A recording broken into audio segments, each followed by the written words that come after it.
Hello and welcome to the Idle Heroes 10-Star Cup for January 2023. My name is MKX Jump, if you didn't know, and this is Afflicted, our co-presenter for the first day, where we will be doing our 16 people fighting up against each other for the Idle Heroes 10-Star Cup.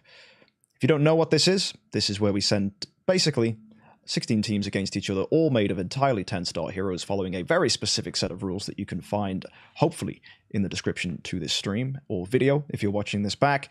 And yeah, Afflicted, want to say some things about yourself before we get started? No. Hi, I'm Afflicted. Yeah. Many people know me. I'm MK's moderator, life coach, guild leader, best friend, brother. No. Hi, I'm excited to be here. Thanks for having me. I thought you were going to say lover. But... Oh, no, I'm not going to go that far and reveal too many secrets. But yeah, let's go. I'm excited. Yeah, so Afflicted, you joined us for the last 10-Star Cup, and things were pretty exciting. We saw a lot of Sarge's, HomeXJUMP's, and Rogan's dominating the top teams, and nothing's changed. One big thing about this tournament, though, is it will be the last meta with those heroes in until we have a ban list for next time. More information on who's going to get banned, but eyes are looking at HomeXJUMP and Rogan as initial picks. Do you think we're going to see the same thing this time around? Probably. I'm hoping for some uniqueness and stuff, but with how powerful they were the last season, especially when people learned how to use them, it's hard to not use them without them being banned, you know? Yeah, for sure. Like the speed boost from Rogan makes such a big difference. And yeah, we saw teams with Sarge, Rogan, HomeXJUMP literally stalling each other out. For the first time ever, we had a full stalemate where two teams got eliminated, because there is a rule: if you cannot win a defensive win, it means your team isn't strong enough to win defensively because there is an attacker's advantage. So it's interesting that neither team in one of the fights we had was unable to secure a defensive win, so we had to eliminate both teams from the tournament, which was never before seen and quite exciting. That was a crazy fight. That went on forever, and it just seemed like it could have turned at any second, but it just stalemated the entire time. It was amazing. Yep, for sure. So should we jump straight in? What do you think we'll start with? I think we should start by showing people the bracket so they can see who's taking part this time around, and so that you guys can, I suppose, get excited for what is going to be a weekend of PvP action in Idle Heroes. So let me bring the bracket up onto your screen now, folks, so you can see who we've got fighting who. So today we are, of course, going to be seeing Saul and X Marcus, two of our finalists, funnily enough, from the first ever Idle Heroes 10-Star Cup. They are actually our first matchup in round one. And we then have Narcissus and Sedated, Gimmerman and Thori, Moptosh and BB, myself against Brad. We have a Bendy Man versus Flamin', we have Scribe versus Nex, and we have John Nomad against Kiwin. So yeah, some newcomers, some veterans. Who do you think's the ones to watch out for here, Afflicted? Well, obviously, we know Saul. He's won both 2 times in a row. So he's definitely one to watch out for. This MKX Jump fella, he made it to the finals last season, probably all by luck. But I think we can watch out for him. But, you know, there could be somebody that comes with a team that completely counters the assassin team. Hard to believe, but it could happen. Yeah. And I'm excited to see what these newcomers come up with. Yeah, I don't see if they thought of anything new. Yeah, for sure. I think there was a few people who, if we take a look at their teams later on when they enter in, you'll see that they've decided to go off book. A few people have seen this as, if Rogan and HomeXJUMP are looking at getting banned next time, you know what? I'm just going to build a stupid team just because it's fun. Because some people's attitude is, well, the meta is solved, so we'll just not build one of those teams. Other people have gone completely the other way and said, you know what, I'm going to try min-max the HomeXJUMP, Sarge, Rogan teams to their finest. So we've got two kinds of lineups here, and then some people have just said, you know what, I'm just going to build something totally off book and it might be good. Also, we've got Vulcan now in the meta. Do you think he's going to make a difference? I feel like he might make a difference next season when Rogan's banned, because I feel like he just isn't fast enough to do much, and if he needs round 2 basically to do anything, so if he gets blown up round 1, he's basically useless. Yeah. So we'll see. I'm excited to see how he works, though. Yeah, I really am. My expectation is because he needs that time to set up, he is pretty much a guaranteed kind of Garuda style hero where if he pops off, that's great. If he doesn't, that's not so great. And it's just kind of like keeping that awareness of whether having that kind of delayed playstyle is going to be good, because crowd control can totally shut people down. So yeah, it's going to be interesting to see how that plays out. Also, by the way, little thing for our moderators of the stream and for you folks also viewing at home, it is best to change your chat from top chat, which should be automatic, to live chat, because then you can see all the people who are messaging, and you'll see that there are some people in our chat that need to get banned. So please, moderators, go ahead and do that, as that will make my life a lot easier when uploading this to YouTube. So... yeah, you're gonna see me looking over here a couple times because I'm gonna be watching chat as well. Yeah, so keep it under control here. So yeah, just behave yourselves in chat. Be reasonable. Remember that this is live, and moderators, do your best to keep on top of things and be respectful to the moderators and folks. And we can see what you're saying, and I will say this now because this happened last time. If you are asking questions about Idle Heroes, they will not be answered, because we are focusing on the tournament today. There was a guy who got very annoyed in the final fight of the last season because he was asking about Garuda, and he called me a terrible streamer because I didn't interact with him as to whether Garuda was a good E5, whilst the literal final fight was playing out. It's like, oh no, dude, get some self-awareness. So yeah, just, this is specifically a tournament-focused stream. There won't be much chat and us interaction. But yeah, cool. Should we go ahead and look at the first matchup? I am very excited to see Saul and X Marcus, and also what they've brought, because Saul said to me he said off book, but I know off book for Saul is meta with a twist. That's and then that twist ends up winning, so it's off book adjacent. That's basically what it is. Yeah, it's like, oh, here's a new translation of the book, but we've changed one word. It's like, you know, when publishers make a second edition just because of one tiny change. Yeah, it's that kind of thing. Right, let's bring this up. So we have Saul versus X Marcus. Saul is bringing a Saja, a Holmes Young, and a Rogan. No surprises there. 3 best heroes in the meta right now. We also have a Unimax with a Breeze Scepter, one of the better picks for Breeze Scepter as an artifact. And if you didn't know, artifacts are limited to 1 per team, so you kind of have to choose very carefully who gets your Breeze Scepter, because it is not only the fastest artifact, but improves your crowd control. So that's a really, really powerful artifact in this meta. And then we've got a Fiona. She proved to be a menace last time round, really improving the defensiveness of teams and reducing the chance that you get blown out by assassins. And she's got Magic Stone Sword. And we've got an Andrea here built HP with a crown. So that should be very interesting to see.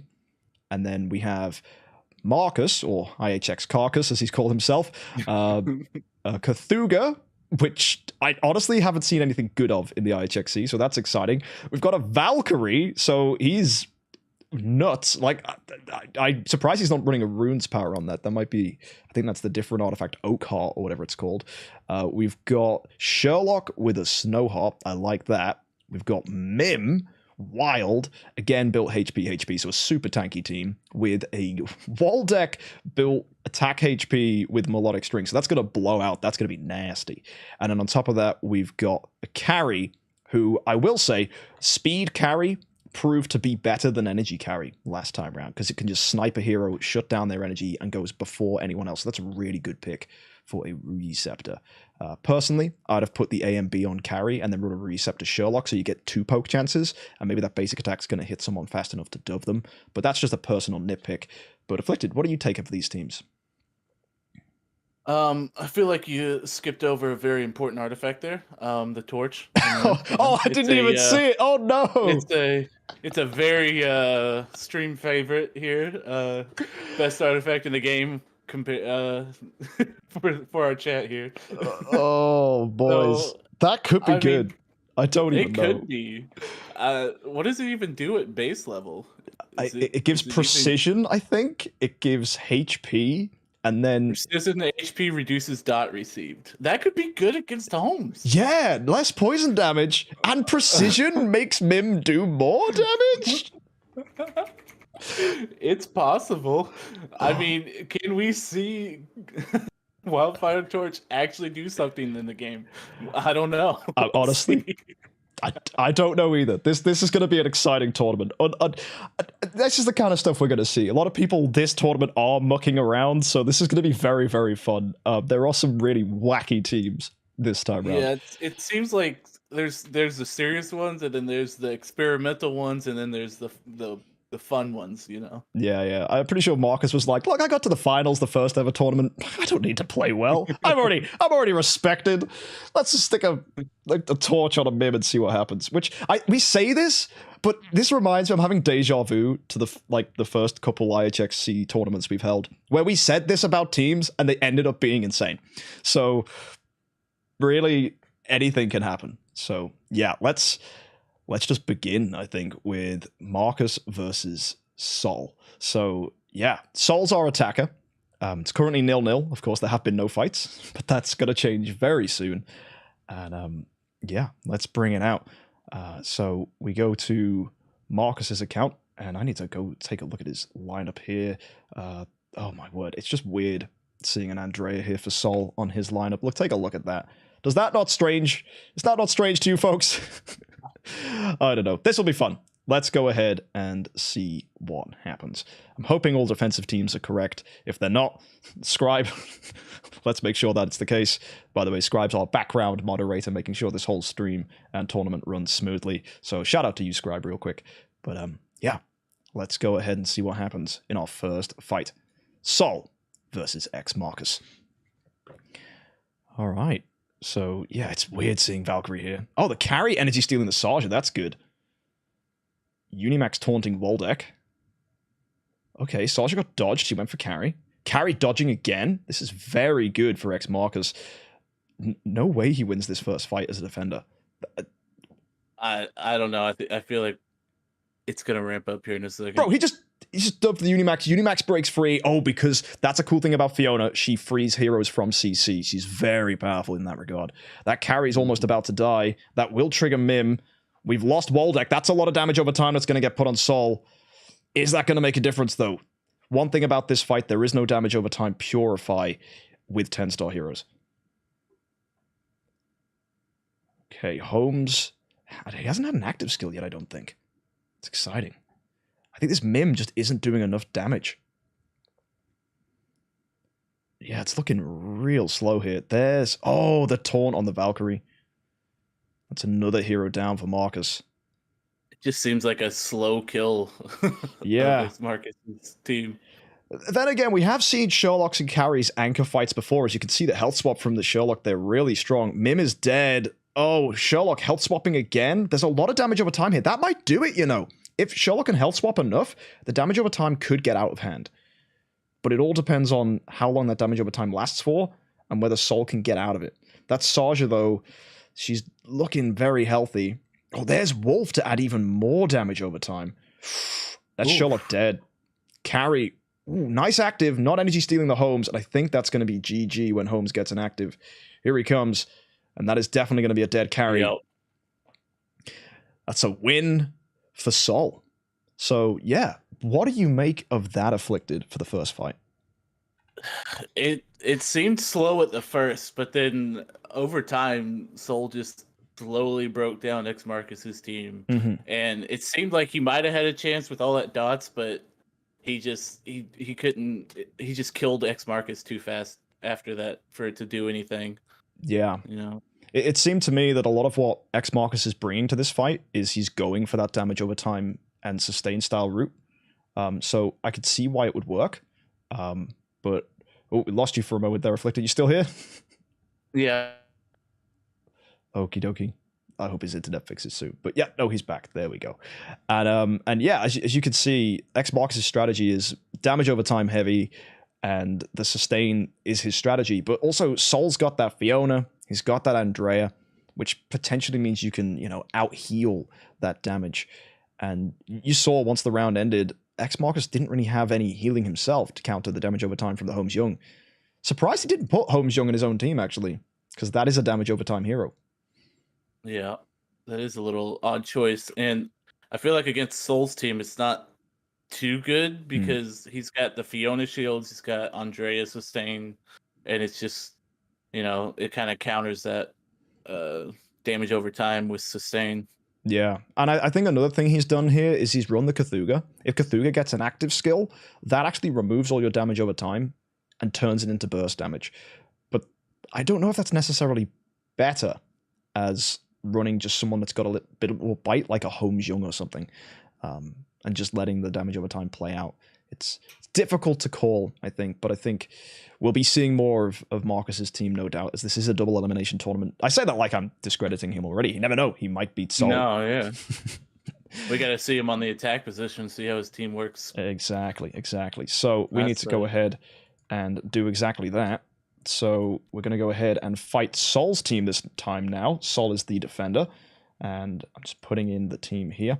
And yeah, it does look weird, actually, to have this team on the screen. It's not your typical IHXC team, but some of the teams tonight just won't be. So let's go ahead and see how this next fight goes down. Here we go.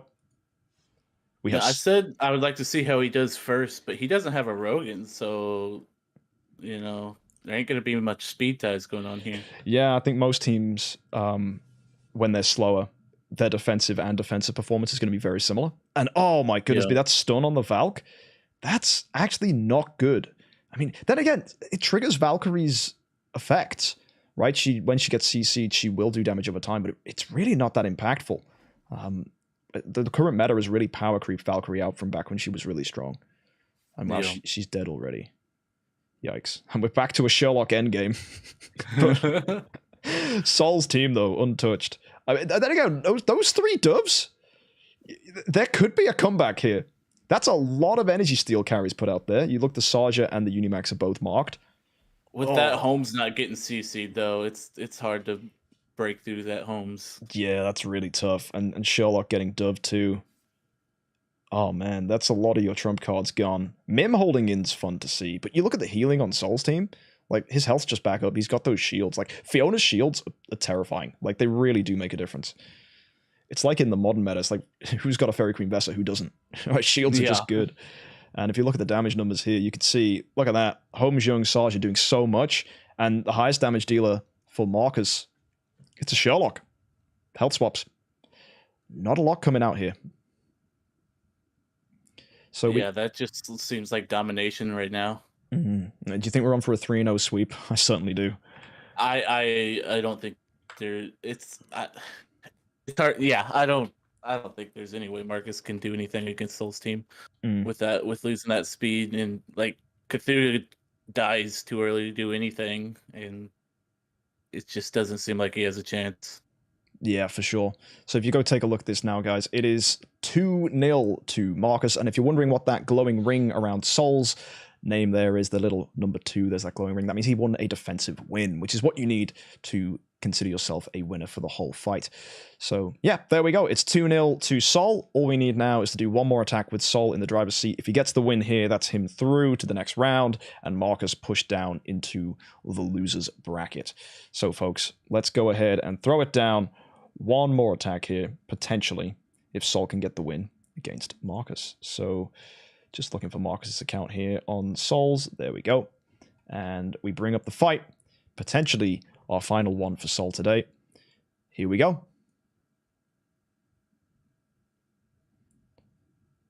So again, first to go is that carry.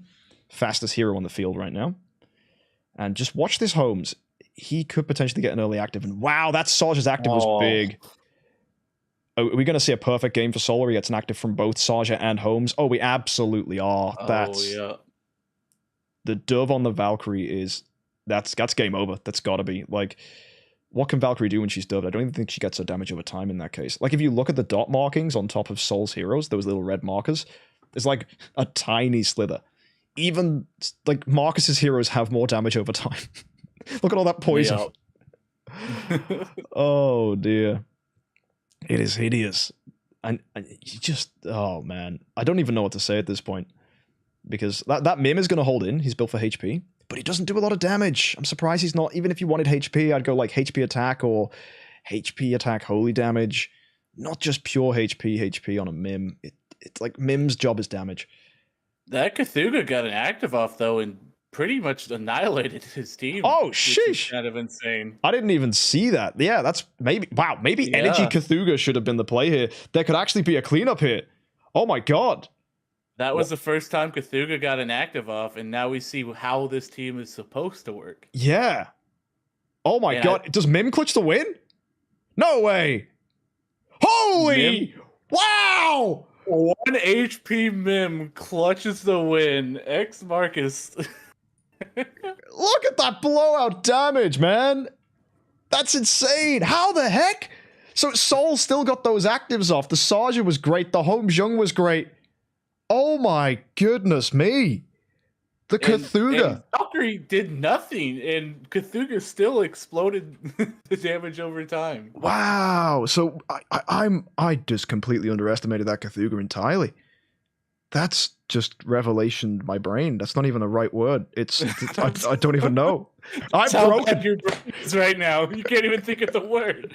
No, it's, oh my goodness. Because we've seen, like, the first ever fight when Saul and Marcus went up against each other. We were talking exactly like we did this time round. Me and Smeegs were like, oh, look, it's 2-0. Saul's got a 3-0 sweep. And then Marcus got that defensive win, and it suddenly went on to get a 3-2. So, oh my goodness. I swear, if this is like last season where every time I said something, it was the opposite that happened, I'm gonna be so mad because every time I'm like, oh yeah, this is over, and then boom, they come back. They fight for their life every time I say something. It's the joys of the commentary box. That's what it is. You say something and you're instantly proved wrong by the game, and that's what makes the IHXC so exciting. I want to be proved wrong. Yeah, it's great. Yeah, mate, that's what we like. You know, you can be just fascinated by this game. It will always constantly impress, and that's the beauty of this team. If you look at X Marcus, like, we thought, it's not going to do anything terrible, but then I was even like going, Cthulhu's active skill, it's going to ruin the fight. No, it totally blew up the fight. That's his team plan. That's what he wants. Cool. I want to see the next one. Let's go. And Marcus that was a defensive one too. Yeah, heck yeah. If Cthulhu can stay alive and stay un-CC'd to get that active off, that's his win condition. Hell yeah. For sure. Hell yeah. So who'd have thought it, guys? Sleeper hero for the IHXC, Cthulhu? Maybe. Let's go see another fight here, and maybe we'll see the same thing again. All eyes are on this Cthulhu. Also, make sure to watch the HXC and the Saja for Saul to see if they get their actives. Fiona getting energy stolen doesn't really do much there. That's unfortunate for Carry. Double taunt there. Waldeck and Carry. The death from the Saja active. Oh no! Cthulhu's stunned. That's... Yep. Oh, he got mesmerized by the Saja. Oh man, that might be game over for Marcus. If he can't break out, it's over. If he can break out and somehow explode, but... with that CC going on, yeah, it's over. Yeah, Saul was like, I gave you an opportunity, now I'm going to humiliate you. It was, you know that moment when someone just slightly pulls their punches and you think you've got a chance? Mm-hmm. Yeah, that's, oh my god, it's full health on Saul's team. Shields all up, apart from there on Unimax. Wow. That was domination compared to, oh my gosh. No damage from Marcus at all. Saja and Holmes denying everything. And the carry, the one saving hero for Marcus, hitting the Fiona, which is probably the worst one he could have hit. Because Fiona wants to do a basic. She wants to remove that CC. Oh boy. Oh man. There you go. And there we have it. That's going to be a win for Saul's team. I'm glad Marcus got a defensive win there. That was at least something to hopefully... fun to see. Yeah. A little humble check. I think that's probably a win for Marcus as well. I think he's like, you know what? Yeah, I came here to do something with Cthulhu. It was inconsistent. It happened, but it was glorious. Wild. That's what the IHXC is all about, guys. It's about weird teams, crazy turnarounds. And we've said this before, actually. The way you win the IHXC is not about building a team that's necessarily consistent, although consistency is important. But you've got to have enough random variables that you can just clutch random defensive wins. That is for sure the way to go. So if you go ahead and take a look at, I know a lot of the fights we've seen before, really consistent aggressive teams when they're paired against each other, it's just doesn't work. But if you have like some random variable, like a speed carry or something that's got a high roll, you do get that defensive win. And for Marcus, it is Cthulhu. So that was fun. That was good to see. So, yeah. Afflicted. Next up, we have, I believe, on our little box of curiosities, it's going to be Narcissus versus Sedated. So, yeah, that should be very fun. But anything you want to say about the Saul Marcus matchup before we move on? I feel like it was too heavily leaning on that Cthulhu getting a active off, and in a meta where it's all homes and he's in there all the time, it's hard to pull that off. And if that's your only win condition, it's not going to work every time. I mean, it could work and steamroll some teams, but also it could get steamrolled like that. It's big risk, big reward type team. Yeah, and I think the issue for Cthulhu is he's too slow. He needed some kind of control immunity or potentially like speed, so he's just coming slightly under the rest of your heroes to do that active skill. And if you're relying on not getting crowd controlled in this meta, that's just not going to work, unfortunately. Like, you could get energy stolen by carries, you could get duffed by homes. I mean, even if you're slower than Tix, like, that's madness, because Tix is such a blowout hero that can silence as well. Like, we saw it in the first time round in the tournament, that if you didn't prep for a Tix, you were going to lose to a Tix. So a lot of people suddenly, like, in the second time round, reality checked for their teams to be, Tix aware, so to speak.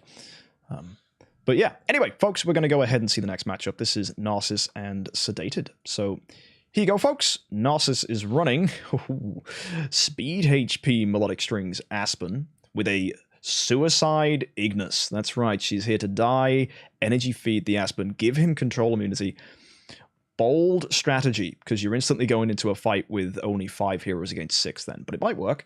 We've got ourselves a Unimax, but he's not got Rudy Scepter, so Narcissus clearly lacking artifacts here.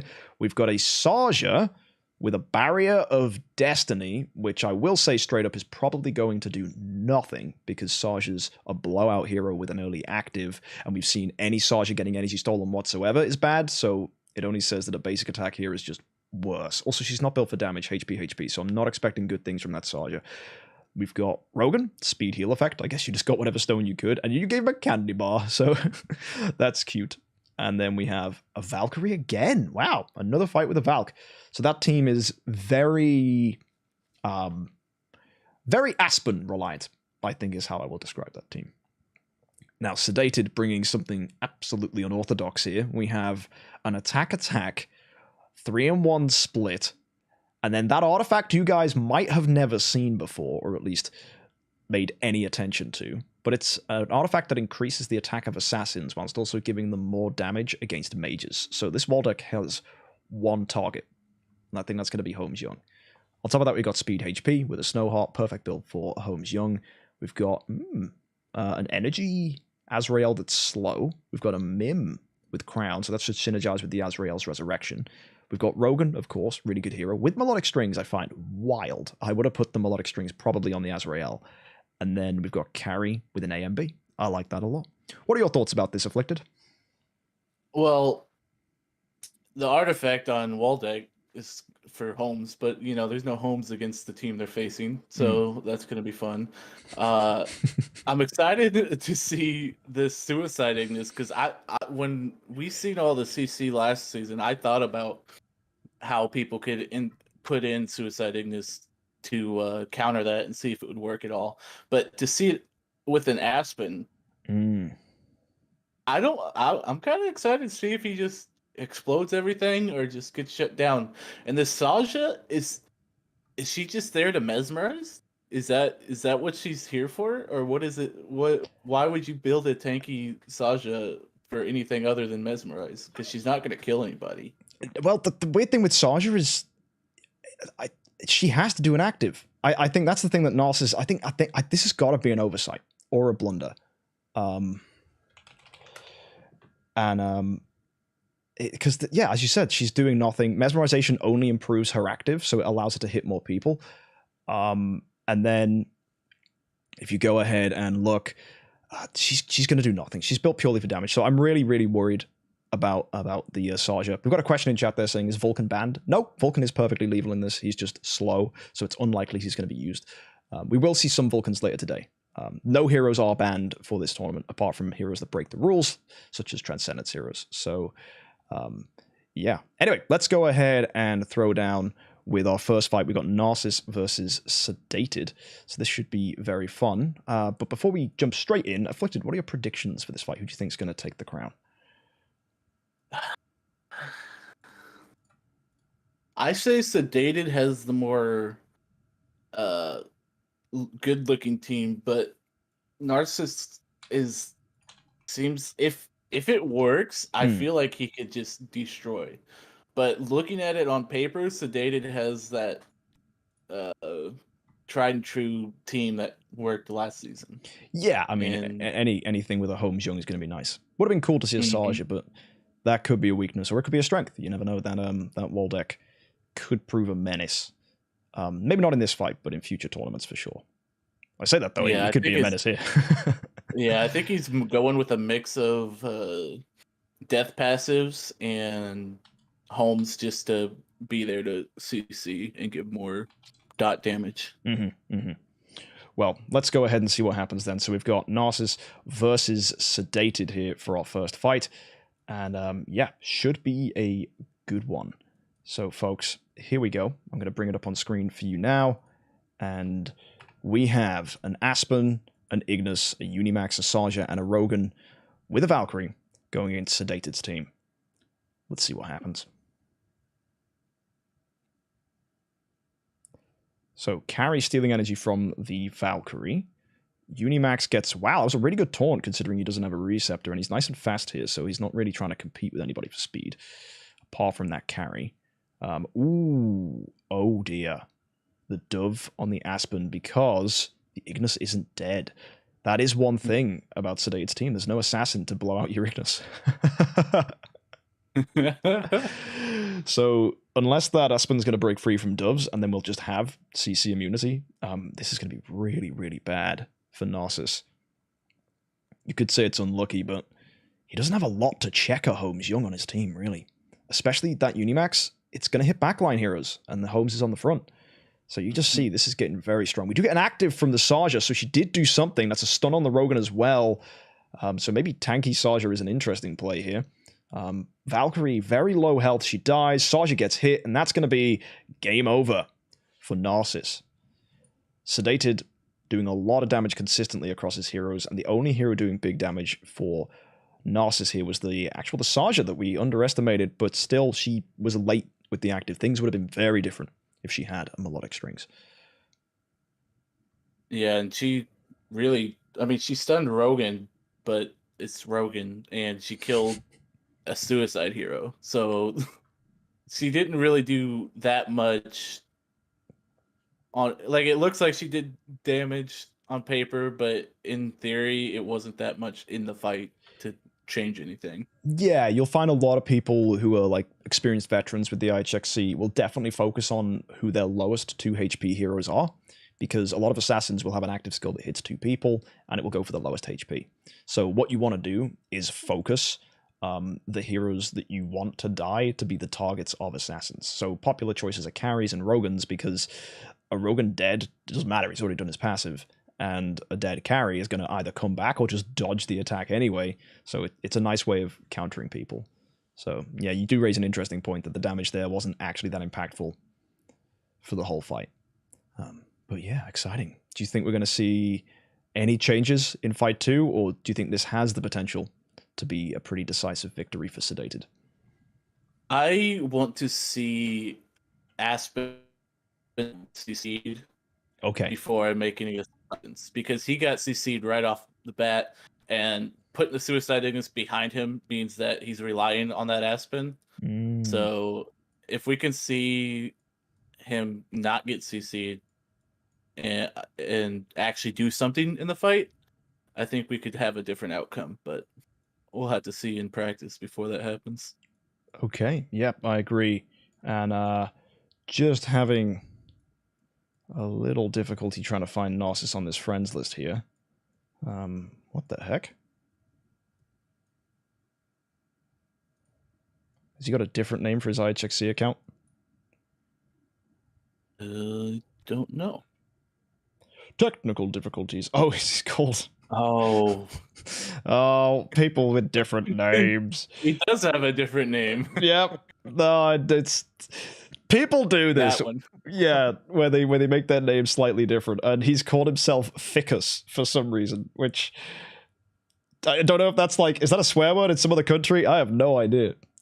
But fantastic. So let's go ahead and bring this fight up here. We have, of course, a very, very interesting lineup.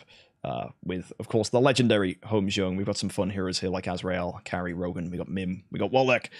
Let's see what happens for Sedated. Now as the attacker. So he's got his defensive win. He's 1-0 up. Can he get another one? Ooh, wow. That's huge. That energy steal on the Unimax from the carry. That's massive. That means no taunt to worry about this fight. And out comes Holmes. Oh, beautiful. Doving that Aspen again. That's just... Oh, dear.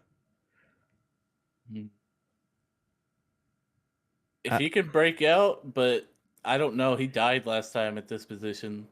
So... I mean, his health's looking good, and he does have an active, so if he does break out, I would actually be terrified if I was Sedated. Oh, never mind. Carrie sorted that problem. Gone. Yeah. Same thing.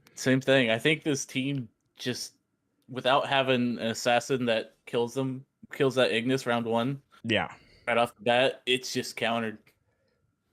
Yeah, I think that's the thing. People like they come up with interesting ideas, but like you've got to really think about the attack order of your heroes, what heroes are going to be faster than you, what heroes are going to counter you. Like we have so much data now about the IHXC on what heroes are going to be problematic that if you aren't thinking about what a Holmes Young's going to do, I mean, you're done for. And you can definitely see the thought process was, well, Ignis is going to die, then Aspen gets control immunity. But what's the win condition for the other 4 heroes on this team? Right, I get Rogan's got to be here. But as we've already said with that Sarja, she's not doing a lot. Maybe the idea is like a defensive Sarja there. I don't know. And Valkyrie? What's with these Valkyries today, man? They're doing very little. Yeah, I don't know. She just doesn't seem to fit into this team. And with everything resting on that, the rest of the team does absolutely nothing. Yeah, relying on Aspen is... Yeah, it's... Well, either way, as you can see, guys, we're 2-0 up for Sedated with a defensive win. So he's going to be our defender again.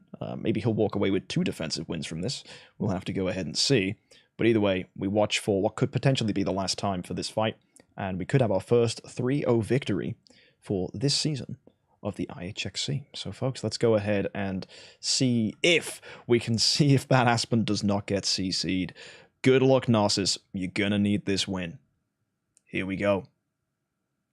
Oh, man. Carry again. Loving that Unimax. And the Holmes Young active. Is it gonna dove Aspen again? No. The dove is on. It kills Ignis. This is what we've been wanting to see. Oh. That was underwhelming.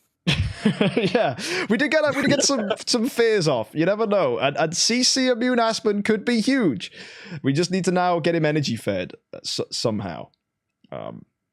Maybe the idea was that Ignis would do that too, but oh no. Well, we saw what that Aspen did, and nothing. Yeah. I mean, even an Azrael matched him for damage, and this Azrael is, he's just here as like a contingency plan. That Holmes was dominating, Waldeck's dominating. Like, that's what you want to see from a team. You want every single hero in your team to be doing something. As soon as there's zeros, it's terrifying. And that's one of the problems, actually, with a Suicide Ignis. I would rather just run another hero. right? I would rather than running an Aspen and an Ignis, I want to run 2 heroes where basically it's like, okay, look, if you CC one of them, I've still got the other one to go off, and if you don't CC either of them, well, you're going to die, right? So that's definitely the mindset I have, and that's why I don't think actually a Suicide Ignis is very good, because just run another hero, man. It's either way. That's my thoughts, and I don't know what you think, Afflicted. You still holding on for some Suicide Ignises? Nope. That was a very decisive 3-0 victory. That even with the Ignis dying, yeah, and the Aspen getting his active off perfectly, it did like a quarter health of his team. Yeah, and it was very underwhelming. Yeah, I could see there's one argument for an Ignis, which is she could be like an energy artifact for your hero. Like, let's say you want like 2 melodic strings, which you obviously can't run. Maybe if you're feeding a Punisher hero, then that could be interesting. And then you also have like, maybe if the melodic strings was on the Saja, and then the Aspen had a Punisher, and then was fed by Ignis, that's a chance for 2 big actives. But it's probably not going to happen. But yeah, I don't see it. I mean, maybe other teams have it implemented better, but that was all relying on that Aspen. And when it lines up perfectly for your Aspen and he does nothing, it just feels bad. Definitely. So yeah, congratulations to Sedated with a 3-0 win, and our next fight is going to be Gimmerman versus Thori, which is fun. Gimmerman, if you don't know, was one of our, I think, did he get into the top 4? He got very far, actually, and poor Gimmerman got knocked out on a technicality because he just couldn't beat Scribe's team as a defender, and Scribe couldn't beat him as a defender, so it was just this Gimmerman-Scribe lock. So Gimmerman's gone back to the drawing board and thought, you know what, I'm going to try and build the best possible team I can, and when you see Gimmerman's team come up here, you'll know exactly what I'm talking about. So let's go ahead and see Gimmerman as the attacker against Thori by showing you the teams on screen in just a moment. Yeah, are you thinking good stuff for Gimmerman here? You reckon he's got a chance this tournament? I know the team's not up on screen yet, but he's done pretty well the last 2. He builds towards assassins. Yeah, he's very in love with the assassin team, and he's done pretty good, and I feel like he's just improving every time. So I feel like he's going to come in here strong and dominate, and if he doesn't, more power to him. Well, yeah. Either way, take a look at this. He's got a Saja, a Holmes Young, a Drake, right? That's new. We don't see Drakes on assassin teams very often. This could be really strong. 2-2 split with a Crown speed HP. We've got ourselves a Rogan. I like that. That's good. So you're going to get active skills from Saja and Rogan before Faithblade goes. So that's a ton of potential opportunities to kill, giving Faithblade a ton of energy. We've also got a Nakia in here, terrifying hero who slows down the entire backline, and then a Faithblade on cleanup duty. So very similar to actually the team I ran last time, but I ran a carry instead of a Drake. I will say one thing about the Drake. I don't think the defense down is going to play very well, because most people expect their lowest HPs to get blown out by a Saja anyway, and I don't think defense down actually changes that. I think it's totally overkill. That said, though, if he's living and there's some chunky heroes you need to remove, like maybe there's a Mim or a Fiona or even a Sherlock that doesn't want to die, maybe that's when the Drake's going to shine, when your assassins are forced to do basics. So, could be good. What do you think about that team then? I agree with what you said about Drake. Maybe he can do some dodging to stall it out or something, but other than that, it's a very strong assassin team sponsored by Holmes. He's just there to have fun, and it just seems very aggressive, energy, speed, everything. It's gonna be a hard team to beat, because you're not gonna beat it by speed or damage. You're gonna have to do something to counter it. You gotta have like a spicy speed carry to snipe someone, or have some other heroes that we might see later in this tournament that are beginning to draw attention to some people as they are potential counters to these kind of teams. You know what I really want to see? I want to see a Rui Scepter Demon Hunter to silence. Right? It's basic and silence. That is a hero we've not seen yet. And Demon Hunter has... Probably for a reason. Oh, you never know. What's it, like a 20% silence chance? That, to me, sounds like copium, and that's a good strategy. Also, Demon Hunter gets racking up damage as people die, so maybe this is one of these heroes that people are sleeping on. We've already seen a Cthulhu surprise, so... You know what? Someone bring a Demon Hunter next time, and I don't know, I'll buy you a cupcake or something as a reward. Don't hold me to that, because I need to then know where you live, and, you know, that's just stupid. Anyway, Thori's team is running some absolute wild sustain team. We've got a Kiss of Ghost Asmodel, which is bizarre. We've got ourselves a... Is that Fan? It is! It's a Fan Ada. Look at all these folks with their fans from New Year's. I love that. We've got ourselves an AMB Fiona. We've got ourselves a Amon-Ra with a Snow Heart. I like that, but that's a weird 2 and 2 split, so that's 2 6-star armors, 2 5-star armors, so this man struggled with the Grey Dwarfs. We've got Seahu, a hero that's like bad Rogan, unfortunately. Like Seahu you may see in endgame teams and be like, wow, Seahu's great. But the reason that works is because endgame teams have such bloated HP from the Tree of Origin that they can live, right? And you've got all the defensiveness. So if it works, that's kind of cool, because I say that Thori's team is bloated with HP. There's a lot of red on those stones, right? A lot of HP symbols. And then we have wonderful speed attack Unimax with the Rui Scepter. So that's a solid hero. That's a very good hero. And that's a good hero he's prioritized with the Soulstone 3, because speed is everything on fast heroes. So awesome. What do you make of this team? It's like sustained beauty. It's very sustained with Deer Pet. It's... If it could make it past round 1 of assassin teams, I feel like it could have a chance. But it just seems so weird, and it looks like Thori didn't have much dust because they have 3 stones that aren't maxed, which, granted, they are just HP stones, but, you know, having that maxed out would give you that much more survivability, and going up against a team like Gimmerman's here, you need that survivability, because Gimmerman is gonna destroy heroes. And if you can't survive that round 1, this team is basically useless. Like, you need the Amon-Ra to get the shields off, you need Panda to get his stacks up. Fiona's shield might help with it, but we've seen Fiona's shield get blasted through before. And it's sustained. It's all out attack versus all out defense, basically. Yeah, and I think the Drake actually could make a difference here, because if you're going to break sustain, how'd you do it? Remove their defenses. That is true. That Drake is like almost a perfect counter for this team if they can just whittle down one at a time, because of his defense down. Yeah, it can completely counter. Now, one thing I want to say about Thori's team, which it might be an oversight, he's got Asmodel, which is cool. Crit marks are very strong, but he's got no one to crit. There's actually no crit hero in here, and it makes me think if Thori had just gone, maybe I should add just one assassin, even just a Rogan who's speed crit just to go boop, or maybe even a Tix, right? That's huge splash. That's 4 people that get hit, speed crit Tix, and you can run him with just a Demon Bell or Melodic Strings, even a Magic Source, right? Just as long as he gets that crit, that's going to pop that Asmodel mark.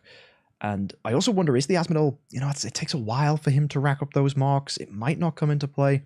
There's a lot of variables here, and yeah, I'm just excited to go see what happens. So, should we see Gimmerman as our attacker versus Thori? This is going to be wild. Real wild. So yeah, I'm excited to see if he can explode them fast enough that they can't get their defenses up. Indeed. So, here we go, folks. We have Saja, Holmes-Young, Drake, Rogan, Nakia, and Faithblade going up against Thori's very chunky sustain team. Here we go. All right. So we're going to begin. The assassins are going to go first. We're going to see a huge speed debuff there on the backline heroes. Oh, Asmodel died in one hit. That's... Wait, Asmodel's the lowest HP? I guess that's to try and, like, bait hits on him, but that's also asking to die. Oh, you know what? Unimax tanked the hit. Fiona didn't even care. Wow. You know what? That Faithblade hit didn't do as much as I thought. Holmes Young dubs, though. Wow, 4 doves. Even an active from Nakia did something. Yeah. Holy moly. It's all on Ada now. Oh, that Drake did more damage than I thought he would. Hey, Drake's active's good, man. And black hallmarks are up, so that's going to be lots of end around damage. And she's stunned. Oh, she's going to die. As soon as the round ends, she's dropping. Yeah, here comes Dragon. And then watch, she's going to fall. Boop. And dots. Yep. That'll do it. That is exactly how I thought that fight would go. Is if they couldn't survive against it, it was just death. So yeah, congrats to Gimmerman, demonstrating for probably the first time this tournament just how dominating an assassin-focused team can be when you just go all in. Like, every hero in that team is an assassin apart from the Faithblade. Not the Faithblade. Yeah, no, Faithblade's definitely a assassin, apart from the Holmes Young. My bad.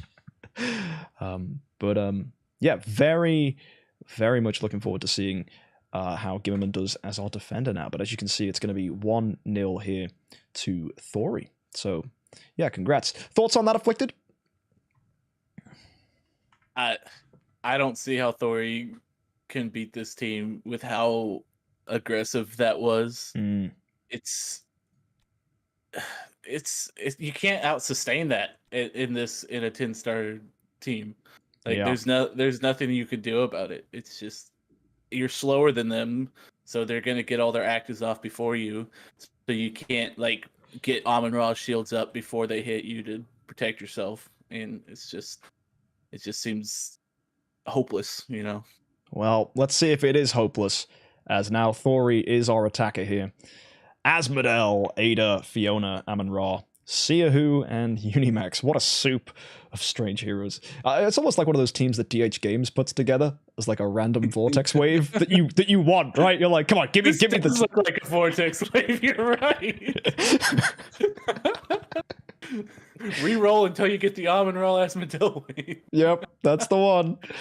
That's when you know you've won. Yep, there's no carry, no Garuda. Let's do it. Ironically, that kind of works for the IHXC. No carry, no Garuda. Is that a GG? But they're just like, nope, there's Saja Holmes wrong Rogan.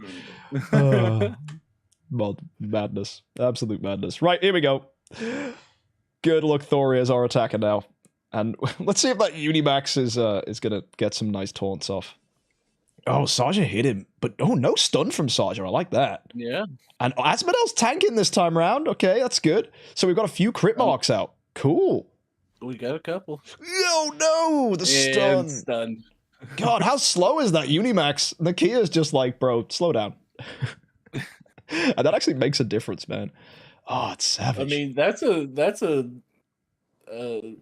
Rui Scepter Unimax, and he's just getting outsped by everything. Yeah, well, it's that Nakia slowdown. Backline Unimax gets hurt by Nakia. Nakia's a great Unimax counter, actually. Yeah, if you keep that Unimax in the backline, that's a bad idea against Nakia teams. Yeah, but you've got to, like, you've got to, like, because you have to avoid other Unimaxes, you've got to avoid Nakias. There's so many heroes that you're like, do I have to put these in the backline? Oh, but you just look at this dominating performance from Gimmerman. I think he's favorite to win. Like, this team is really good. This team is very strong. Yeah, like, it just shows how right now the meta is just not favored towards sustain. As long as we have a meta with a Rogan in it, it's all about speed. Crazy. Yeah, I'm excited to see what happens when Rogan is no longer available in these teams, because we're going to see a massive shift in how teams are built. You know, when there could actually be speed ties and everything like that. Yeah, I reckon one thing we'll see is mages become the more dominant hero, because mages are the second fastest after assassins. So assassins are notoriously like 1232 on their base speed at 10-star. And that's a good speed to have, because after the Rogan buff, it makes you the fastest heroes in the game. But when there is no Rogan, 1238 becomes the fastest, and that's Holmes, that's Forcus, that's Ada, and plenty of other heroes who come in at 1238 as well. So if Rogan goes, Holmes has got to go, because Holmes can also manipulate speed. Oh, Holmes will definitely need to go. He's been dominating in every team, and in pretty much the only teams that can beat Holmes is other Holmes. So it seems like Rogan and Holmes take them out, and you have a whole meta shift. Yeah, because you don't have to worry about him anymore. And you can actually focus on other things. A lot of people have said, well, why not Saja? Because Saja's win rate of all the heroes in the Idle Heroes Cup is the highest of any hero. Like, Saja on a team is almost a guaranteed win. But the reason is because she's the best blowout assassin, and Rogan makes her fast. So if you remove Rogan, you've kind of just taken her running shoes off her, which instantly kneecaps her. So I think double nerfing her is fine, right? Just remove the Rogan. That's a nice nerf. And then she's also feeling like, she's already got a few difficulties as it is as a hero, with high rolls and stuff. And she'll lose crit damage with no Rogan either. So she's getting 2 hits, less speed, less crit damage. And it's hopefully going to work out that she's competitively, I guess, balanced. I don't know. Well, you see her a lot in Holmes, with Holmes as well in teams, and she kind of just synergizes with him. Doving enemies and getting them low with his dots, and she just explodes them. So without Rogan and Holmes, you can't really put her in there to clean up anymore. Yeah, she just becomes like a nice stun hero that I think we'll still see, but she's got counters. Yep. I think we'll see more of Tix as well. Yeah, I'm excited to see Tix without Rogan, so he can actually shine. Well, yep. As you can see, guys, it's 2-0 to Gimmerman with a defensive victory, so we're going to send him in now against Thori for the 3rd time, him as the attacker. We, of course, have Saja, Holmes, Young, Drake, Rogan, Nakia, and Faithblade, a super aggressive lineup. Dragon Pet only adding to that with crit and crit damage. So, yeah, here we go. Another big hit, potentially another win. Let's see what happens. There you go. Asmodel tanking again. Good lad. Drake again tanking him. Yeah, and Rogan's just going to clean him up like usual. Yep, and that gives Faithblade the active. He's stunning the Fiona here, which is nice. We got some dubs off from the Holmes, potentially. You know what? That's on the Fiona. That's really bad, because Fiona is one of your ways of breaking out of dubs. So with her dubbed, that's a nightmare. I love the visual glitch as well, where she's on the board, but she's also a dove. That's a dead Unimax. That's a dead Fiona. And, the black hole mark now on the Seahu and the Ada. Again, Ada last man standing. Good on her. Yeah. Oh, Thori actually got a kill this time, so he improved. But double stun on the right side. Yeah, you say that like a proud dad. It's like, hey son, you got a kill this time. You didn't eat the crayons. So that's our second 3-0, right? God, yeah, but it's bad when Unimax is your highest damage dealer. Yeah. Oh. I hate that. Like, the Fiona and the Amun-Ra are your 2 heroes to put up defenses, and neither of them did anything. Yep. And that's just a really big thing. Like, if you can look at Amun-Ra, and in theory, she's dope. But the problem with Amun-Ra, she is slow as heck. Like disgustingly slow. Like, I would rather run an Annabelle than an Amun-Ra, because, you're mitigating damage by shutting down at least one opponent's ability to do anything. So, yeah, it's just, do not like that. Amun-Ra, really cool hero, potentially too slow for potentially a very long time. And if we do see a sustain meta with a lot of healing, then I think Amun-Ra will be excellent with Healing Curse. Or if there's like one hero that just gets punished. Like, when Amun-Ra really came back into the meta was when Sword Flash was released. And when Sword Flash was the best PvP hero, because the way Sword Flash works is her healing is so great that a Healing Curse one-shots her. So, if we find a hero that's like that, then Amun-Ra is going to be everywhere. Yeah, with this meta, like Amun-Ra, Fiona, Panda, they did nothing. The Fiona had her shields up, obviously, but it just got exploded through. So it's a good team in theory, but not for this meta. Yeah, and I think we're going to be seeing a lot more of that. because as we do have these newcomers or people that are being a little bit outside the box with their teams, there are going to be a lot of these ones that just don't bring something. But I think one thing we're not crediting is that there is a losers bracket to this tournament. So a lot of these funky teams are going to play against each other. So that's where the fun really begins. Like the losers bracket, we'll see which of these weird, like off-meta teams, you know, like it's like going to the thrift store and buying some off-brand stuff. It's like, what happens if off-brand fights against off-brand? Dunno, but I want to find out. Yeah, I think all if it goes the way it's going and all the high aggressive assassin teams go in the winners bracket, losers bracket's gonna be a brawl. It's gonna be all the fun teams, the experimental teams just going at each other, and I feel like that might be more fun to watch than the winners bracket, honestly. Oh, losers brackets are always way more fun. It's like when you look at the first PogChamps chess tournament. Everyone was way more invested in the really bad chess players fighting each other. It's like, let's see some messed up chess. That's great. Yeah, it's some good stuff. Right, who have we got next? It's Moptosh and BB. Ooh, okay. Moptosh was a favorite from the first tournament and was notorious for running a team where he just kind of said, right, screw it. Dust is a problem, right? You've seen this with these newcomers. They are struggling to get dust because dust you might think, oh, surely it's really easy.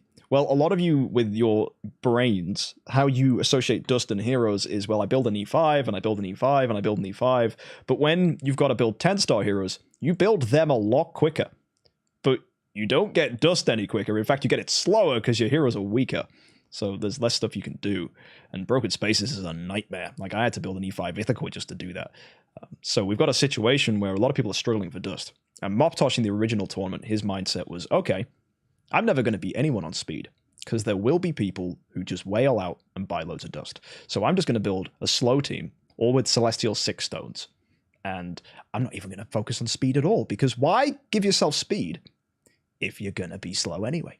It's just dumb behavior. So he just went like attack, holy damage, crit attack. Let's see how messed up shit can get, right? and his team was insane. It was insane, yeah. So we've got to go and see if we can get a similar team from Moptosh this time around. And I think he has brought something that's just as spicy. So I'm looking forward to bringing that up on screen. And our other person, BB, I think was a competitor in the first, no, maybe the second tournament, but I don't think he was like noteworthy. I think he was still like working on his team. So I like it when we get these folks that have come back with something spicy. I could be completely wrong because, you know, it's hard to remember all the teams from last time. But yeah, I'm excited to see if this team's any good. And oh, I've just put it on my screen. You guys can't see, but I'll show you right now. This is the fight you guys want to see. All I'm going to say. It'll be exciting. Yeah, BB's team is the team that I think a lot of you were like, if you're familiar with the IHXC, you were like, I want to see this team. Well, take a look at this. This is going to be probably our most interesting matchup of day one. Moptosh is bringing a HP Magic Stone Sword Garuda. So that's tanky. It's got control immunity. He was wise not to put an active on her so that she can get time to get the feathers and then burst off in round 2. Very high rolly hero, right? Because she can get CC'd. A lot can shut a Garuda down. But she's the kind of hero that lives and lives and lives and lives and lives, does nothing, then breaks free and goes, checkmate, boom. Right? You've all experienced it in early game PvP. We've got ourselves a 3-in-1 split wall deck. Attack. I think that's holy damage. Yeah, it definitely is the golden star there. So that's going to be fun. With a melodic strings. That is a brutal hero. There's so much attack and holy damage on that wall deck. That is how you build a wall deck to, if he gets, like, basically Moptosh's team is, if you give me an active skill, you will regret it. But if that wall deck dies, he's also ramped up, man, with so much damage. You've then got my favorite hero in the meta right now, which is a speed attack AMB carry. Sniping heroes for a lot of damage, stealing their energy. Real good. Got another suicide monstrosity here, an attack holy damage Azrael. Another one, right? He's just doubled down on his strat. I don't even care if he's got Soulstone 3s. He's like, nah, 3-in-1 split, all the damage. We got Tix with a Demon Bell. Another one of these. If you don't CC me, you're gonna die. Remember what I said about the Suicide Ignis, right? Yeah. It's just that same thing again. And then we've got Mim. attack HP, even more damage is going to happen with him when heroes die. So you're getting death damage from Azrael, death damage from Carry, death damage from Tix, death damage from Waldeck. Garuda is a high roller, and then Mim is a high roller, both built tanky. That's a disgusting. That's like anti-meta, is what I would call it. Yeah. And then BB, man, do you want to run us through this one? No. Okay. Well, we got Speed HP Snowheart, which is HomeJung at his best. Really, that's the best way to build him. 2-2 split, tanky HomeJung. So not going for the damage here, going for survival. I respect it. You're not going to get targeted by assassins. Weird. Attack Saja. Slow. Right? That's bad. Right? Just want to bring your attention to that. That is a bad hero, but it's Moptosh logic. If she does do an active, bye-bye. Yeah. But yeah, she's asking to get energy stolen, CC'd, whatever. We've got ourselves Sherlock. Very fun. Really fun. You see a lot of people doing this. You run a Receptor hero to just snipe and do something. So it could be a Nakia to slow down opponents. It could be a Unimax to taunt the backline. Could be a Sherlock to go and dove someone. So that's really fun.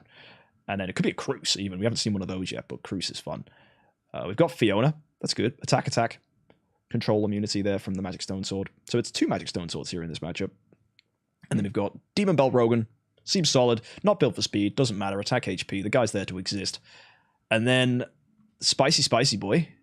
Another high roll hero. It's Vulcan. Attack with Fan. Yeah.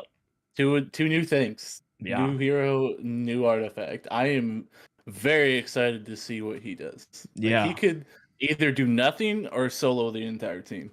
Yeah, potentially. I think that's the fun thing. I look at BB's team and I think, dude, if we just had speed on everybody, right? And then it was just that Vulcan built exactly how he is, just attack Fan. It's like, yeah, you guys just do your thing and I'll catch up. Oh, it's my turn. You're dead, right? Yeah.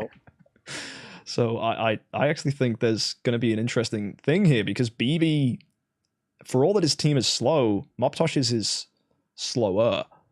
So there's going to be a lot of interesting back and forths here because Moptosh just notoriously doesn't build for speed. So, yeah. Oh boy, I don't know. Who's your money on here, Afflicted? Honestly, I'm not sure. I'm very excited to see what he can do. He's very new and 10-star Cup, so see what he does at 10-star. Is this Vulcan you're on? Sorry, you broke up there.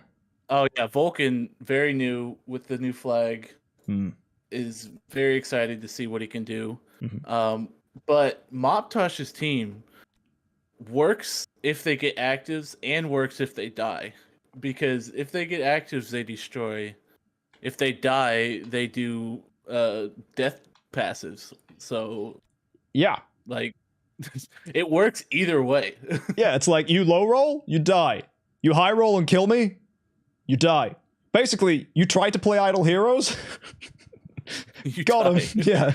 It's just literally the meme meta again. So I don't know what's going to happen. I'm just really excited because I think for me, in my head canon, Moptosh is a favorite to win. Like his team is just so cool. But BB's got that Vulcan.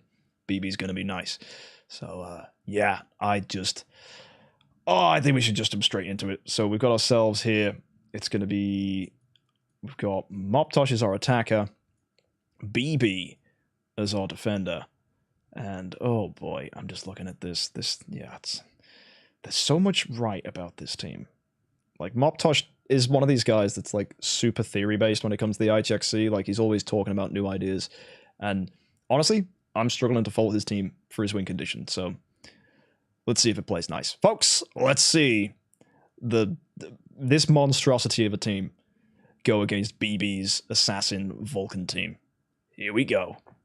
Carry stealing from Fiona. Probably one of the worst picks for her there. Nice dove. Hitting the wall deck. It's one of the heroes shut down. Lots of doves out there. Saja getting the kill. Already some damage hitting on BB there. BB's lost his Fiona. And now we're going to see a lot of damage over time here. Watch BB's team fall over. If that Saja dies, that's going to cause Tix to get a ton of damage. Yep. Whoa. Just exploded. Health swap there from Sherlock, keeping him in. That's Carry gone. That's Rogan gone. Mim still staying alive. Azrael's going to drop. That's more damage. Sherlock is going to have to clutch this, but here comes Garuda on cleanup duty. That's exactly what I thought was going to happen. Like, they do damage with their actives, and they do a lot of damage with their passives. Oh, yeah. I mean, BB's team, it put up a fight. Look, Holmes Young, Sarge, Sherlock with those health swaps. That's a lot of stuff he was able to do.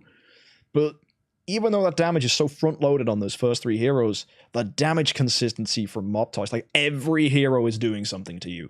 You just can't get away. It's just being absolutely gang-diddled, and it's a beauty to see. I want to see Moptosh in the finals, honestly. I think this team's excellent. And BB, you know, that Vulcan didn't do much, but we might see Vulcan come back. If he can survive, if he can avoid getting hit, which is almost impossible against his team, he might be able to do something, but it's going to be hard. Yeah, so there we go. That's an aggressive win for Moptosh. So no defender's victory yet. It's only fight 1, though. Anything could happen, and maybe we still got a Vulcan high roll on the horizon. So let's go see how BB does now as our attacker, which puts Moptosh on the defensive. This is actually a good position for Moptosh, because if he gets his defensive win, that's pretty much him guaranteed to move through to the next if he gets 3 or more victories. So here we go. Moptosh, our defender. And yeah, fun little look. BB's team last time was totally different. He was running like Freya. He was running, I think, Garuda. So yeah, he's definitely gone with a different lineup here. But that's not necessarily a bad thing. I definitely like the look of his team this time around, much more so. So here's BB with Holmes, Saja, Sherlock, Fiona, Rogan, and of course, Vulcan. So yeah, first Vulcan of the tournament. Will he do anything as the attacker? We start, of course, with Carry. Energy stealing Fiona again. What is it with Fiona and carries? Right? I have no idea. And there's the active from the Holmes. Any good doves? No. So one oversight with BB's team is there's not a lot of heroes faster than the Holmes, so he doesn't get as many potions. On my team, I tried to make Holmes my slowest hero, even though I make him as fast as possible, which says a lot for how fast my team is. Yep. We've got that Carry. She's still holding in here, and it looks like Moptosh is losing. And he might be here, actually, unless that Saja does a ton of damage when she pops. Yep, there you go. That's it. He just explodes. Yeah, that's the funny thing. Moptosh's team's like, he gives you that false sense of security, and then the ghost mark on the hero who kills ticks, as soon as that hero's dead, that's a ton of damage. And yeah, Mim with the damage over time, Azrael with the death damage. Like, I feel like Moptosh, when he built this team originally, like he brought a very similar team in the first IHXC, Azrael didn't exist. And I'm surprised he didn't rebuild the team for next time round. But this time he has. And he's like, you know what? He like everyone else, no one got improvements from Azrael apart from Moptosh. So yep. Yeah, I'm glad he went with it this time. You know, this Vulcan's not really doing much. It has the flag on it, but it's just base flag. It doesn't have the shields. All it has is HP, damage dealt, and crit damage reduction. So it's not really doing much for him here. Yeah, and as a base form. You know what I'm most terrified about Moptosh's team? There's no Rogan and there's no Holmes Young. Yeah. So, like, Moptosh could have accidentally just, like, in being so aggressively anti-meta, he might have solved the new meta before it's even begun. Or he might have just solved the meta. This might actually be the secret best team. Like, I don't know yet, but all it's going to take is time to find out. Yeah. I mean, the assassin teams are all about killing low health enemies, and that's what Moptosh wants to happen. Yeah. He wants them to die. Yeah. One thing I always like in tournaments is there's always someone who plays anti-meta, right? Mm-hmm. There's always the popular teams, the cool kids. But the funny thing with anti-meta is all you need is to play against meta and you win, right? It's actually the weakness of anti-meta is rogue teams, like off-brand teams that are just... And like, if you get past all that, right, you're winning, right? Because now you get all the teams you want. And it's great for him that his first matchup, as you can see with BB's team, it's meta. We've got Holmes Young, we've got Saja, we've got Rogan. So this is what he wants. So rubbing his hands together, I think, for Moptosh. I don't know who he's going to face next time round, but it could be Gimmerman. Oh my goodness. Ooh. And that's bad news for Gimmerman. Oh no. That's the matchup I want to see, and that's the matchup we're gonna get. So that's gonna make tomorrow very interesting, or even today. I'm not quite sure when it's gonna line up. It could be today, but anyway, folks, let's go ahead and see what is potentially the last fight between these two, BB and Moptosh. BB is back on the defense. Moptosh, our attacker, and potentially we're gonna see a 3-0 from Moptosh's absolutely wild team. Team's insane. I love it. Oh yeah. So we start, of course, with carry. Oh my goodness me, Holmes Young's out of here. That's now we're gonna see active skills from Moptosh. Yeah. Tix is alive. Oh, you guys are gonna see the full glory of Tix now. Watch, Tix is active. Here he comes. Oh my goodness, Vulcan did something, and then Tix, huge damage. The health swap. The health swap on the Garuda. Yeah, that's kind of scary, actually. Like, Garuda needs someone to die. Oh. Well, she died, but so did the rest of his team. Oh, my word. His team just fell the second Garuda died. Look at the Tix damage, baby! That is insane. That's what you want. That's Moptosh's high roll, right? The carry finally hit one of the shutdown heroes, which, like, he's got the freaking wall deck. He's got the Tix. He's like, one of these are going to go through. And if they don't, I don't care, because they do tons of damage from the grave. Oh. I love this team so much. It's just pretty great. It's great. And I love it when you see attack stats like this. It's just like Tix is just middle fingering the whole enemy team. It's just it's great. And Saja, man, she tried. She really did. But it wasn't enough. She just played straight in. And I think, you know, Moptosh has one of these teams which is just a favorite, right? It absolutely is a favorite to win because it's so different to what everybody else this tournament's going to be running. But it works, right? He's leaning in on a meta that he thought was going to be dominating, and just said, nope, I'm just going to counter it. And it kind of worked on Season 1, but there weren't a lot of Assassin teams in Season 1. But the Assassin teams that did enter won, and the winner, Saul, never played against Moptosh. So now that we've got more Assassin teams, it's what Moptosh needs. So there you go, folks. Look at that. 3-0 to Moptosh. Well done. And that's going to be it for the first quarter of this tournament today. Congratulations to our winners that have moved forwards. It's probably best we go ahead and have a look at the standings as they line up so far, and so that competitors can see when they're coming up in the lists. Hopefully in chat there is also the bracket available for you guys occasionally getting posted in, so you guys can click the link to keep up with the tournament yourselves. But here are the results as we have them.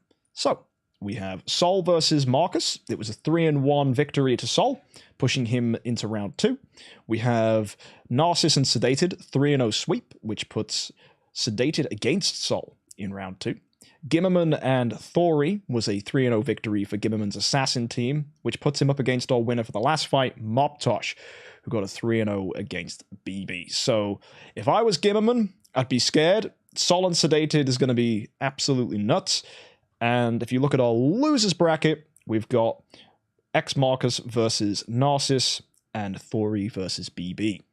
Fights yet to come. We're going to start the next part of this segment with myself versus Brad.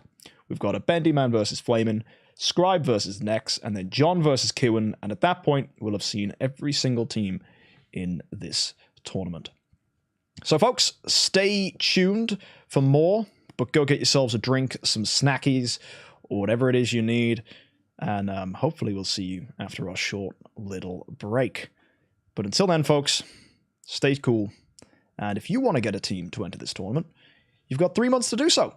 Get those 10 stars ready, get those artifacts ready, and you can find all the rules in the description below. But do remember, after this tournament, we will be releasing a ban list, and it's looking like Rogan and Holmes Young are the ones that need to go. Things may change, though. But folks, stay cool. We'll see you in a sec. Let's go.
Welcome back to day one of the Idle Heroes 10-Star Cup, and things have been pretty interesting. I hear that our next competitor is a professional streamer for Idle Heroes, some dude called MKX Jump. What do you think of that guy, Afflicted? Never heard of him. No, he's... Probably some stupid idiot. Oh dear. You know what, I'm so glad... Go on. I heard the guild he's in's pretty good, though. Oh yeah, the guild's really good that he's in. I hear it's run by this really, really annoying dude, though, that's like... You know, he's got like 2 A-tier heroes and just decided to casually sell one. Like, what a weirdo. Totally. I don't need it anymore. That's fair, that's fair. Totally inside jokes, by the way. That's Afflicted and myself just being mean to each other. I'm so glad when I said that you didn't say something nice. I was like, please don't stroke my ego, right? I would never. You deserve it. Yeah, good.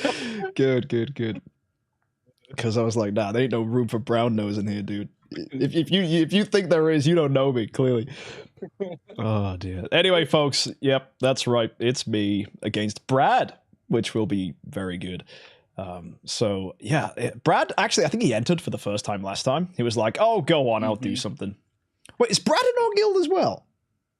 If it's the right Brad, yes. Oh, there's two Brads in your chat. I'm pretty sure Brad B is the one in our guild, but I could be wrong. Yeah, I'm pretty sure it's him. If it's not, well, sorry, we've just totally misbraded. It's like misgendering someone, but bradding. Totally got him wrong. But no, I think it's our guild and Brad. Yeah, it's crazy, right? Is Smeegs in our guild? No, but Syntax is. Oh, we need to get him in. That way the whole guild runs the IHXC. Yeah. All right, Brad B is our Brad B. Yes, he's in U1 and I think he's also in U7. Okay, I'm excited to see what his team is. Very excited because I know what my team is, but it's a bro at this point. No, I had to double check before I was like, wait, what have I entered? What rubbish have I brought this time? But no, I hope his team's good. Ooh. It is. Oh, it's wild. Oh my good. You're going to love this matchup, folks. You thought the last one was good? Look at this. We have me, and I'm running Holmes, Young, and Saja. So this is typical stuff.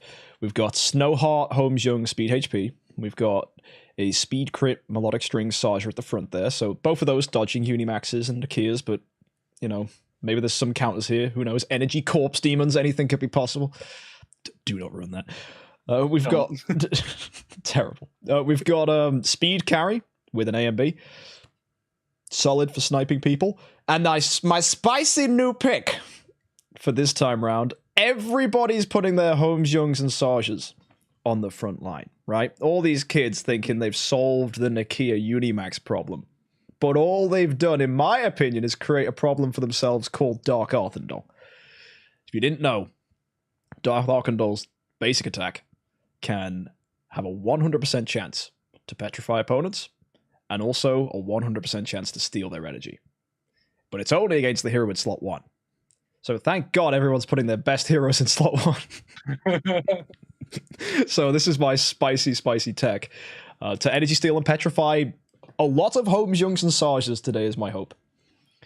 And yeah, that's why I actually put my Holmes Young in slot 1, just in case anyone was mad enough to do this, because he's got more control immunity than Saja. But yeah, for me, I was like, that's going to be fun. And then, of course, I'm a filthy degen with Rogan and then Faithblade. So it's super meta. My team is just... It's here to do well. That's my hope. Meta with tweaks. Yeah. Basically all it is. That's what you need. You need these things to counter like other meta people, right? If you can't beat them, join them and make it better, you know? Exactly. And then you do beat them. Some Andrew Tate logic there.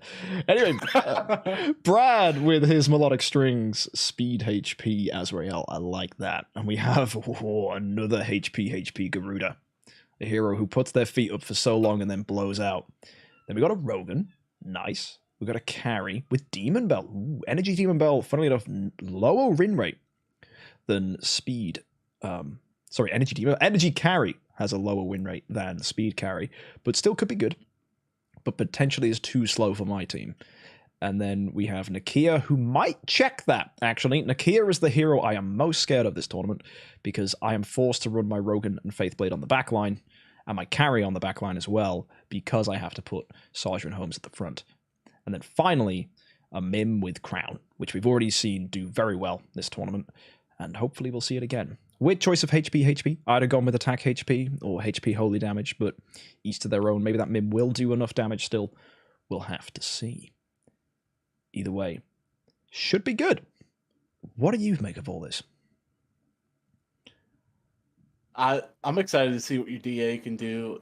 You know, this is your same team as last time with just DA instead of Nakia. Yeah. And I'm excited to see what that does, since, you know, like you said, everybody changed to putting their carry heroes in the front, so it kind of just May find Nakia useless. Nakia. Yeah. Yeah, and I think that's probably would have been your best change, because the rest of your team worked perfectly. So doing that is a very smart move, but we just have to see how it is in practice against teams like this. Yeah. Which is, you know, kind of scary. But I was nearly afraid of running my Faithblade because of other Nakias and stuff. I was like, oh man, I should probably run a Unimax as well as Dark Arthandal, and then no slot is safe. But then I realized at that point it's just disruption with not a lot of damage, so I kind of shut down my own win condition. But yeah, that was one thought I went through. But God, Unimax is so good. It would be so cool to see a few more of him this tournament. So yeah, sadly, Dark Arthandal was the pick, but also hopefully really good. So we'll see it hopefully, and things will play out nicely. But yeah, who do you think's going to win? That's what I really like about this tournament, is that you could see heroes you haven't seen in years, and I really think banning Holmes and Rogan will bring that out even more, to where you'll just see all these heroes that are interesting and cool. Like DA, like I would have never thought DA to be in a PvP tournament, and here she is. And you know, if she sucks, she probably shouldn't have been here. But if she's great, that's a major thing to pull off, you know. And it's so cool to see these old heroes working into the meta. Yeah, for sure. It's like when was the last time you saw a Dark Arthandal and a Faithblade on a team that we referred to as good? Right? It must Never. be no. I think like the Light and Dark days remember when auras still existed? Actually, do you remember when auras still existed? Yeah, I was there when auras were here. Okay, I just forget how old you are, right? As a player, not as a human being. Right. It's like, actually, I felt like a boomer today. I made a joke about Rayquaza. Someone was saying the gap between free-to-play players in Wales is huge. And I said to him, dude, it's always been huge, but Idle Heroes is technically a single-player game for free-to-play players. Do not worry about the fact that some dude's over there with a level 100 Rayquaza. And he was like, a what? And I felt so old. A what? Yeah. How do you know one of the most legendaries of Pokemon?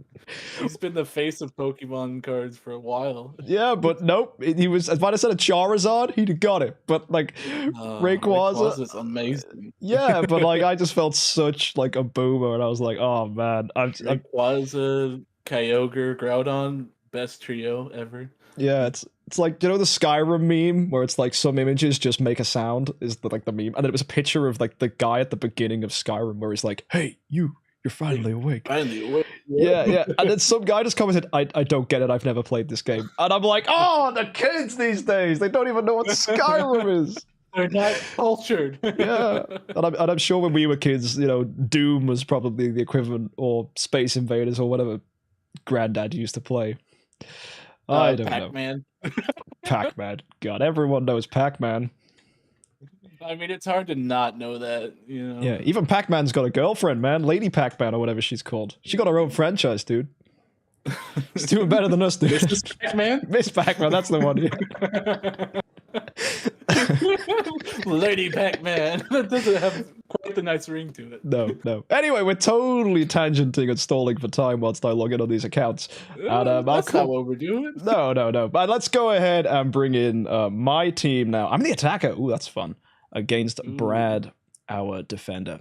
Of course, the score is 0-0. There has been no fight so far. But things will hopefully change for the better. So let me just bring up Brad's team. What the heck is Brad's username? It's Brad. Okay, that helps. That makes a lot of sense. Hang on a second. Wouldn't he be online? Yeah, he should be. Did I not add everybody? Wait, where is he? Are you slacking in your own tournament? Bro, maybe. I just assumed everyone would add me. That was my logic. Is it in your friends list application? Probably. Yes, it is. I just didn't accept. Yeah, there we go. Yeah. We're good. Let me just accept everybody for this. Outing myself so hard. Yeah, this is embarrassing. Right. Okay. Let's go, guys. Let's go. Yeah, you didn't add me. The thing says, not as he does. Yeah, the thing is, everyone added me. I just never accepted them. That was the thing. Oh, I forgot I have to, accept friend requests. It's like on Discord, where I have to now accept message requests as a thing, and it's like it's good because it filters out all the people asking for help. Because you used to not be able to send a message at all, but now you can send a message. It just has to be accepted. Yeah. Well, anyway, let's go ahead and see how this fight plays out. We've got Brad as our defender, me as the attacker. I will 100% set my defensive lineup to be the proper one, and then here we go with Brad. Good luck to you, buddy. He is going to have to take down my Homejung, Saja, Carry, Dark Arthendal, Rogan, and Faithblade. So, yeah. Here we go. Ooh, I'm so excited. Right. So we begin with, I think... Ooh, Nakia goes first. That slows down my carry. Okay, she's still next. Oh, energy stealing Nakia's bad. Ooh, the dodge from Brad's carry. Stun on the Azrael. Homejung gets an active. Who's he going to dove here? Not a lot. No one. Oh wait. Oh yeah, no one. That was not a lot of people. Yes, Zero is not a lot of people. Oh, it's because I'm slowed down. It's totally messed up all my speed orders. God, I hate Nakia. Oh man, I'm getting absolutely countered. Oh, this is. Oh, I'm gonna. Oh man, I'm now scared of any team with a Nakia at all. Okay, Mim's dead at least. Okay, yeah. Okay, Dark Arthendal, Petrify! Oh, the Petrify's huge. Yeah. That's so nice. And, wait, Azrael's back. Uh-oh. That's... Oh, Garuda's down, though. Yeah, that's fine. I think that carry mark on the Azrael is going to be enough to seal the deal here. Yes, it is. Rogan falls. But I still somehow... That was a scary fight. Yeah, that was a lot of back and forth. Nakia is a freaking good hero. Oh man, you thought I'd never say that in 2020, what, 2023? Oh my goodness. 2023, it's a new year. Yeah, and 12 million damage from a carry. Wild. That's pretty crazy. Yeah, speed attack A and B doing the damage, man. And yeah, solid effort from Brad though. Like his team really messed me up, but I somehow managed to claw that one back. That was exciting. That was really good. He's got my homes totally counted. That Nakia has ruined my potion generation, so not a lot of doves coming out. But yeah, hopefully Brad can get something good as the attacker here. But yeah. Yeah, I'm scared to see what he does as the attacker. So that's 1-0 to me. No defensive victories yet. And after that fight, I think it's too early to try and make a prediction. Yeah, it was a very back and forth fight. Just kind of had to see what you guys can do on the other side. So let's find out. Here's Brad, our attacker now with an Azrael, a Garuda, a Rogan, a Carry, a Nakia, and a Mim. Here it comes. Fingers crossed for you. No idea what you just said there. I was mocking you. oh, thanks. Well, that's a lot of damage. Saja and Azrael down. A ton of damage on my carry there. A lot of Mim damage coming out here. Brad's carry still has an active. Not getting CC'd. So, is she going to die? No, she's just held in. Oh, she's got to deal with it. What a dodge. There it is. Oh, that's so many carry marks on my team. If they trigger, the carry and the Azrael might come back. He needs that Garuda to tank. She has HP crown. You need to kill this Garuda fast, and you do. Faithblade's a good boy. That's a lot of damage, man. Oh, I honestly thought like Brad potentially could have brought that back. Like so many of my heroes were really low health. Really, really low. If that Garuda didn't get doved, you could have had a chance. Yeah, for sure. It makes me wonder, like, Could have. if he like took out the Rogan or something, I don't know, or even just all the speed heroes entirely. But then at that point, if he takes out the Nakira and the Rogan, and maybe replaces them with a Waldeck and Tix, suddenly it's Moptosh's team, right? Yeah. So it's like Brad's gone for kind of Moptosh's team, but with a lot of speed manipulation, which it seems is kind of like somewhere in the middle of being good, but speed manipulation without speed ties is always questionable because you've got no Saja to try and beat in a mirror match, you've got no Holmes to try and beat in a mirror match, and that's why the speed's kind of all over the place. So for all that people want to, like, you know, diss on heroes that manipulate speed because they're annoying to play against, you kind of have to have a plan when you bring them. It's very important. Yeah, there you go, guys. That's that fight there. And that's going to be a defensive win for me. So, Afflicted, what are your thoughts now on this matchup? Do you think it's going to be a done deal for me, or do you think Brad's got something left in him? I feel like it's going to be a done deal for you, but like if he can avoid doves and get some actives off, he might have a chance. But it just seems so powerful, you know? Yeah, I think it all rides on that Garuda. Yeah. If she can avoid getting doved and get an active off, I feel like it could change. But we'll just have to see. Yeah. So let's go ahead and see. We got Holmes, Saja, Carry, Dark Arthendal, Rogan, and Faithblade. Potentially getting a third victory here against Brad. Let's see what happens. Of course, we see that Nakia go first. Then we have Carry. And there you go. That's Saja with the active. Not killing the opposing Carry. My Carry dodging the Rogan. Okay, Brad's Carry's down before she got to do anything. I think that's the weakness of energy carries. She just is too slow. There's Faithblade. Oh, brutal. It's all on this Garuda now. And there's 6 heroes to deal with him. Good damage, though. Hey, she's living.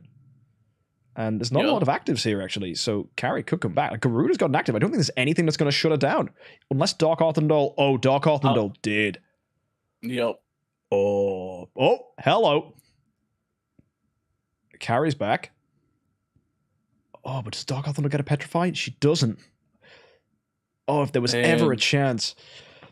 She's dead. Yeah. Not enough energy steal there from the Carry. Unfortunately, Saja's still got an active left in her. I think we're going to see that Rogan die. We do. There's Dragon. Is this Carry going to clutch it? She gets stunned. My Carry's back. Oh, dear. That is going to be, I think, Brad done for. Yeah. That's 3-0 right there. Oh, my gosh. Your Holmes and Saja almost similar damage right there. Yeah, 12 million, 30 million. That's massive. And, you know, Brad, honestly, if he'd have got an active skill from that Garuda, I think that fight would have gone totally different. His Garuda and Azrael, like, his Garuda never got an active. His Azrael, I don't think he got an active either. No. Like, he just, no actives from his team, just completely shut him down. Yeah, I think back to the drawing board for Brad there, really. Getting speed on Carry is so important that she can just try and steal energy from someone that's going to shut you down. And, yeah, just... needs a hero other than Garuda that can actually blow out here, I think, really, to try and take full advantage. I know what Brad was thinking. He was thinking, hey, I'll just get all these suicide heroes with Mim and Garuda and that'll be enough. But if Mim dies and Garuda gets CC'd, you kind of run out of options. And I think with a HP Mim, he's a little too defensively built, not enough damage. And yeah, Azrael not getting an active really, really does hurt. So just got to find a way to try and get him in with the speed up. But yeah, difficult one to try and perfect. And at the same time, you know, you're going against a team that's, you know, 3 seasons in refinement and made it to the finals. So, you know, Brad, I wouldn't go with your head hung too low. You've definitely got losers bracket to enjoy, and I think you're going to have some good matchups there. So definitely a lot of fun. So yeah, solid effort. Next up, we have on our wonderful bracket of tournamentness, Bendy Man versus Flamin'. Okay, this should be very interesting now. Bendy Man, little background information on them. Their team is always running Gloria. And no matter how hard you tell Bendy Man Gloria is bad, Bendy Man is absolutely adamant Gloria is good. And it's difficult to talk Bendy Man down because Bendy Man's got this idea that Gloria is going to do so much CC, but the problem is Gloria needs to get hit, and that's already a bad option. But hey, you know, maybe Bendy Man solved it this time. Maybe Gloria is going to be the god hero she was I was going to say always meant to be. She's never been good. Her best use? Sword Flash Tenant. Yeah. And as for Flamin', I think Flamin's actually brought a really solid lineup. Just gonna have to double check that obviously when we bring it up. But actually I can see it in my little screen over here, and it looks exciting. So yeah, Benny Man's our attacker, I believe. Flamin' is the defender. Yep.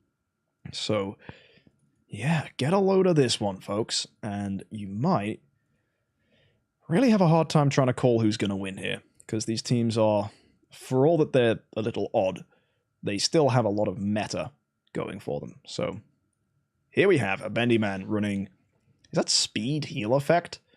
Energy Aider. Nice. We have speed HP Snowheart Holmes, best build for him. Excellent, really good choice. We have speed crit with a Warhammer of Hopelessness? That's a speed carry. I guess the dude didn't have A and B.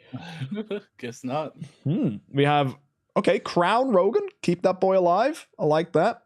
Attack armor break. Sure.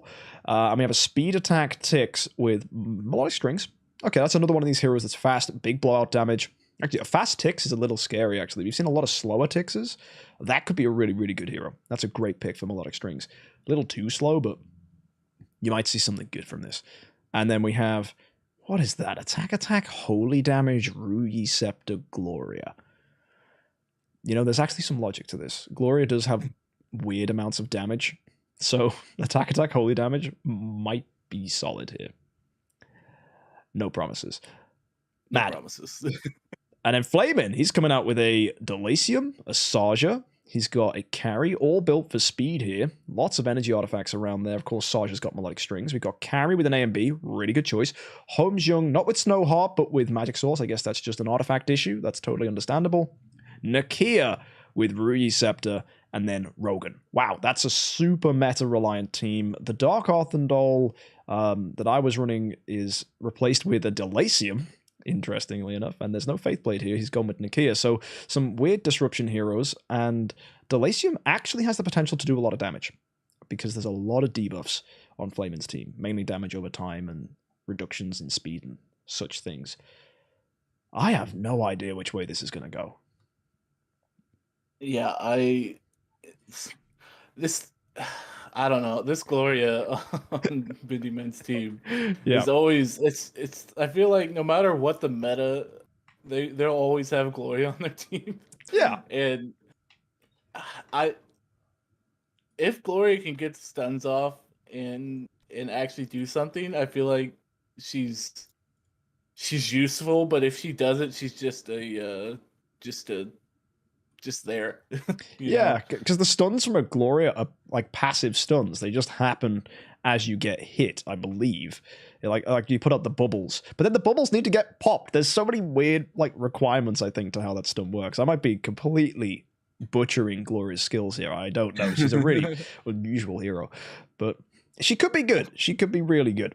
And X Marcus says in chat that Gloria is nasty. I don't know if he's just saying that to like build hype or if he's actually tested and gone, no, she's actually pretty good. I mean, who knows? Bendy Man may have solved the formula third time around. The rest of his heroes do look solid. And Ada's really fun to see. So yeah, that Ada is going to be fun to see. But this Delacium on Flamin's team could do some work. I've seen Delaciums in IHXC team testing that have done a lot of burst damage. No joke. Right? Really good. So this team is going to really, really hopefully show you what Delacium can do. Because this is one of the first times you've actually seen Delacium in this tournament in a team that makes sense. Like, we saw a Delacium Ithaca team, and the guy must have thought this was the Idle Heroes boss fight cup. But, but no, I think we're actually going to see a Delacium properly built this time. Because he's actually a solid damage dealer. He gets a lot of damage buffs. So, yeah, should be fun. So, Bendy Man's our attacker for today with, of course, your boy Flamin' as the defender. And yeah, we're just going to have to play this one out, see what happens. We got a lot of fun things in store for this fight. So tons of variables, tons of weird heroes, just the way the IHXC should be. So, Ada, Holmes, Young, Carrie, Rogan, Tix, and Gloria up against Flamin'. Who's going to take the first fight? Let's see. It's going to be Nakia going first, so instantly a slowdown for Bendy Man to deal with. Carrie energy stealing the Rogan. Not the best, not the worst. Carrie energy stealing the Kia. Again, not the best, not the worst. Ooh, Sarge getting some early kills. Holmes, then Rogan. Holmes hasn't even done an active yet, but he's going to, hopefully. We're going to see it here. Just watch the Holmes. Oh, that's a Bendy Man's Holmes. Dubbing. Ooh, 2 heroes. Then here comes the other Holmes. So that's a speed tie right there. That's really good to see. And then Delasium. Boom! Oh, that was huge damage from that Delasium. Yeah! Oh my gosh. Highest damage dealer of the fight, baby!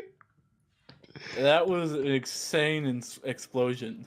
Yeah, like I've told you, for sure. Like, that's even just with a demon belt. That's such a clever choice, because he doesn't need to waste his time with the melodic strings. Like, oh my gosh. Oh, it's such a fun addition. That was insane. Like, we've seen what happened last season. This Tix just get rendered useless because of Saja, and that's exactly what happened again. And then he didn't have time to do anything with his death passive because Delasium just exploded his whole team. Oh yeah, so that's going to be an instant defensive win for Flamin'. it's great. Very instant. Yeah, and I know I said Delasium was going to pop, but I did not expect him to be that good. And you just got to look. If you just count all the things that's happening, you got the poison from the Holmes. I think CCs also count as negative effects. You've got, I guess you got the speed debuff from Nakia. Nakia bleeds, of course. So Nakia double sets up for that. That's already 3 extra damage buffs on Delasium. And I'm sure there's got to be other stuff floating around. Oh man, like no one reads Delasium's damage numbers. No one ever does. Everyone just reads his ability to echo damage over time and of course echo crowd control. But if you go read Delasium's active skill or even basic attack, you'll see that it says he will do more damage if he gets basically crowd controlled, right? Not crowd controlled. If he hits opponents with negative effects, and it's no slouch. It's good numbers. He's getting a lot of extra damage. Of course, when you compare it to Transcendence heroes, it's not a lot, but he deals 400% of attack damage with every one different debuff the target has. Extra damage will increase by 400% of attack damage. So just every debuff, he just does a lot more damage. Oh yeah, so that's if you got 4 debuffs, that's an extra 1600%. Which, bear in mind, that's a Russell active skill, right? Yeah. And so you want early big damage? Run Delasium, baby. that's almost as good as Tix. Is he faster than Tix? Delasium is 12-18. Ooh, so he's speed tied with Tix. So he's like and so you got dots from Holmes, you got poison from Saja, you got bleed from Nakia.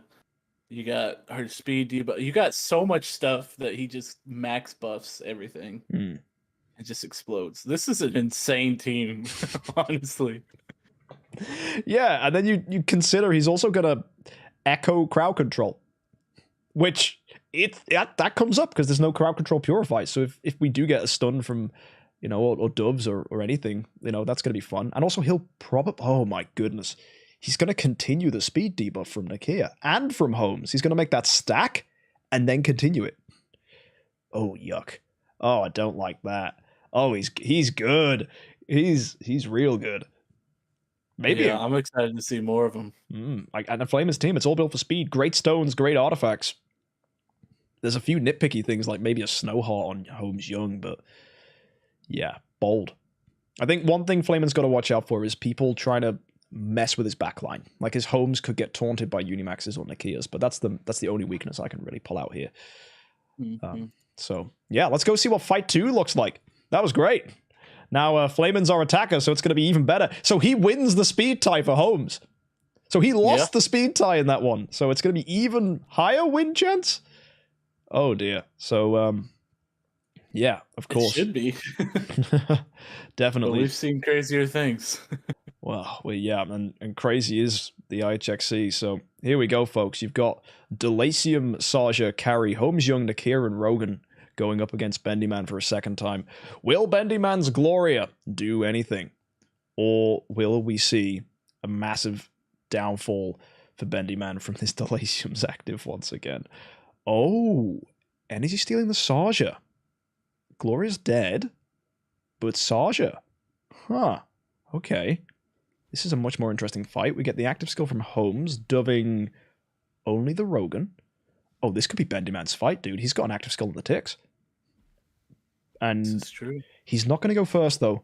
His ticks is slowed down, so Delacium will still get an active here. Oh my god. Yeah. What? I don't think that ticks will ever beat the Delacium because of the speed debuff. If Delacium gets energy drained or CC'd is the only chance that Bendy Man has here. Because that Delacium does so much damage. You say that, but if the carry can only steal energy from one of them, and you're right with the CC though, that HXJUMP could have. You're right. I know. Also, if you're wondering why Delacium falls over sometimes when he does that active, it's actually all Ada's fault. So Ada punishes you when you do active skills. But oh my goodness me. Hey, he goes out with a big boom though. So yeah, who cares if he's dead? He killed the whole team. Like, wow. Flamin', if you don't win this tournament, you still brought something gloriously exciting. So that's going to be 2-0 to Flamin' here. Very, very well done. And a Bendy Man. Honestly, I don't know if he could see this one coming. I think he was like, yeah, I'm going to be fine.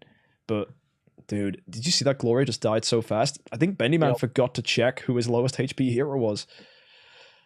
Oh, dear. Unless there was, like, Mesmerize on the Gloria or something. I don't know, but...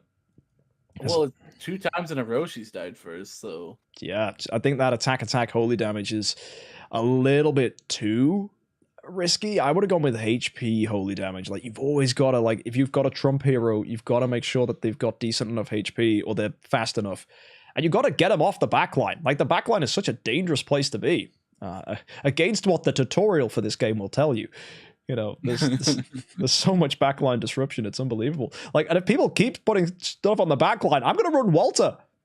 He stuns, guaranteed stun against the backline hero. You know, it's not even good. But really not. No. Hey, Valentino also like has a really high stun chance on the backline, so maybe he's going to be good. Or Kameth. Actually, we ran the numbers on Kameth in this meta. He's too slow. Nope. He still can't outspeed assassins, even with a Rui Scepter and speed HP. So, poor guy. Anyway, folks, let's go throw in now with Flamin' our defender. I think, yep, a Bendy Man's going to be our attacker. So, oh my goodness, I just don't know what to think. Anything could happen. As we go for now, the next time around here. Good luck. Absolutely good luck to Bendy Man, as this is your final attempt to beat Flamin' with you in the aggressive position. We have Ada, HXJUMP, Carry, Rogan, Tix, and Gloria. Good luck, Bendy Man. That Delacium. You'll need it. It's terrifying. Yeah, let's watch where Bendy Man's Carry goes this time. So we get Carry stealing from Ada. Oh, that's brilliant. And then, Carry trying to steal from a Carry and getting dodged. Oh, Ada's gone. Yep, straight up. Saj is pretty good. And then, oh my goodness, Tix might even die. It's not even going to matter. Like, Nakir's already slowed him down, so that Delacium's going first regardless. He might get doved. Oh, no, he didn't get doved. And they're gone. Oh my goodness. Just deleted. How did Rogan live that? Oh, I don't know. Oh, Tix! Oh, he didn't. Oh! Come back? No. No. That's Sasha. Rogan combo. Yeah, it's too good. Too good. That's another 3-0. Man, Delacium with the 9 million. What a hero, man. Honestly, Flamin' really showing us some new stuff. We've never seen a Delacium in this tournament do well before, and it was rumored by some of the pro players that, like, okay, they were mucking around with Delaciums and saying, he's a good hero. Don't want to play it, though. But Flamin' was like, hey, I'm going to play it. And he did, and he played it brilliantly. So there you go, folks. That is going to be a 3-0 victory for Flamin', putting Delacium on the map and potentially giving us another opportunity for a favorite to win this. We see a lot of these teams, right? And you can say that the meta is boring because it's mostly Saja's and HXC's and Rogan's in the best teams. But what that means is it opens up opportunities for the other three. And there's just so many good heroes. You've got Carry, you've got Nakir, you've got Unimax, you've got Cruz. Delacium, it seems. Tix. Honestly, that's the question I want to throw to you, Afflicted. Right? Let's assume you're running Saja, Holmes, Rogan. Who would your other three be? Saja, Holmes, Young, Rogan. It could be. I really like the death passive heroes like Waldick, Mim, and stuff, but they don't really work too well with them. They can do. We did see good teams do well last time. Because I really like the combination of having multiple win conditions of like exploding them, but if you die, you can still kill them and win. Yeah. So like somebody like Waldick, Mim, Azrael or something like that. Mm-hmm. Yeah, or Tix, you know. But with this, it's just so it's so limited with Rogan and Holmes in here. You know, it's they just kind of shut down counterplay unless you have a Delacium apparently. But he still had Holmes and Rogan in his team, so you know. Yeah, very true. But I think, you know, we've got a lot of options. Like, even, as you see with my team, Doc Arthendal made the squeeze. Drake has made it in. We've seen Garudas. There's still, like, people are really undecided. Like, we've seen, I mean, Fiona. That's another one that makes it in a lot. So. Yeah, I do like the Fiona. She seems to give good sustain and clear CC. So, like, that's pretty huge. That can turn the tide of battle. Yeah, like clearing the crowd control is massive. So yeah, folks, let's go ahead and see the next matchup. We got Scribe against Nex, and funnily enough, Nex's team is almost identical to the winning team from the last tournament. So terrifying is the word I would use for this. Yeah, I'll let you guys be the judge. Weird order on heroes actually, but it might work out. We have Scribe. Scribe, that's it. Yeah, we have Scribe. So Scribe did really well last tournament, and I was really hoping he was gonna like bring something super spicy, but I think everyone's been yelling at Scribe to bring a Morax team for so long because Scribe's notorious for loving Morax. But when we said bring a Morax team, we didn't mean bring his entire fan club with him. So, Aradia, Delacium, Waldeck, Cthulhu, Cruz.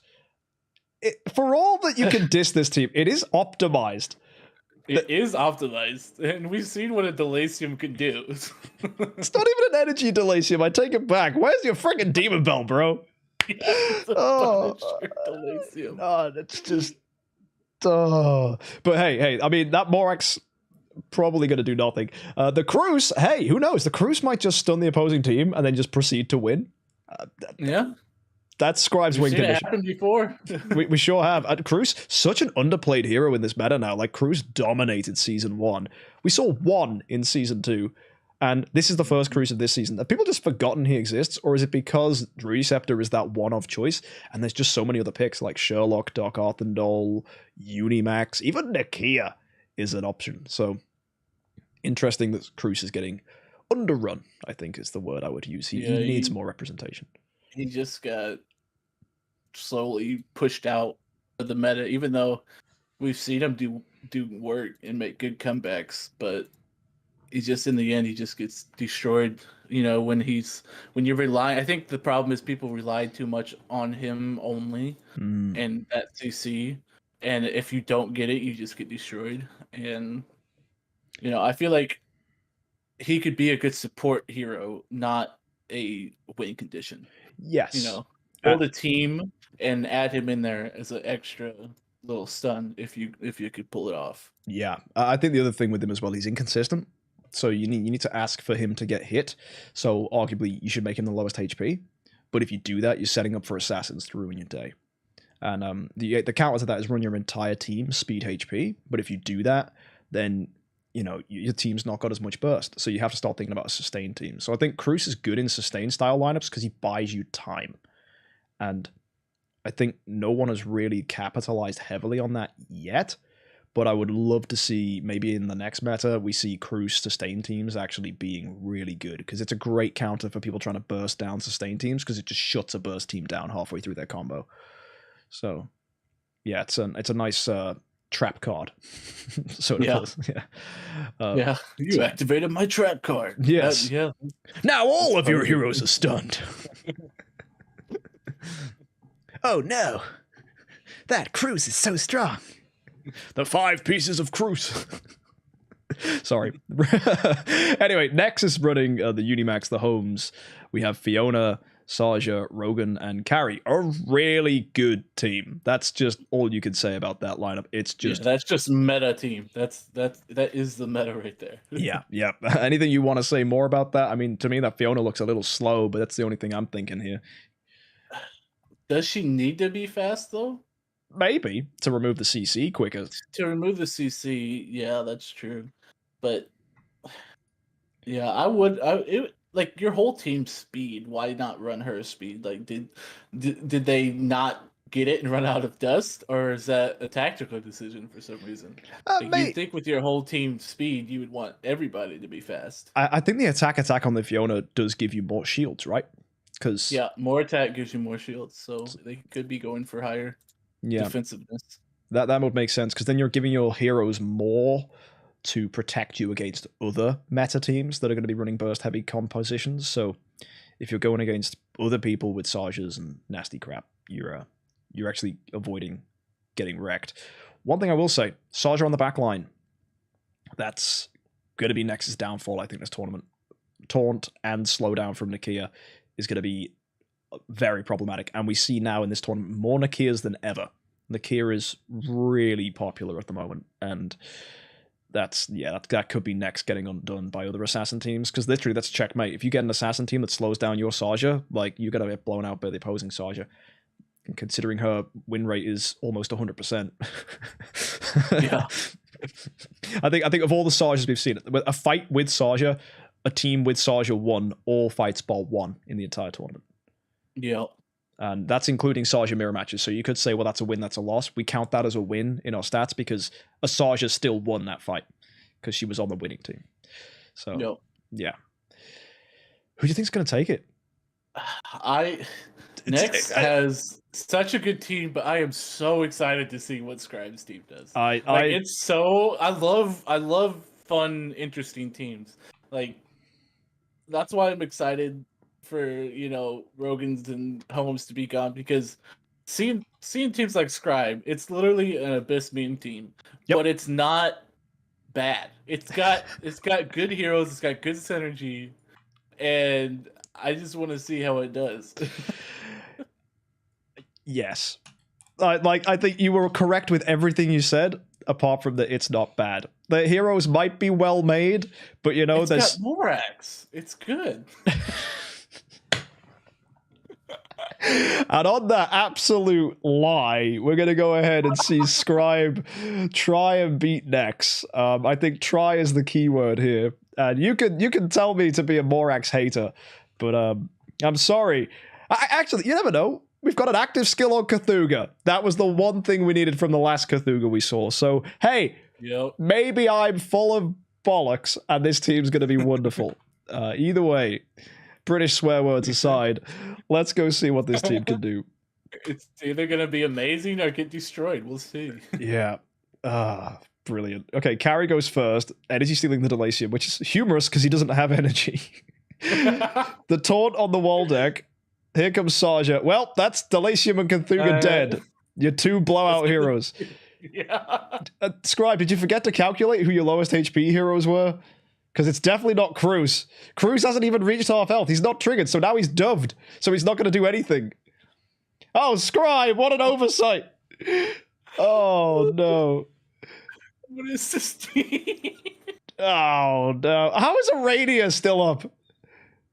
I have no idea. She's tanking. Yeah, she's got King of Demons, to be fair. That's a lot of HP. And she's speed HP as well. Morax is dead. They're all dead. They're all dead. Yeah. And Aradia dies by gaining energy.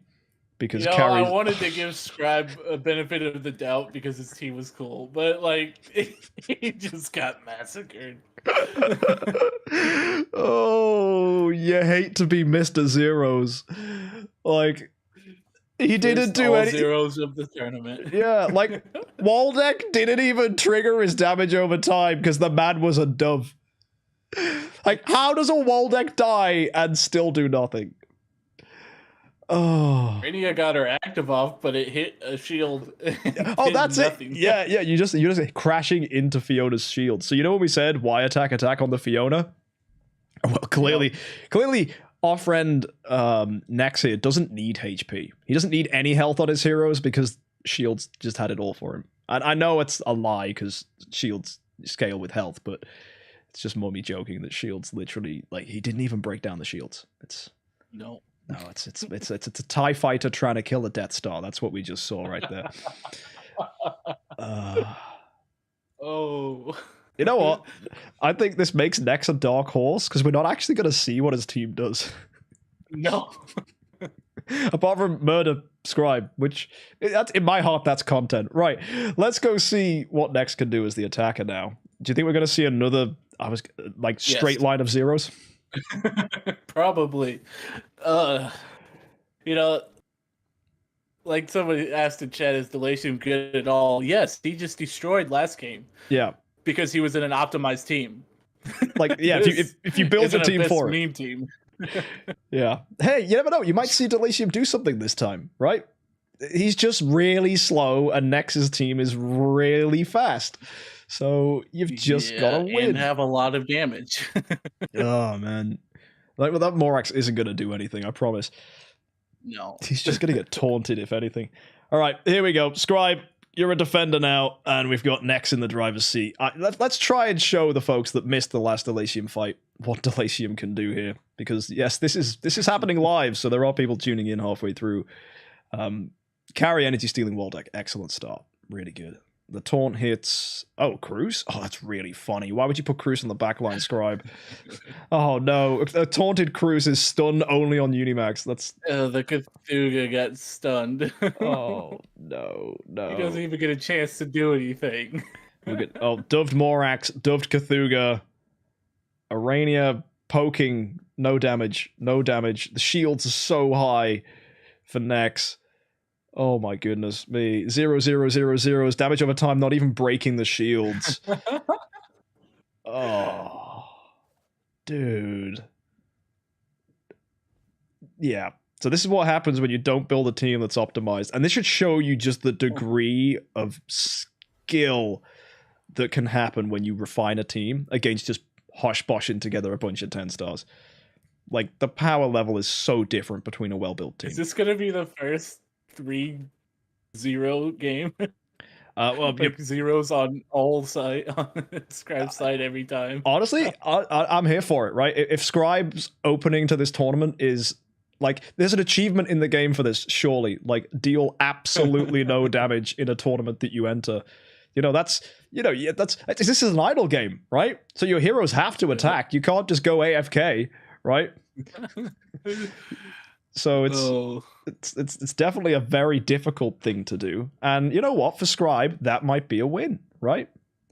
Who knows? Because arguably, this is what the health bars look like at the end of the fight. So that's a 2-0 for Nex with a defensive win already under his belt. And yeah, let's see if Scribe can, as an attacker, regain his pride by getting doing 1 damage. You took the words out of my mouth. Right. Oh, dear. So, I mean, for Nex, this is candy from a baby, and I think he's probably loving it. But here we go. We got Scribe again, trying and probably failing.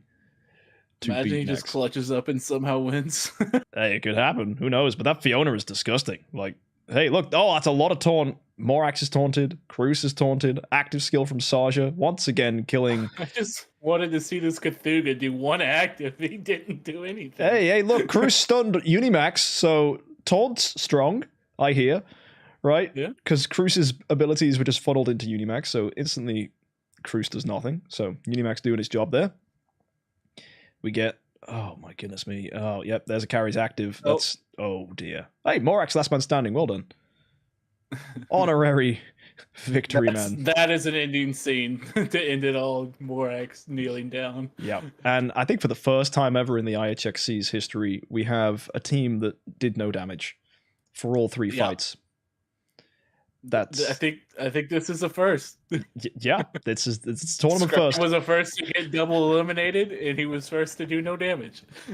Yeah, I think Scribe's goal of being the worst Idle Heroes player of all time is. I say that no, he made it through to the top 8 in. I think he's just hunting achievements. Is what I think. Yeah. So he's like make it to the top 8 in an IHXC, get removed first from the IHXC, deal no damage in an IHXC. He's getting all the platinum achievements. That's what he's doing. Like 20 fights. Gosh, that was such a long fight last season. Oh yeah, the 9-9 pairing. Yeah. Different from this one. Oh yeah, to get eliminated without losing, right? Yeah. Oh dear, that's so good. Oh, that's fantastic. So, well done. That's an amazing team, Scribe. Yeah, well done. So, Scribe said he wanted to see how a single faction could do as a team. Mm-hmm. Well, Abyss is not the faction. No, I think the best team to do that would be Fortress, because you've got Sherlock, you have Holmes, you have Saja, you have Fiona, you have Unimax, and then you could, if you want to be really, really spicy, run a Nosuke, because then you get the shields from the Fiona to like try and make him trigger. The only issue is you can't run Rogan, so you're going to be slower. But yeah, well, next season, Fortress 2. No Holmes though. I'm going to have to agree with you on that. What, with your team sucks? If I can sleep in here. Well, that and the Fortress would probably be a better option. I also wanted to note, it may be entirely possible that I threw this team together with plans on optimizing and refining everything later, make sure everything is set up right, and forgot to get to that last step. You just threw 6 heroes in. Because I'm fairly certain Cruz wasn't actually supposed to be on the back line, and I just wasn't thinking. That's okay. I mean, yeah, that taunt on the Cruz was rough. But it's one of those things, you put together a team, and you can... Yeah, I know what you mean about optimizing. By the way, in Scribe's favor, like all the graphics that you can see on screen and all those battle cards and all the admin behind this is all Scribe, right? So, you know, the fact that he didn't optimize his team because he had other stuff to do, that's all fair. I mean, the guy was still making battle cards 4 minutes before we went live. Yeah, but that's mainly his fault because one of the teams had a Nakia and he put Natasha as the hero. And I was like, there's no way someone's running. Fault for having 2 identical heroes with nearly identical names. That's fair. How many times have me and Barry called Olivia and Eloise the same hero? So Natasha and Nakia. I've done it. I've called Natasha and Nakia, and they're both Abyss assassins, and they're both irrelevant. So it's the nature. True. Yeah. Anyway, folks, we have 2 more teams that we are yet to see this tournament, and it is John against Kiwin. I don't know if I'm saying that name right because he's written it like, you know those kids that do capital lowercase capital lowercase.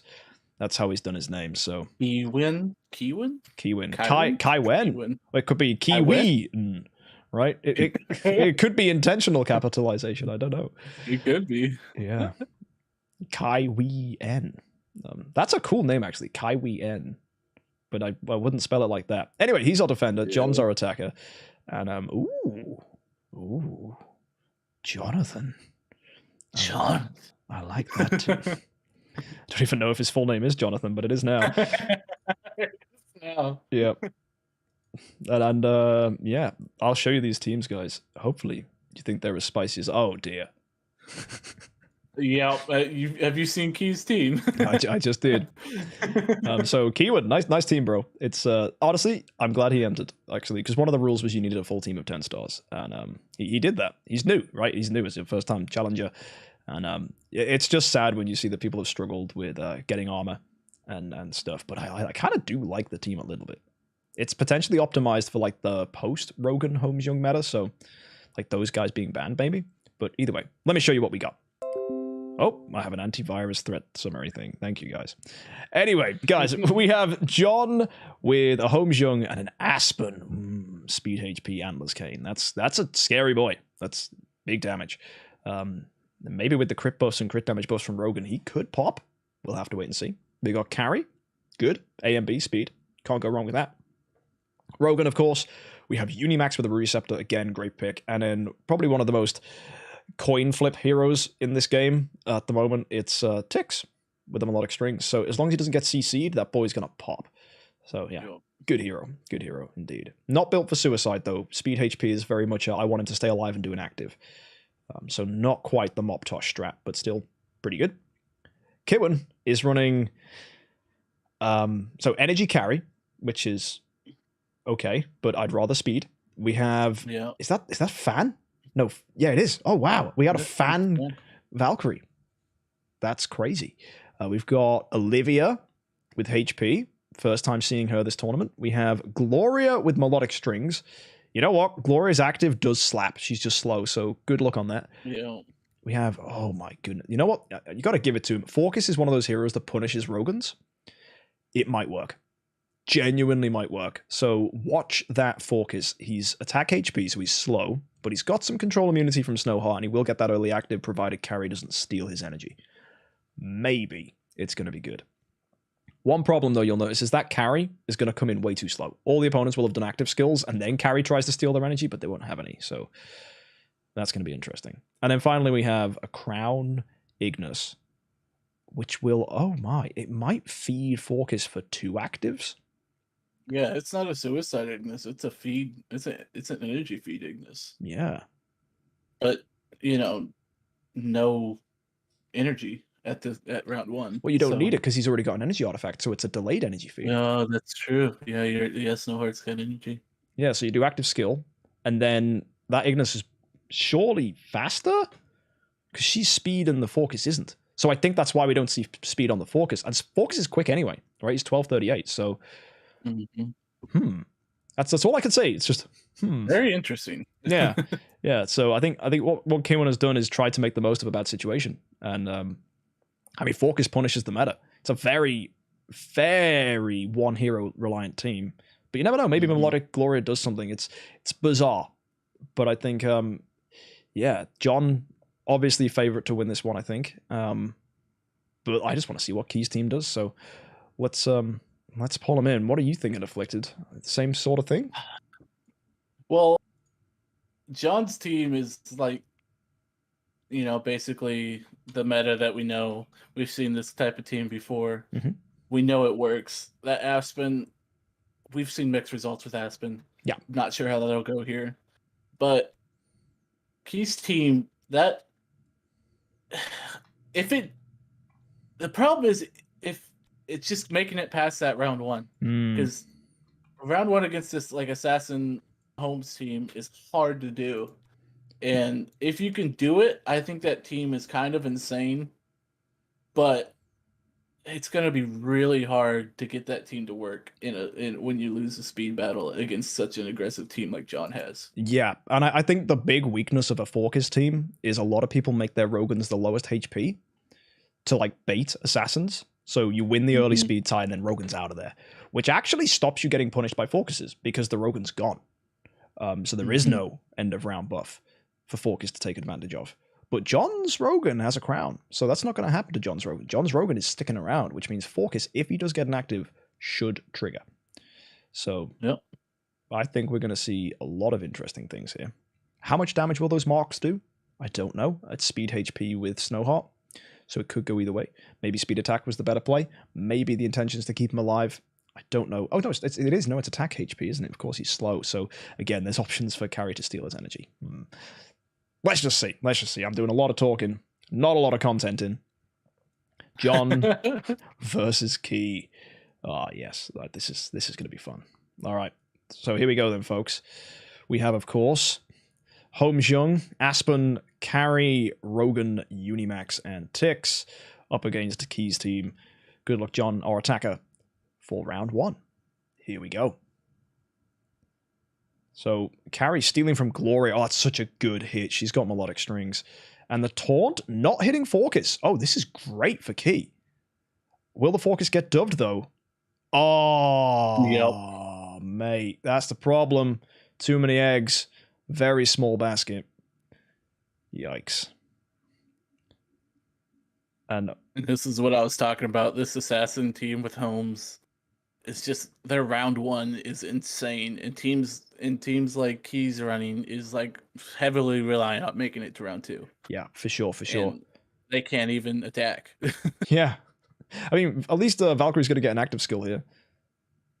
Maybe. I mean, Aspen's got an active. Oh, and he didn't kill her. Okay, that's impressive. This Valkyrie's holding a flag? Not flag, sorry. Fan? It's an artifact. Yeah, it is.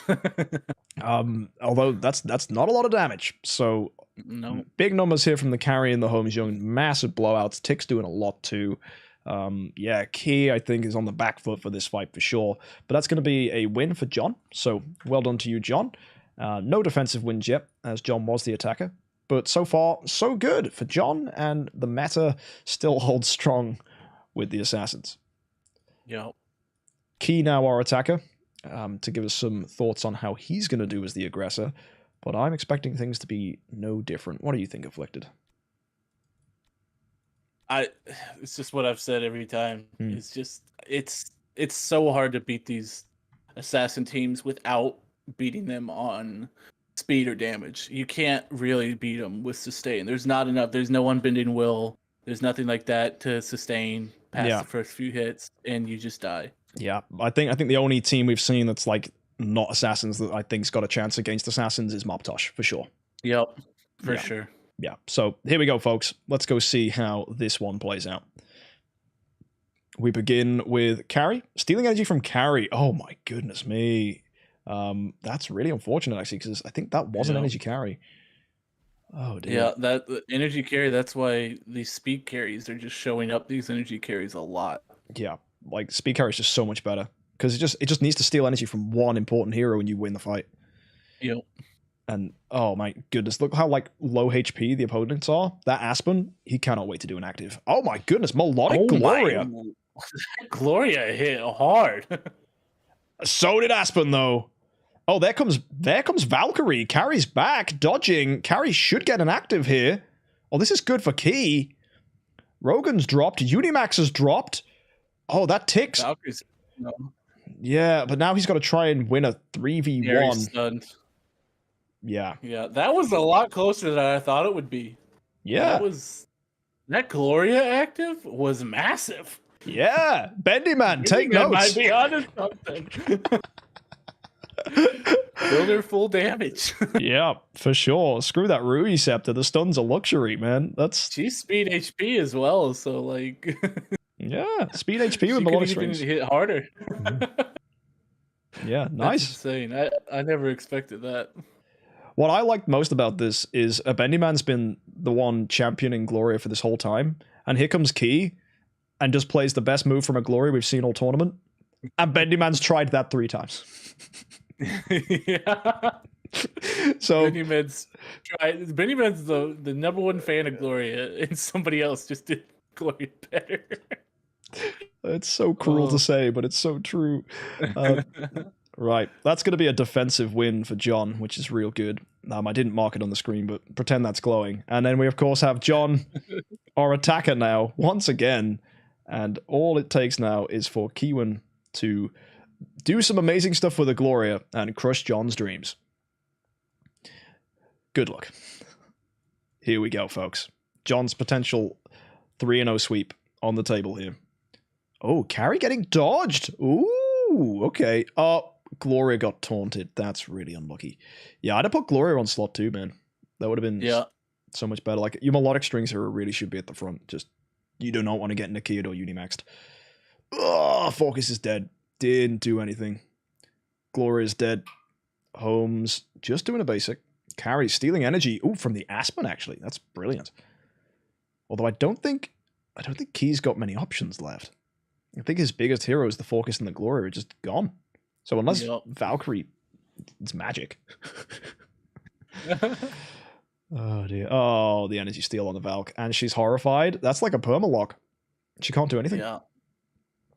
It's like Lord of Fear. I really think Key should have swapped that carry and Gloria spots here. For sure. I'd have carry put back row, Gloria front row. I'd have put both Focus and Gloria in the front row. Like, you do not need carry at the front. And Jesus, look at that Holmes young man. Beautiful. I mean, that second fight was close, but it couldn't stop the 3-0. Absolutely. So, yeah, congrats on showing us what an active skill from a Gloria can do. It's definitely something to hold your head high for. But unfortunately, that's going to be a 3-0 victory for John. And at this point now, you've seen every single team in the tournament. So, no surprise, really, that we've got a lot of assassins in the lineups. You know, we've seen variations. I don't think we've seen any team here that's identical to each other. We've got a lot of like interesting picks. There's Sherlocks, we've got Fionas, we've got even a Dark Arthendal, we've got Delacium, right?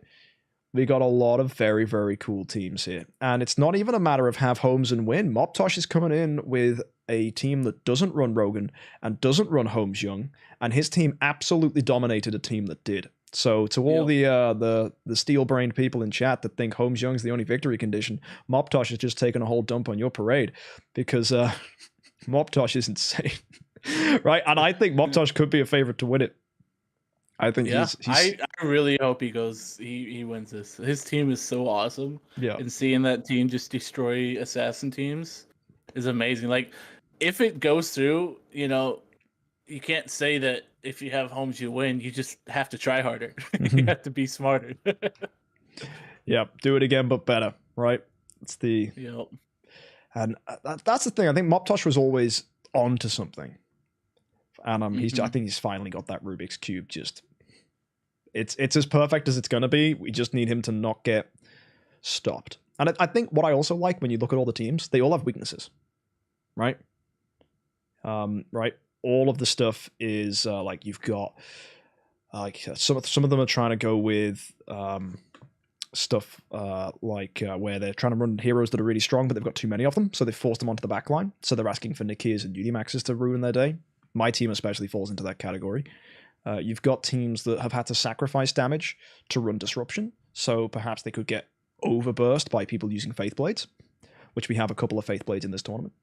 You might have to worry that if you're running a Sherlock and a carry, you can kind of get yourself locked into an endgame where, you know, that resurrection's happening over and over again, and, you know, if you face that kind of team and you don't have resurrection, you know, your team could just get out-sustained by carries and Sherlocks. So there's lots of different ways of countering things. And then, of course, the ever problematic hero, Mim, could just ruin your day. And Moptosh is there with his Mim, trying to be the lord of the multiverse. It's insane. I want to see Moptosh versus that Delacium team. Oh, let's say that Delacium team, probably the most surprising team of the whole tournament. Like, straight up. Demon Bell, Delacium, who dis, and where can I get him? Oh, what a great fight. Okay, so folks, there you go. That's going to be every team you've now seen. We'll look at the bracket real quick before we go ahead and take another break. Again, you know what to do. Get yourself a drink, get yourself some relaxing foot massage treatments, whatever it is. You're going to be going up against the Delacium team next round. Oh, yeah!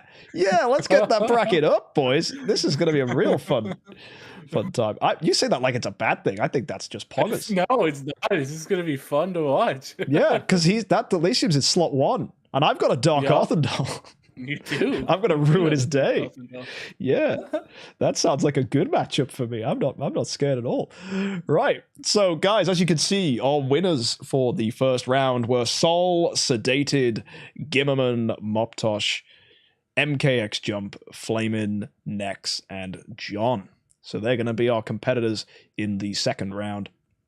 But first of all, guys, we need to go draw our attention to the losers bracket, which is going to be our next wonderful batchup of 4 fights, where it's going to be Marcus, Narcissus, Thori and BB, Brad and Bendy Man, and then Scribe with Kiwin.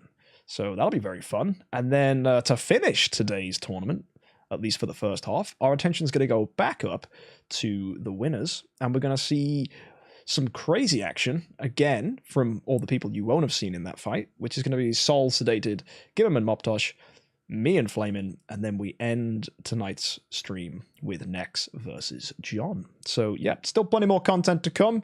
And, of course, join us tomorrow if you want to see who actually wins this tournament overall. But we got plenty more fights until that happens. So, folks, go get yourself a sandwich or something, a drink, I don't know, whatever it is, a hug from your girlfriend to make yourself feel better about Moptosh's team. Who knows? And I'll see you in a few moments.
Hello and welcome back to the Idle Heroes 10-Star Cup, where me and Afflicted are about to say goodbye to 4 people in the tournament, which is be very, very fun.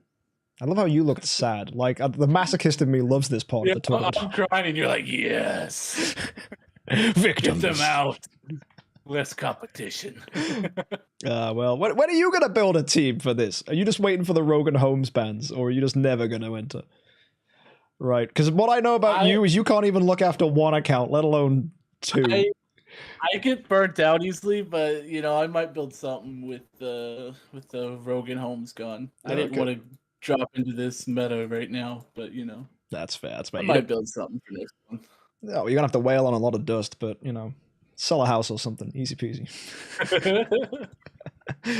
Oh man, I joke. Anyway, let's go take a look at the matchup for losers. We've got Marcus versus Narcissus, which is going to be a wonderful fight because there is some wonky stuff going on, I have to say. We've got a carry mirror match. Not a carry mirror match, sorry, that's most good fights. We've got a Valkyrie mirror match, which is just... I don't know what to think about this. One of them's built heavy HP, the other one's got a crown, so that's going to be content. We've then got this wonderful Barrier of Destiny Saja that we've seen all too well do surprising round 2 actives, but I don't think Marcus is going to give him the room for that. And he's got not a lot of CC on Narcissus' team, which I think he has to worry then about that Cthulhu, and I think we're going to see X Marcus's Cthulhu do exactly what it's supposed to do. So that's my anticipation for this fight, is that finally X Marcus's Cthulhu is going to pop.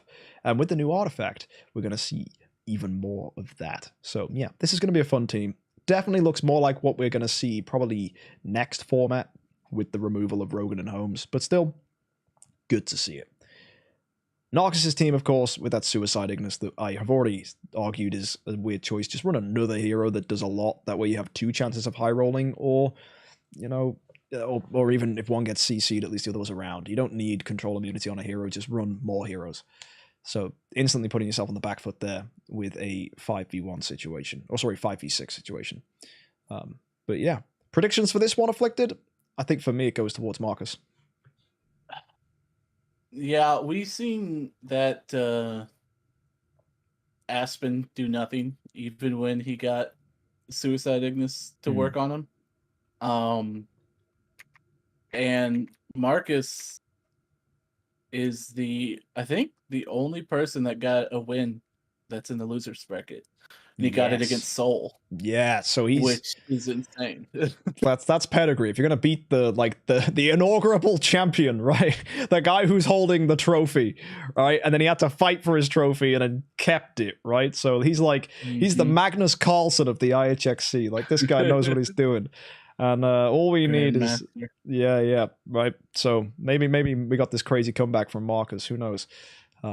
But unfortunately, no. I think Marcus is definitely the Hikaru of this, where he's always going to sit in the shadow of Saul. But he was the one that took him toe-to-toe in the finals. So I think Marcus likes being in losers brackets, right? It's just to repeat the last time. Lose to Saul, beat everybody else, right? Yeah.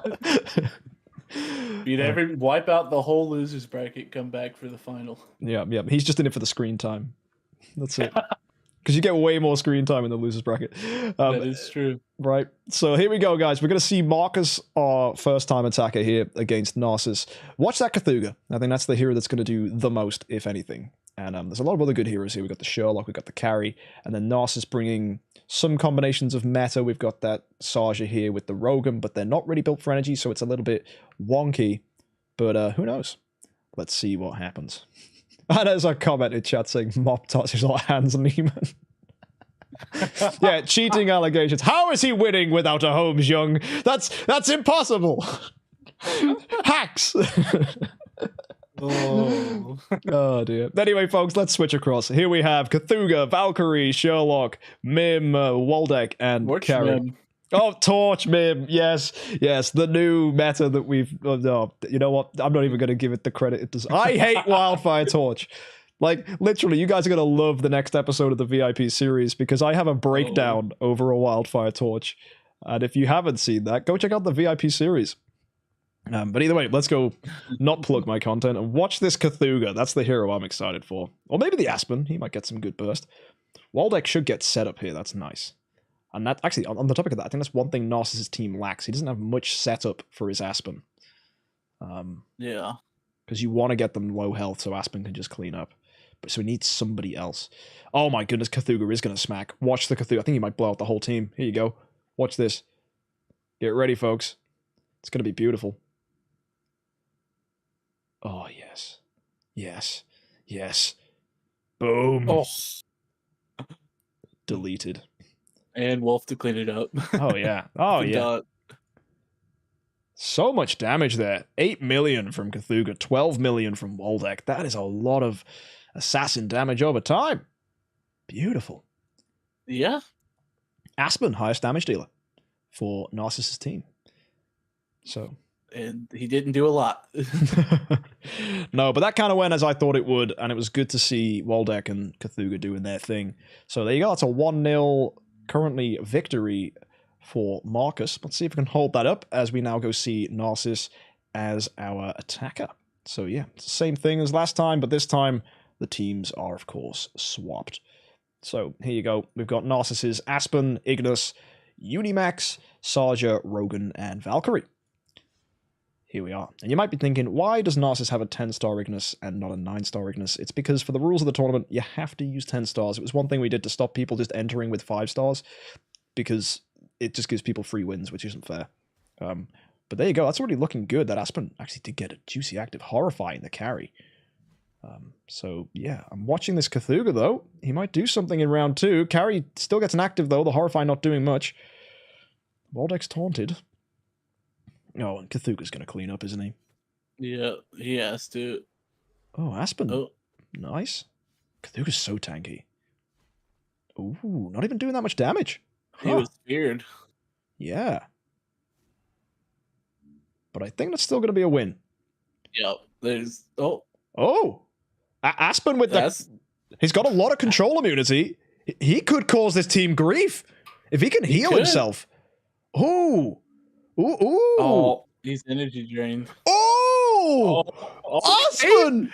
Aspen? No, maybe? Oh! No, he couldn't sustain. He was holding in there, but he couldn't sustain. No, he couldn't. And then Valkyrie, funnily enough, MVP with that final hit.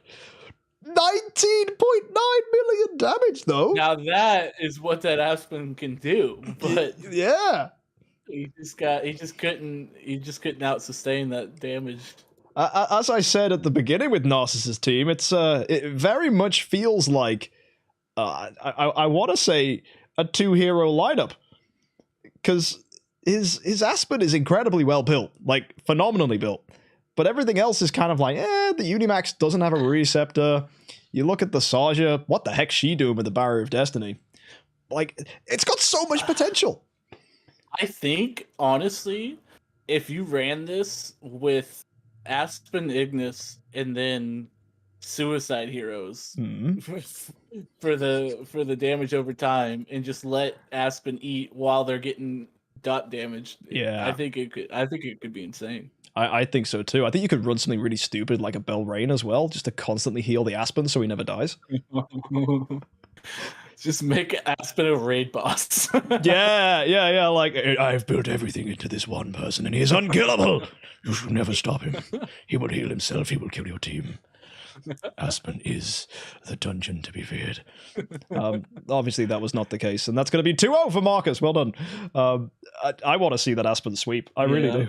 I do, because that was amazing. Like, if he wouldn't have got energy drained by that carry, I think he might have had a chance. Yeah. I think that energy drain was clutch. Yeah. I think Carrie's one of these heroes people have become so desensitized to, because everyone kind of runs her in early game now. Like, she's probably the most like the highest value dark hero early on outside of Drake for boss fights. She's like the other one, right? The energy steal's so good. And people kind of forget just how dominating she used to be in PvP. And in these kind of matters, you know, where you've got no Transcendence heroes and Carrie's speed is actually good, you know, she's great. So, yeah, shutting down a single hero is what Carrie does for a living. Like, she loves it and ruins days. Like if you guys went around in the Carrie meta, yeah, she ruins people's lives. It's her job. But yeah, here we go with Narcissus now as the defender once again. And I want to see this Aspen shine. I really do. Yeah, I'm excited. It's such a cool thing. If you can just clutch out, that'd be awesome. Yeah. And the CC immunity actually means that he can't be stopped by the Sherlock. So if we end up with one of those weird end games where it's like Sherlock Aspen, as long as he can keep healing, he'll be okay. Like, but the problem with Narcissus, though, he's faced 2 teams that doesn't have like exploding assassins. Like now he finally got Ignis to die. Oh, but then carry! That was a massive carry hit. Yeah. Oh, but he heals. Good Aspen. Good boy. He even got the active on the soldier. Oh, and the stun on the Cthulhu. Oh, but no. It's over. Yep. Hey, who knows? Maybe Sarge's gonna clutch it this time. She won't. I love the dry delivery you bring to this. It's like I do that copium thing, and you're like, nah, bro. There's no universe where this is possible. Only logic. Yeah, you've Doctor Strange. You've seen all possibilities, and you're like, nope. There is no timeline where that Sasha wins. I've seen millions of timelines. Yep. She doesn't win one. Yeah, the only one is where my PC randomly goes doo-doo-doo-dum, and the stream ends before she dies. Right? Brilliant. I mean, once you hit the challenge button, the attacks already went through. So you know that's true. It's true, but you cannot see fight histories on friends list. That is true. Yeah. Oh dear. Well, there you go, folks. As it probably comes as no surprise, X Marcus with a 3-0 sweep, with of course that defensive victory in round 2, gives him a very comfortable victory against Narcissus, and we say goodbye to Narcissus. And do not be, broken-hearted, Narcissus. We saw that Aspen do something very, very magical, and I think with even Rogan and Holmes out of the meta, you're going to see that Aspen do even more. So I would say, you know what? Stick in with what you've got going, and try and keep that Aspen on, right? He's a good hero. I think you just got to try and refine your artifacts and your hero choices a little better. Maybe consider putting in heroes that are going to whittle down the opponents faster so that Aspen can go ahead and deal that bonus damage he does against opponents with lower health. So maybe consider heroes that can be slightly faster than Aspen, but still hit everybody, like a Waldeck or a Tix or someone like that. Maybe a Fiona, get his survivability up from the start. Yeah, good idea, good idea. And look at that, we've already swapped out, with no Rogan, and then get rid of Valkyrie, get rid of Saja. You could run Fiona. You could run. You could even run Saja properly. That'd still work. And Saja with an energy artifact, and that Fiona could also help break him out if he gets stunned before the Ignis gets the CC immunity on him. Oh yeah. Who's faster, Aspen or Fiona? I'll let you research that. I assume you have the game open. But, yeah, I do. That's an interesting question. Aspen is 1172 and Fiona is 1172. So there you go. It's a positional thing. Or, so you could do it. You just put her in front of Aspen and you're good. Yeah. So you could put Aspen slot 2, Fiona slot 1, and then put the Ignis behind. Yep. Nice. It's possible. Look at us coming up with team advice for our friends here.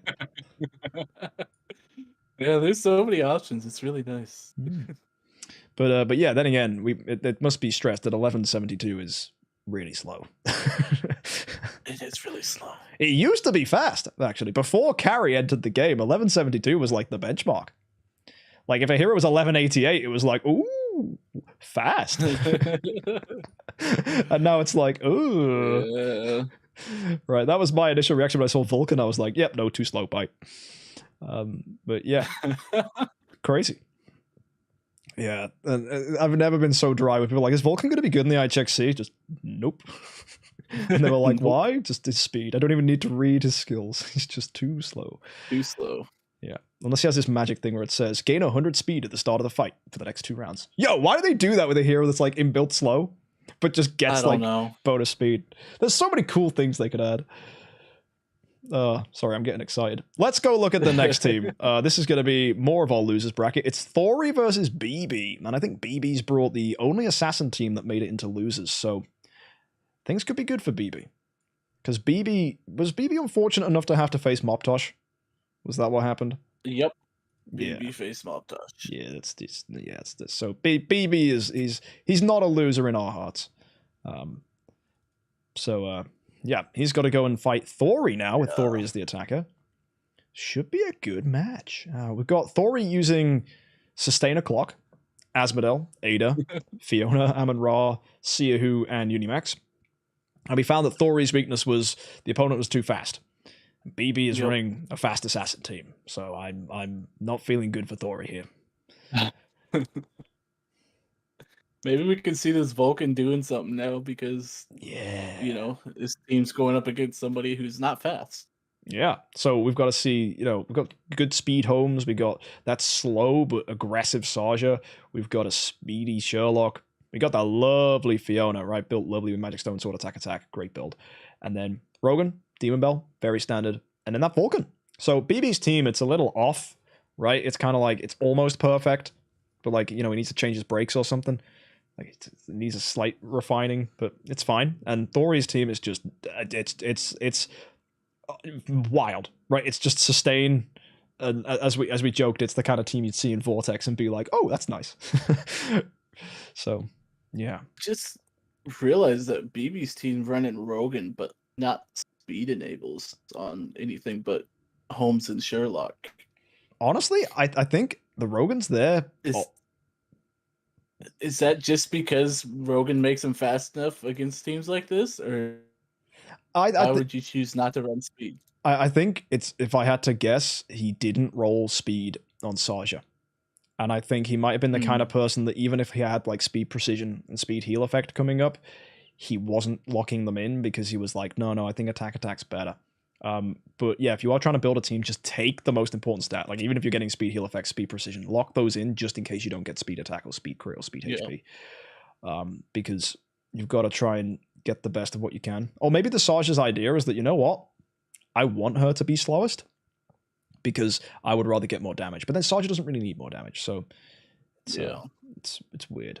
But yeah, there's a lot going on with Thori's team as well that we spoke about before. But I think the biggest issue for him is, you know, you're running something like a Seer who, which is a hero that needs time, and in this meta, there's no unbending will, there's no way of stalling. Yeah.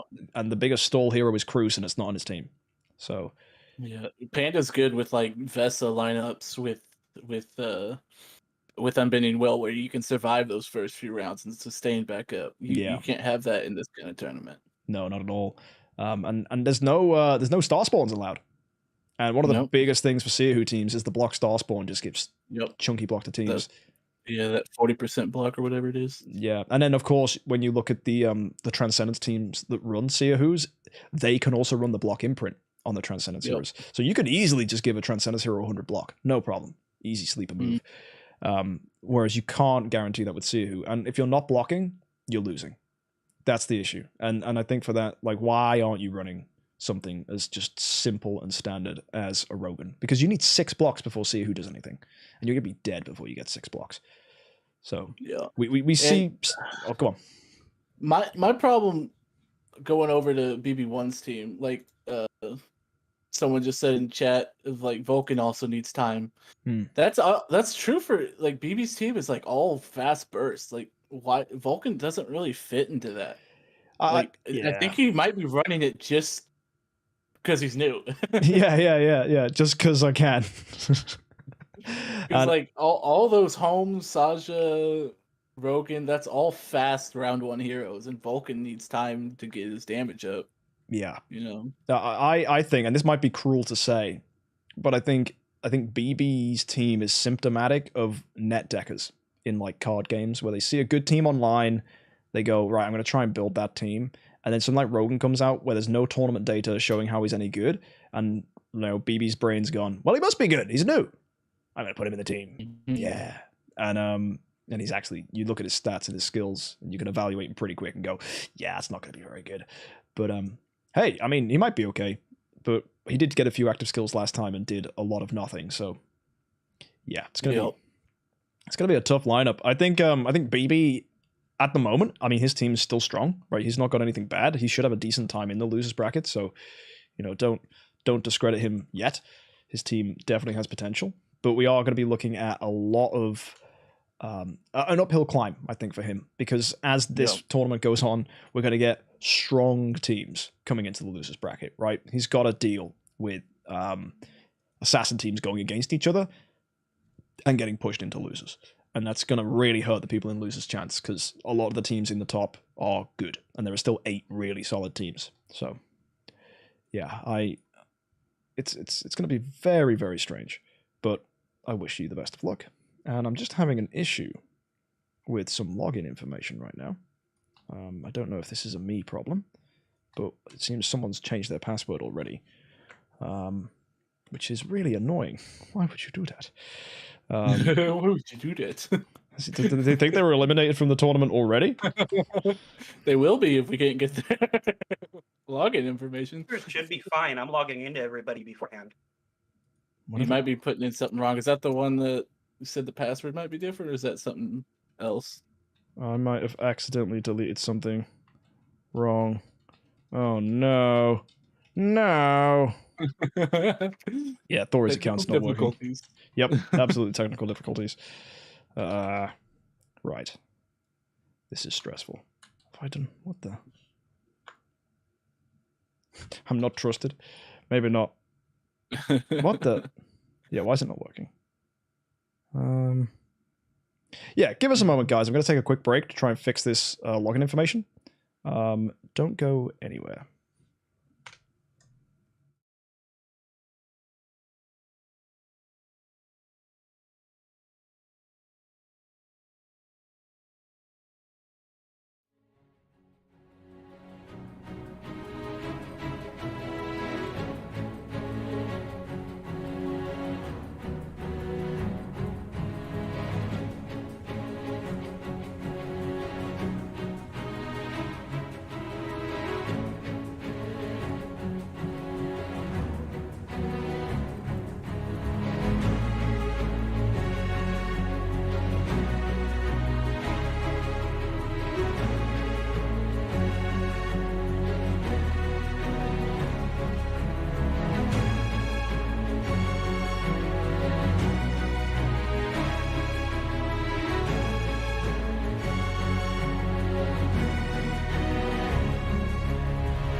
Okay, so we cannot get into Thori's account. He has changed his password since Scribe was double checking everything with his team. My guess is he saw a different account on the screen, and then his account got logged into, so he panicked, meaning he was on his account during the tournament.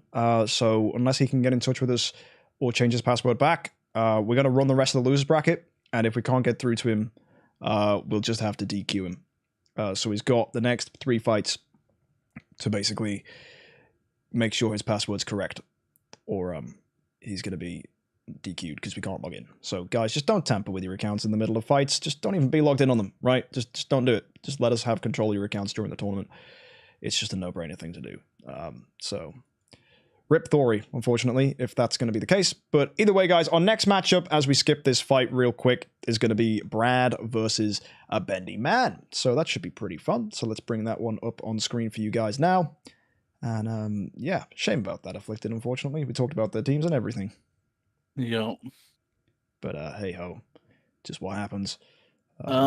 Scribe said he changed it back, testing login. So hopefully we get that situated. But you never know. Yeah. Okay. Cool. Either way, next fight's going to be Brad versus a Bendy Man. So Brad is running Azrael, Garuda, Rogan, Carry, Nakia, and Mim. We've seen this team did okay. Didn't win, unfortunately, but still did okay.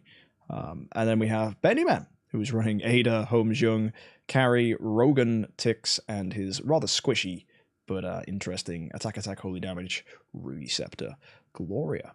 What do you make of this matchup? My money's on Brad, I think. I would have to agree with you there. The only thing I think that could save Bendy Man here is Holmes. Brad doesn't have Holmes. It could be the difference there, but it just seems like Brad has a well, sustained teams don't work as much, but the Garuda Mem teams have been working in the past. And I feel like if he can avoid getting locked down by that Holmes, he has a strong chance of beating Bendy Man here. Yeah, but I think we can't discredit Bendy Man, because Bendy Man's got a lot of aggression and a lot of speed, which will definitely work in his favor. Tix's active skill could totally blow out that Garuda. And one thing about Brad's team, it's not aggressive. The most aggressive hero he has is Garuda. And if she gets CC'd, he's got a lot of disruption, right? And Azrael potentially could do something here. But that whole backline, Rogan, Carry, Nakia, Mim, their heroes designed to disrupt or snowball, which might actually give Bendy Man time to punish him. So I think this could actually be a really close fight. Yeah, I think this will be one of the closest fights. And if it's not, I don't see how. This could be insane. I want to see this Gloria. I mean, we've seen what a Gloria can do with Melodic, but, I don't know how she does without running it like that.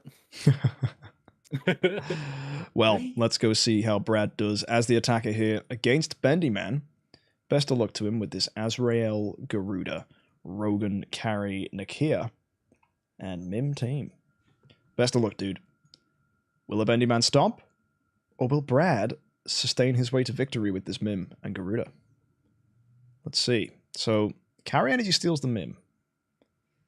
Garuda's the one to watch. Active skill from Ada, very punishing. Stun on the Nakia. She's dead. One dove on Garuda. That's terrifying. Azrael does a decent enough active, killing the Tix early and dies. That's actually really good. Yeah. Which means, Mim getting triggered there is fun. Gloria and Rogan just got energy drained. Yeah, either way, the Gloria's gone. We've still got Holmes on the board. We've got Ada on the board. That's a good combo, actually, to get victory here for Bendy Man. Azrael is a punishing hero. With him dead, is that going to be enough to trigger a snowballing reaction? Oh, but with that carry coming back from Bendy Man, that is going to be a victory for him. And that means Brad gets an L. Exactly what I said, that Holmes locked down that Garuda, and she could not do anything. Yeah, so that's actually a defensive win straight up for Bendy Man, with solid CC getting him a solid victory. Very well done. Mim dying early didn't work well for Brad.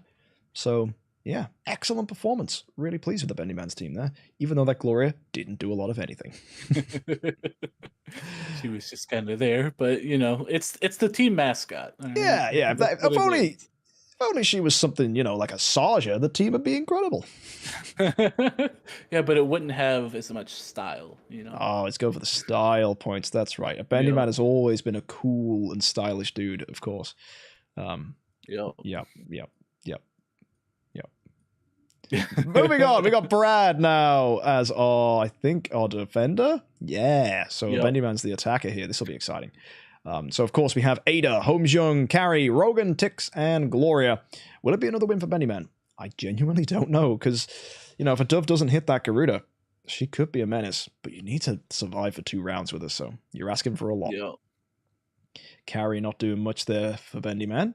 Rogan, okay, got dodged. Nakia just drops. And now it's a stun on Garuda. Man, Brad. Oh, wow. Your team is so Garuda reliant, but she's so weak to so much of the meta.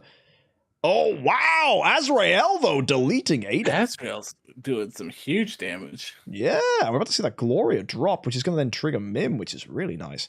There you go. Yep, Mim takes a bit of damage himself. Azrael comes back. Energy Steal hits Mim. We're probably going to lose him. Yep. Azrael's on the board. There's so much Energy Steal on Brad's team here, though, unfortunately for him. Oh, yeah. And now we've got a Dove and a stun situation with Garuda. And even Azrael dying here, the only thing he can do is clutch maybe like a defense win by default, but nope, didn't even happen. Man. That Holmes by Bendy Man. So dominating. I'm also looking at this. Yeah. That's a lot of damage. Like somebody said in chat, Gloria Bubble's damage counts for the attacker, not for herself, so she doesn't seem like she's doing much. So is she buffing the team to do damage? Well, it's when she when she gets hit, right? She puts the bubbles out and then they burst when someone attacks. So it's the problem is you need to get hit in the first place, which is it's just it's a weird win condition, but it works, right? She does do burst. Yeah, I mean, she might be helping, but this Holmes is hard carrying this fight. This Holmes and carry, it's kind of popping off. Yeah, Energy Steal and Doves is what seals the deal, and even the stun actually, that did land on the Garuda. So she did do something. Gloria did work. Tix died early, but someone's got to fall. But yeah, well done, Benny Man. That was a solid second fight. So as you can see, it's 2-0.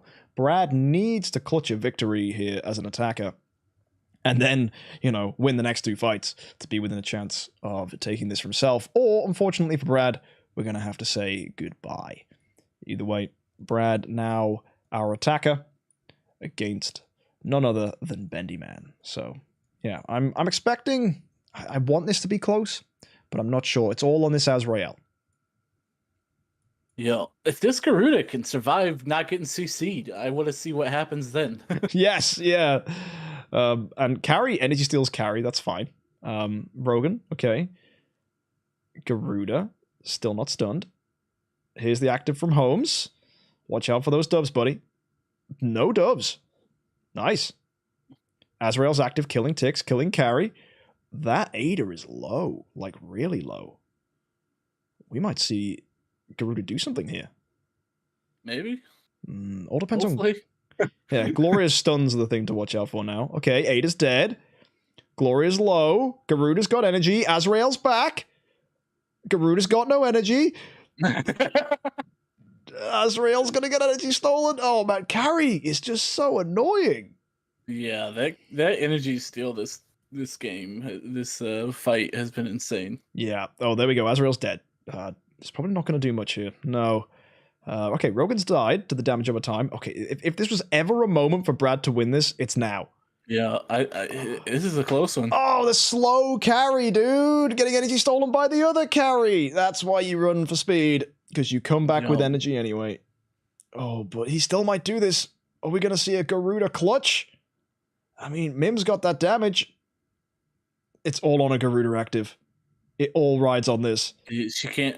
She's gonna get it off if she doesn't get CC'd. Yep. Here she comes. Oh, and it's there it is. No 3-0 against Brad here. Yeah, he's bringing the fight. That's what we like to see. Look, a lot of damage from Mim. 9.5 million. Yeah. Very solid. So excellent. Well done, Brad. Not going down without a fight.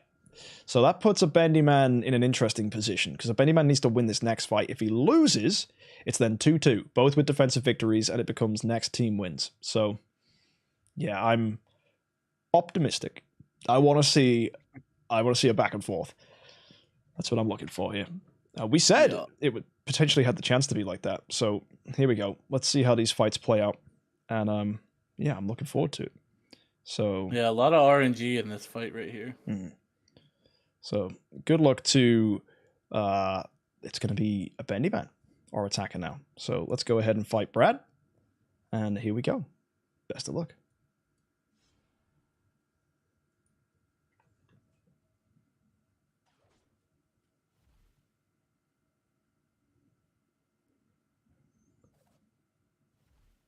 Okay. There's a stun on the Rogan. That's not going to do much. So that Garuda's looking good for Brad. He needs this defensive win. He's got to get it. Azrael gets that active. Killing the ticks was not on his agenda this time. It was actually because Azrael died, of course, and then the Mim damage. Yep. That's really nice. Azrael Mim combo is pretty insane. Yeah, especially with that melodic strings. Mim keeping that Ada, in check. That's nice. Okay, so Garuda's got energy. Carry didn't steal it.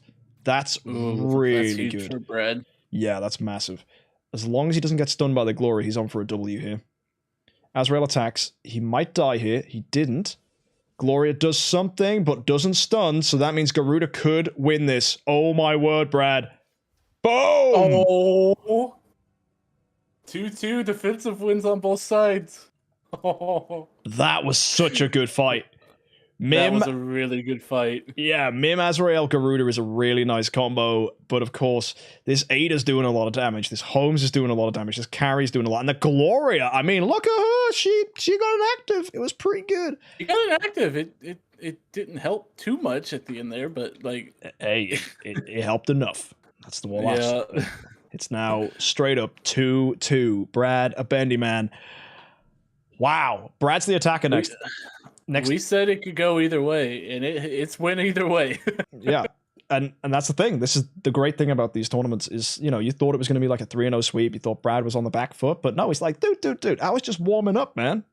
It's like boxing. Let them get a few punches in early, let them wear themselves down, and then you kick them in the nuts. That's how boxing works, right? Is that like the Rocky strategy? But not legal? Yeah, exactly. So are we going to get a reverse sweep from Brad? That would be so exciting. Possible. I'm rooting for him. Guildmate right there. Yeah, let's bring it. We got Azrael, Garuda, Rogan, Carrie, Nakir, and Mim.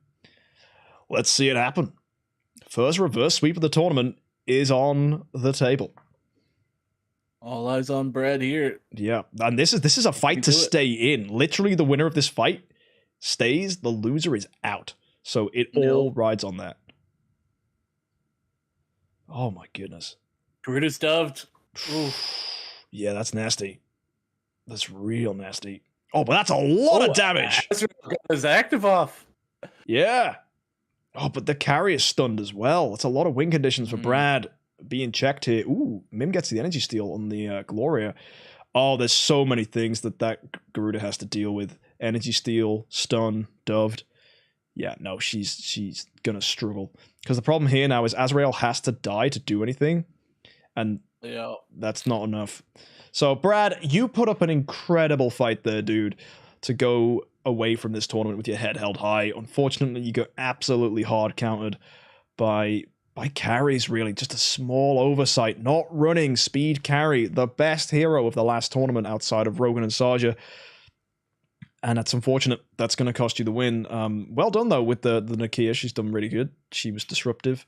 But unfortunately, yeah, that Holmes front line can't really stop him. And surprised, the amount of energy steal that Carrie was doing was brutal. Yeah, there was a lot of energy steal in that fight. Yeah.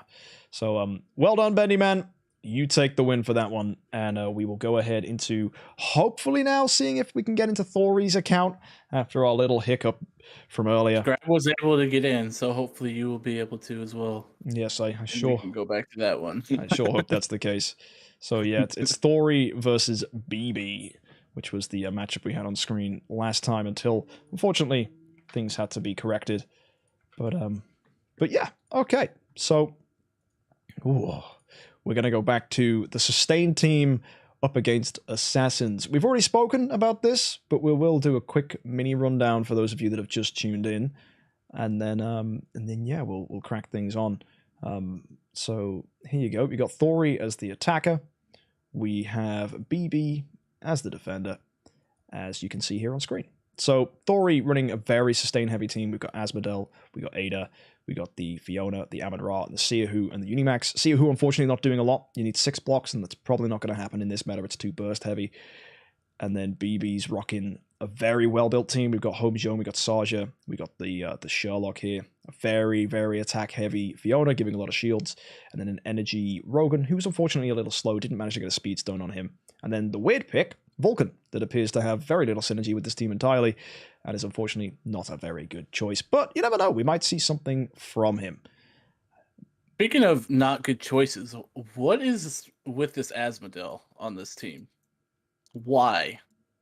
I think what does he synergize with? I think the idea is to put out crit marks, because crit marks are good, but there's no one who crits to trigger them. Yeah, who's gonna back it up? It's like, you look at it, it's like, okay, I have a hero who buffs me when I block, runs no block heroes. I have a hero who's gonna... actually, that's a lie. That's a lie. He's got block stones. So Asmo's block attack and Ada's block HP. So he's trying, but he's not going to get enough block at all. Yeah. I don't even think Mage's Guild Tech gives block. So Ada just seems... Not? I don't think so. I don't think mages get block.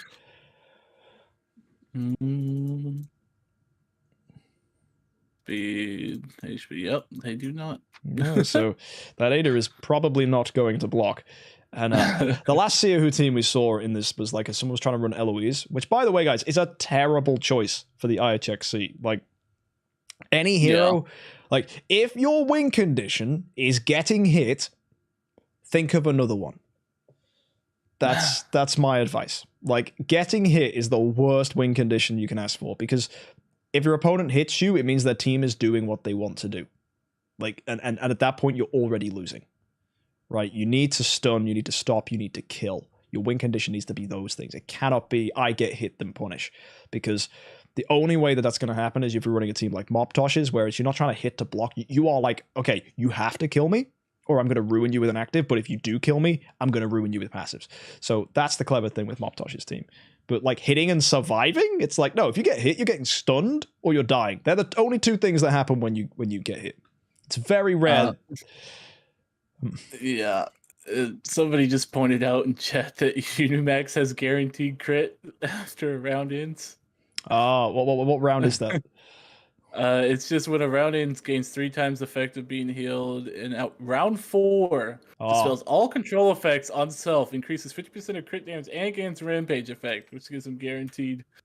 Of course. So we're gonna survive until round 4 with a speed attack Unimax. It's not even speed HP. We laugh, but I honestly, now that I thought about that, that team looks exactly like a team set up to last to round 4 for a Unimax crit. Maybe that was Thori's logic. He's like, yep, I'm going to survive. I'm going to get my blocks in. We're just going to super buff Unimax. So why didn't you give him speed HP? Why? At a crown. I'd have given the guy a crown at that point. Screw taunt. I'm just in it for the staying alive. Or even a fan, which Ada's got, actually. Oh, man. Well spotted, though. There we go. We now understand the logic behind Thori's team. Oh, wonderful. Wonderful, wonderful, wonderful. So let's just log in and get these teams fighting. So, of course, it's Thori versus BB. We haven't said much about BB's team, but it's super meta, right? It's a slow Saja. We've said it's super meta with a Vulcan for flex, I guess. yeah. So it's nice. It's nice. It's a good team. It's a good team. You can't fault it, really. Apart from the Vulcan could be anything else. And that Saja needs to be quicker. Really, really important. Yeah. You put speed on. Like, that's going to be his downfall. If BB does make it to the finals, he'll probably just lose on a speed technicality. That's my mindset here. And I think he's probably going to face an assassin team in the losers bracket that pushes him out again, based on that fact that his Sarge is too slow. That's like the moment he entered that team, he lost, right, on a single stone. And that's how important min-maxing your heroes is, because that can happen. You can lose based on a single thing because you give your opponent a tiny advantage. In these kind of tournaments, that matters. Everything needs to be refined. There needs to be a decision behind every decision. And yeah, it's difficult. Anyway, my dude Thori is our attacker. BB, our defender. Best of luck. Let's send it in. Here we go. Unimax, staying alive, even with a deer for extra sustain. Honestly, I want it to work now. You've got me sold. I want. Okay. It'd be an insane burst damage on round 4. Okay, there you go. No crit marks because Asmodel's dubbed. Excellent opener. That's a real shame, actually. Saja, oh mate, Man, he's dead. Wait, Unimax is his second lowest HP hero. How? Why? Because everyone else is like HP built, or just chunky and priests. So it's because he's built the Unimax with speed attack and not speed HP that Unimax just gets deleted by assassins. Oh no. Oh, that's a real shame. Oh, there we go. There's the active from Amon Ra, which is kind of cool, actually. Bubbles are up. There may be some victory here. Oh, but the problem is if you try and stall out a Vulcan, you can't stall out a Vulcan. That is true. That's not going to happen. This Vulcan's got an active. Oh, here he comes. Wait. Oh, boy. This is the first time we've seen him do this. Yeah. Wait, Vulcan goes in the air? I didn't realize he goes in the air. He's Russell. What the hell? Oh, my God. I've never seen this before.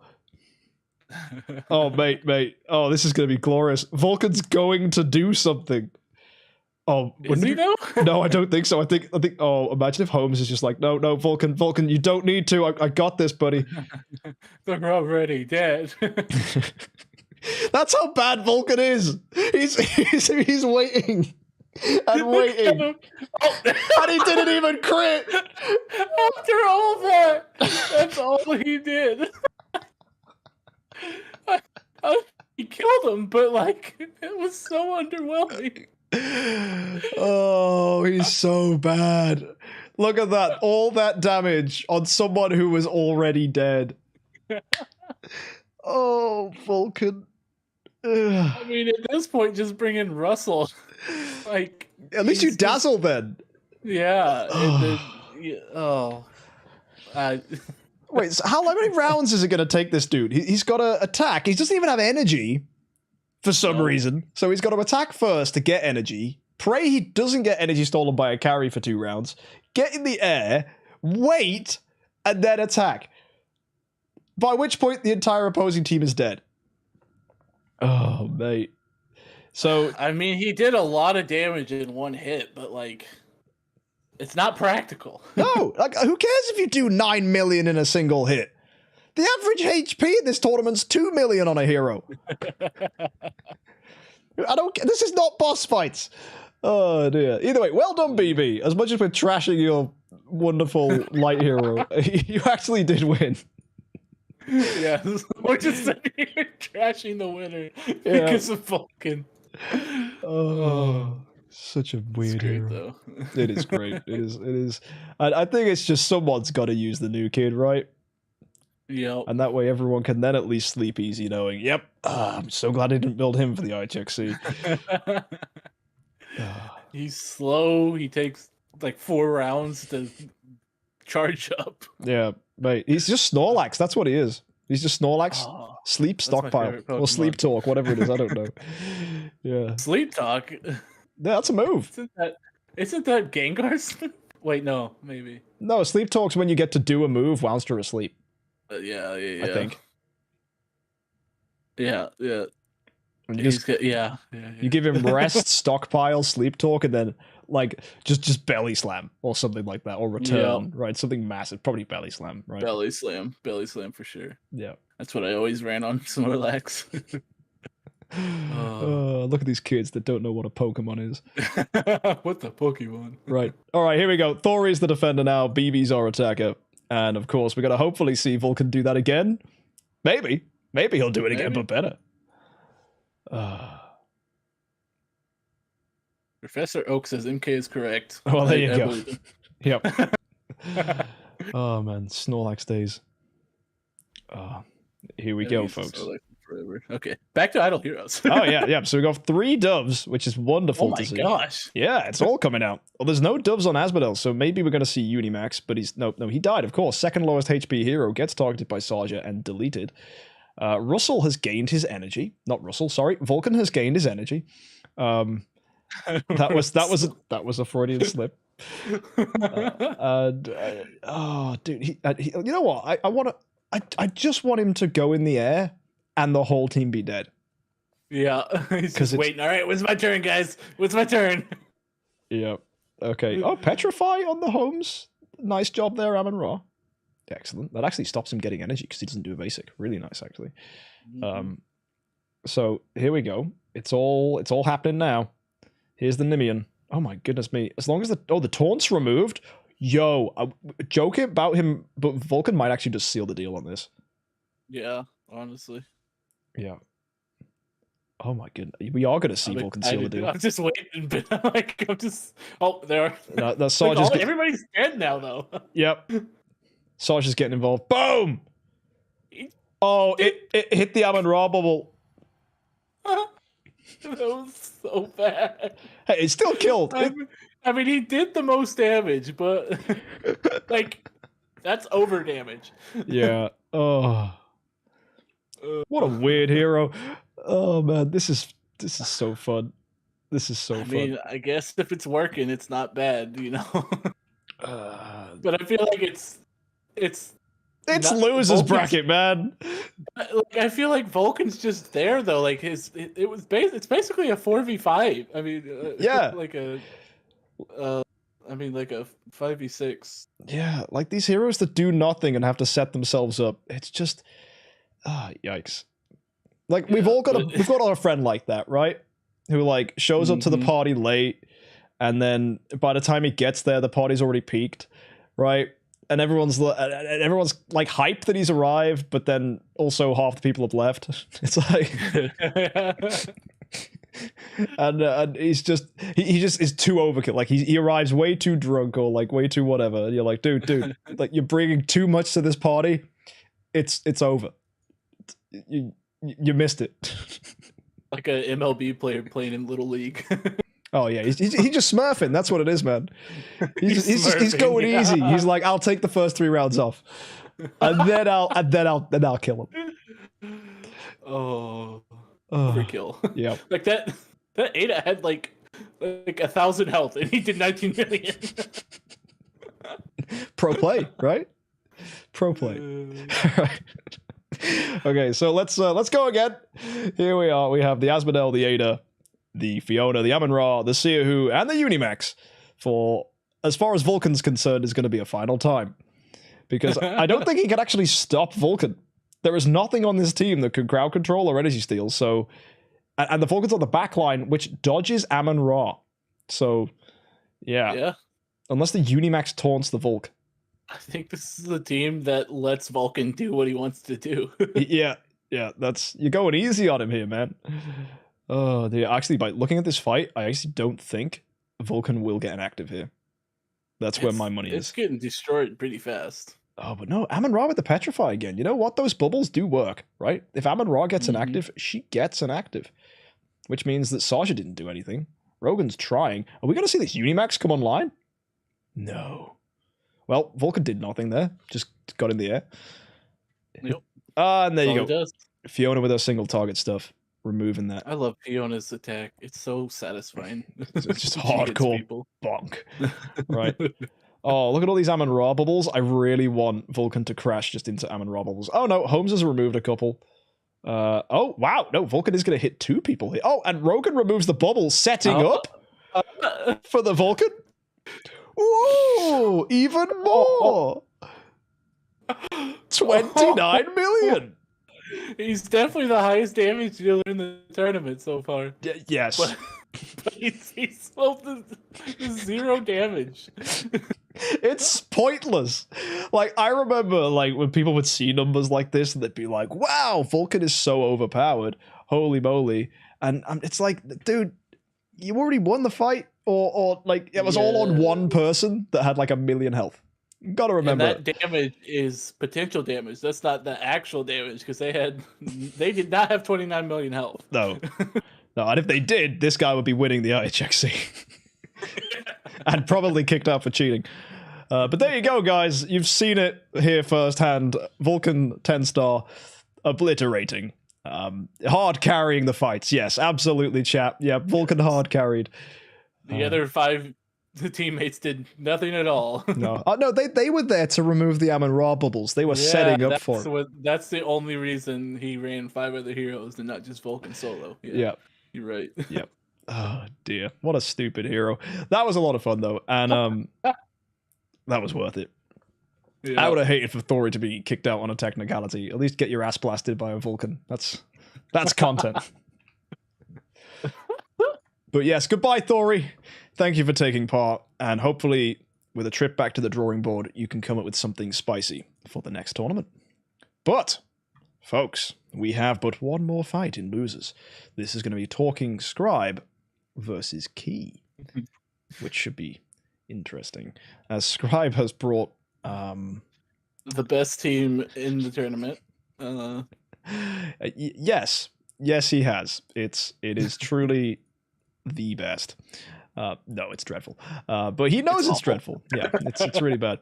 It's full of Abyss heroes, a questionable faction for this kind of tournament. And you might think, is all of one kind bad? No, we did discuss that there are teams that you could just go all Fortress, especially when Rogan's banned, that could be really strong. But here we go. We got Scribe against Kiwin. So yeah, Key. Let's see if this is your match. Here we are. It probably is. I don't know. There's a weird thing here where Scribe not running a Rogan means he's not weak to Focus. Yeah, and Key doesn't have a Rogan either, so... Although, I should say, Morax does gain stats, so Morax will walk right into that Focus. And then we've got that epic melodic strings Gloria that actually does a lot of damage. Yeah, we see it do a lot of damage.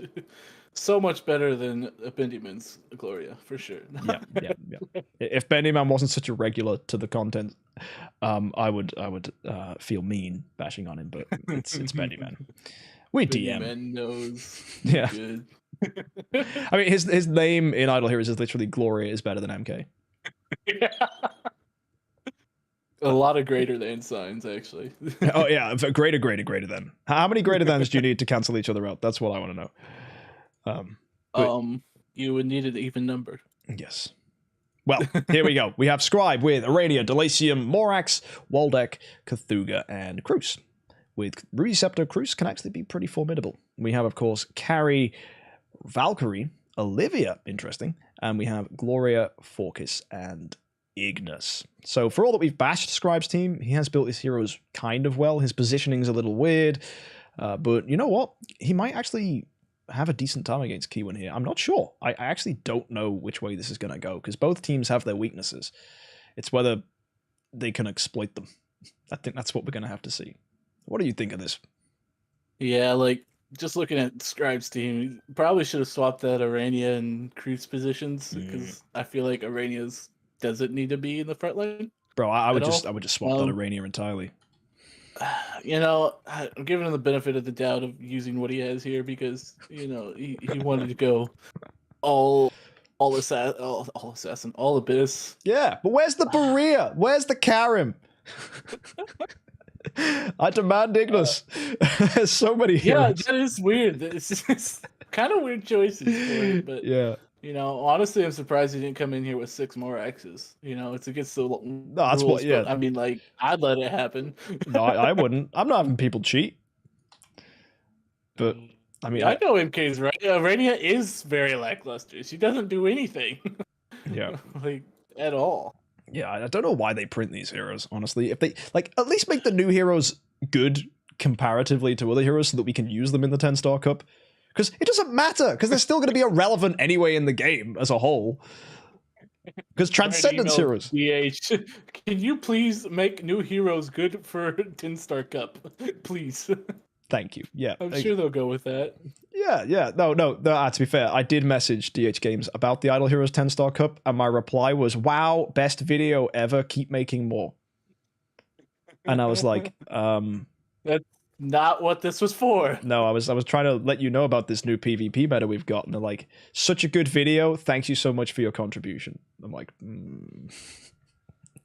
Nice. Thank you for your generic reply. I feel so valued as a creator. Yeah, it's like I would just like to think that it was a several-hour video and they responded with that in 5 minutes. They did. I sent them an entire tournament and they replied in like 10 minutes.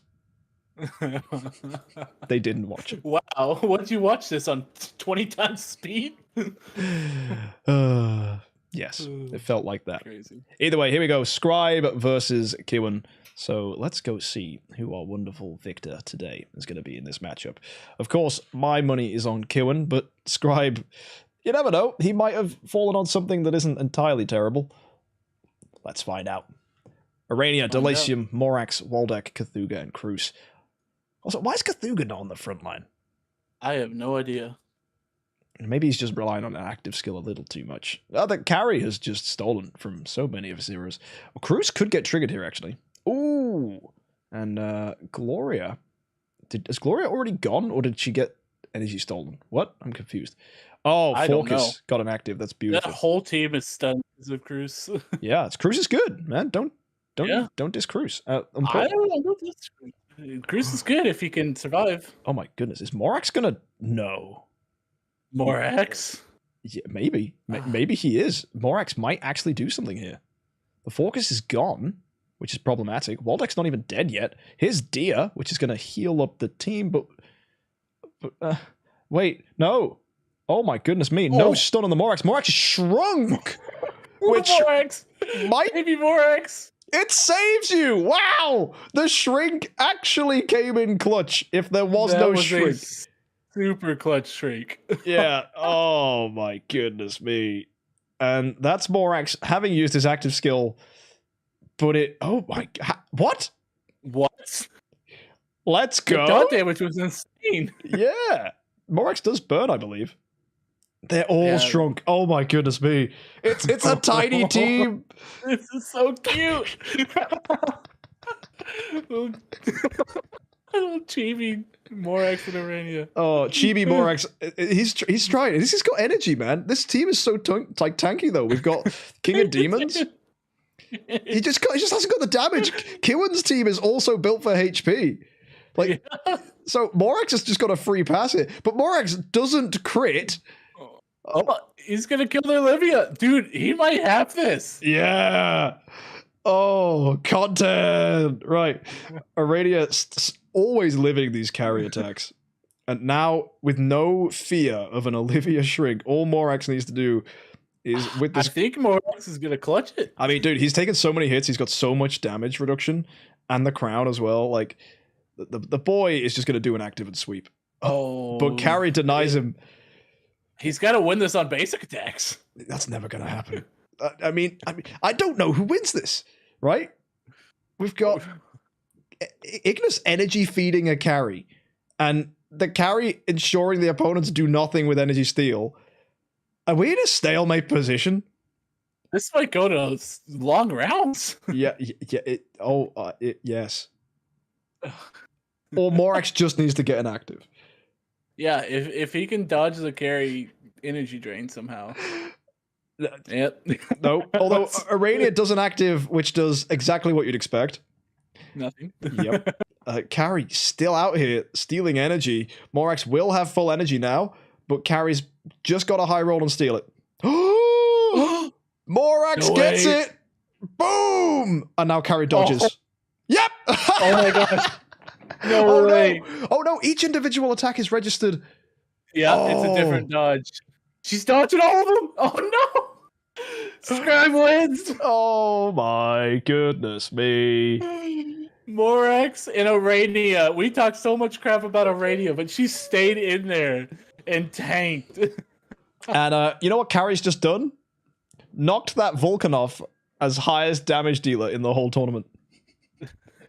with 38 million. I mean, maybe not in one shot, but a 17-round game, yes. Yep. She just did more damage than Vulcan. Oh, man. I mean, imagine Morax, Scribe's favorite hero, being the MVP. I mean, he's got a good active skill. You got to give it to him. And he tried so much. That Olivia was just bullying him. But, oh my goodness, that was... I mean, I now have no idea what's going to happen. That was amazing. Like, Morax got shrunk and everything. And... Why is this not the meta? He still won. I don't know. I love this. I love this type of fight. Let's ban assassins. Please. Just have everything else. Yeah, that works. Oh, dear. The problem is, though, people will always solve these things and find something more disgusting and aggressive. But either way. Yeah, there'll always be a meta, you know. It's the nature of all things. As soon as you have variation and you know, it's asymmetric, which is the nature of all games, you know. It would be so boring if this was like chess and purely abstract. But asymmetric games will always have a meta that evolves. And yeah, well played, Scribe. I just did not expect that. I don't think either did he. But the thing he needs to happen now is get a defensive win against Kiwin. So let's just let it happen. Best of luck. We got Carrie, Valkyrie, Olivia, Gloria, Forkis, and Ignis. Not your usual IHXC team. Let's see how it does against Scribe's very, very unusual IHXC team. Amazing energy steal. Just coming out there. Carrie's really good. And I find it wild, right? This is how bad these teams are. A carry with energy is the fastest hero. 12-18. What is this? Forkis comes out here. Forkis at 1232 speed isn't even quickest. Oh, mate. Scribe's now getting dominated. But hang on a second. Cthulhu's still alive. Oh, it's going to be something weird happens. Cruz gets the stun. Uh-oh. Stun. That's huge. If he can get that Olivia off early, oh, it's over. Oh, it is. We just need to kill the Forkis. Oh, yeah. That'll do it. Oh, no, he missed. No, he missed again. Can he get the Forkis gone? Yes, he can. Oh, he did. Oh. Now, this Valk is scary, but I feel like he can handle her.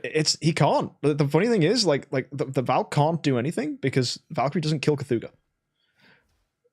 Like Cthulhu is immune to Valkyrie's burn. Yeah, he is. So unless Carrie can kill Cthulhu, Morax is just going to say nope, and Cthulhu is just not going to die. And you know who's not immune to burn? Valkyrie. So yeah, back in the meta of Valk, you just run Cthulhu and Valk can't win. What the heck? Actually insane. Yeah. Well, Scribe, you gotta win again. And I don't know what's going through Kiwin's mind right now. He's like, this is unfair, probably. What is this madness? I mean, his team is crazy. I mean, both of these teams are so slow. It is. It's like this is the perfect teams to face each other because neither of them have Rogan. Yeah, it's not even not having Rogan. They haven't got anything that's fast. The fastest hero here is Forkis, and he's not even built for speed. So by default, it's Carry. Yep. Oh dear. I mean, on this matchup, I'd love to be running like ticks and everything. You'd crush Scribe. Anything fast would just crush Scribe. So yeah, this is Scribe's ideal matchup. But I love it. This is a great fight. Well, we're gonna see if Scribe can 3-0 sweep, which would be hilarious content with this Morax that just seems to be unkillable for Kiwin. I don't think Kiwin's got a win condition against this Morax. Unless it's hard. It's the Forkis, but the Forkis keeps getting checked, I think. Mm-hmm. So here we go. Scribe is the attacker. One more time. Are we gonna see this? Or is this gonna be a disaster? We start off Carrie getting an active. And then Gloria again. Oh, that's why I didn't realize Gloria even got an active skill, because she's second to attack. Forkis coming out here with all the marks. Cthulhu getting marked is quite helpful. I really think if that Delasium had an active and not Punisher, he would be exploding even harder. Well, you watch him, because he's about to be in that situation right now, if Morax is going to let him. Oh, no. Oh, no, he already basic attacked. He's faster than Morax. I mean, but Morax... That was decisive. Yeah, Morax is like, right, I'm going to do my thing now. Sure, that's actually really solid. With how close it was the first match, the second match was not as close, and the third match was a wipe. Yeah. That's insane. Oh dear. Well, there you go, guys. You see it here firsthand. Speed HP Crown Morax actually did something. And that's because Kiwin's team just doesn't have anything to punish it, unfortunately. And that was his downfall. So we say goodbye to Kiwin and Scribe's random team of assassins. Not assassins. That would be great. Abyss Heroes loses. Absolute whitewash. No, it doesn't lose. Abyss Heroes wins. What am I on about? I'm so broken today. I'm so hungry. You were just kerfuffled by what just happened. Yeah, my brain is. I just in my head, I was sure Scribe was just going to lose. That was the thing. Yeah. Oh my god. You your speech wrote up and everything, and now you don't know how to. Morax best tier. Scribe won? Morax is not S tier, Scribe. You get out of here, you. He's best tier. He's S tier. He's everything. He's great. That team worked better than I thought against non-Rogans. It's going to ruin like all my statistics for Morax. I mean, it's also ruining the statistics for Cruz and Waldeck by existing that team as well. Yeah. Oh dear. Anyway, folks, we have to go ahead and take another break as we approach the final part of the tournament, which is going to be round 2 of the winners bracket. So that's going to be really exciting. We're going to be seeing some really interesting matches here. And we'll bring up the bracket on screen just before we take a break so you guys know what your snackies and popcorn are going to be in store for at this final junction of day 1 of the IHXC. So go ahead and take a look at this, my wonderful little idlers. We have Saul versus Sedated. Very nice. Gimmerman versus Moptosh. Terrifying team. Moptosh is just... and Gimmerman's really strong assassin team. That's going to be a fantastic fight. You got me versus Flamin. So we see more of that Delasium from Flamin's team, which absolutely popped off. And then John versus Nex, which, yeah, should be interesting because Nex kind of had a free pass against Scribe, so we finally get to see his team in action. And it's almost a perfect copy of what Saul won with last time. So... yeah, really interesting lineups, and gonna have to find out who's gonna get pushed into the losers bracket. So yeah, we'll see you in the not too soon future, and yeah, or not too far away, not so soon. No, we'll see you in about 5 minutes. Just get out of here and get some food and go to the toilet. All right, right, bye.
Hello and welcome to the final part of our IHXC.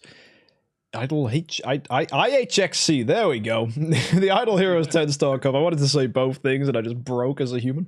But yeah, the Idle Heroes 10-star cup. This should be very fun as we are going to see the winners bracket again. We have round 2 here, so we've got some big teams, big matchups, and potentially a lot to look forward to. We're going to open things with probably the most legendary player in the IHXC so far, winning both the tournaments we've hosted. And if you want to be within a chance of winning one of these tournaments yourselves, all you have to do is read the rules and build a team on an account that you can enter in next time we do one of these tournaments in a few months' time. So folks, please do tune in for those. And maybe the luck will be, as they say in Hunger Games, forever in your favor. That said, though, there are going to be legendary people. Could you give me that face, Afflicted? I thought that was a wonderful quote. We've referred to Pokemon. It was amazing. I made a Star Wars reference earlier. Sue me, Marvel. We're all about pop culture. Yep. Well, as you can see, folks, say hello to Saul and Sedated. Yes, that's right. These two wonderful teams are going to be going head-to-head. We have a classic lineup with a Saja, Holmes, Young front line. Not much I need to say about that apart from it's very strong. And Rogan with a magic source. Pretty much the best 3 heroes in the game right now when it comes to the IHXC. And then we have Unimax, solid Rui pick with a Fiona, attack, magic stone sword, and then an Andrea to make things interesting. On top of that, we have Sedated, who's running a very aggressive wall deck. Hopefully we'll see him shine, designed to hunt down mages. So that Holmes Young needs to watch out. We've got Holmes Young on his team as well, in the same slot, with a, what's that, a Snowheart speed HP 2 and 2 split, so a slightly tankier Holmes Young. Might make the difference, we'll have to see.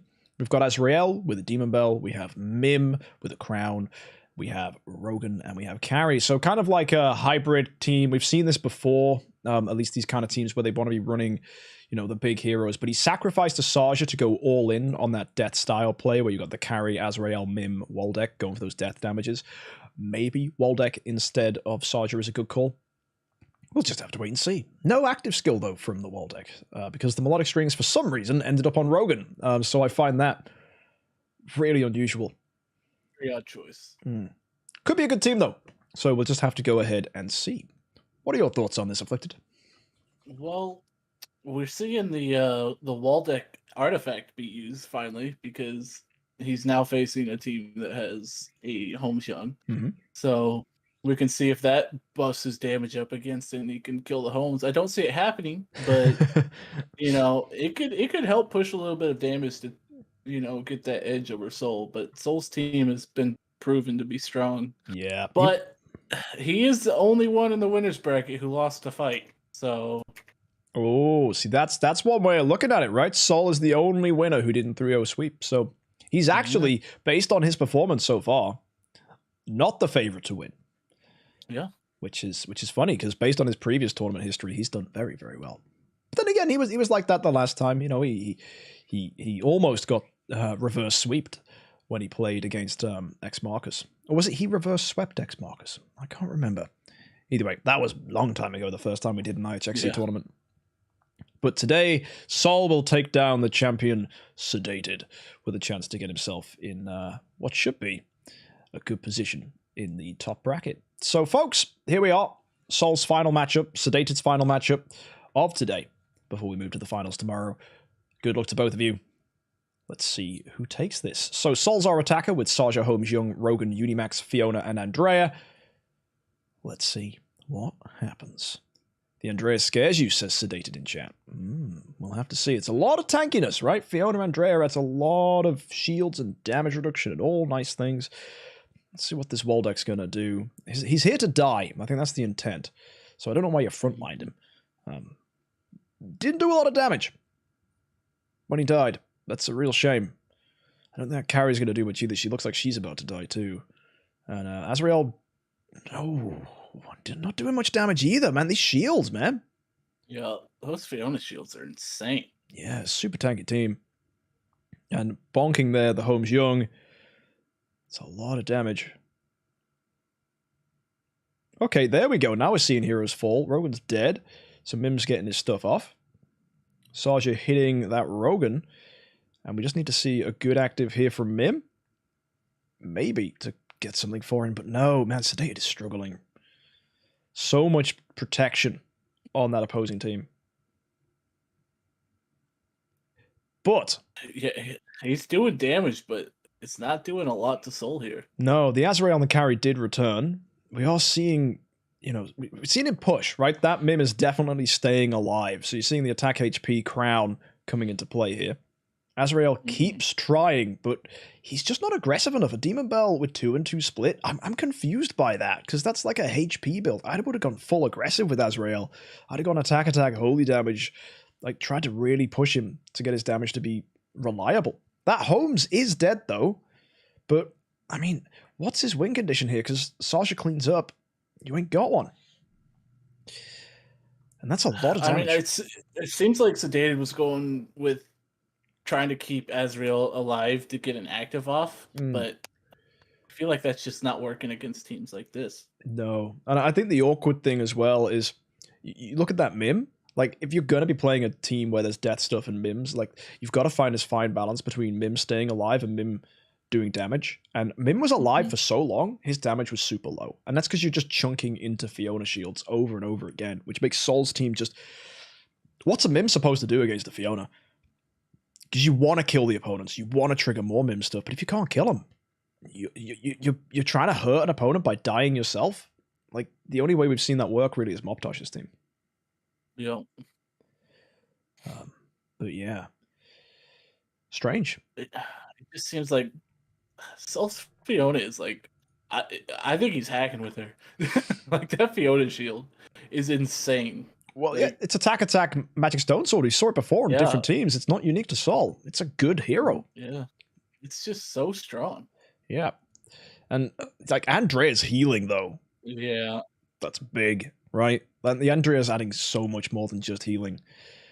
Like all the buffs, it's he gets buffs, healing, and it just kind of gives that Soul's team that a little bit of sustain where it's not relying on the sustain, but the sustain is helping it get off its actives to, you know, kill the enemy. Yeah, like if you look at the lineup, he's gone with the 3 mana picks and then just built a sustain core around it. So rather than like doubling down on the burst, he's gone boom Unimax, boom Fiona, boom Andrea, which is good. It really does work, and having any form of staying alive it's a nice way to counter burst teams as well, because if there's enough of it, burst teams get stopped because a brick wall is going to stop an immovable force. And if the brick wall's big enough, it's going to break those assassins. At that point, they're just hitting, you know, a beefcake.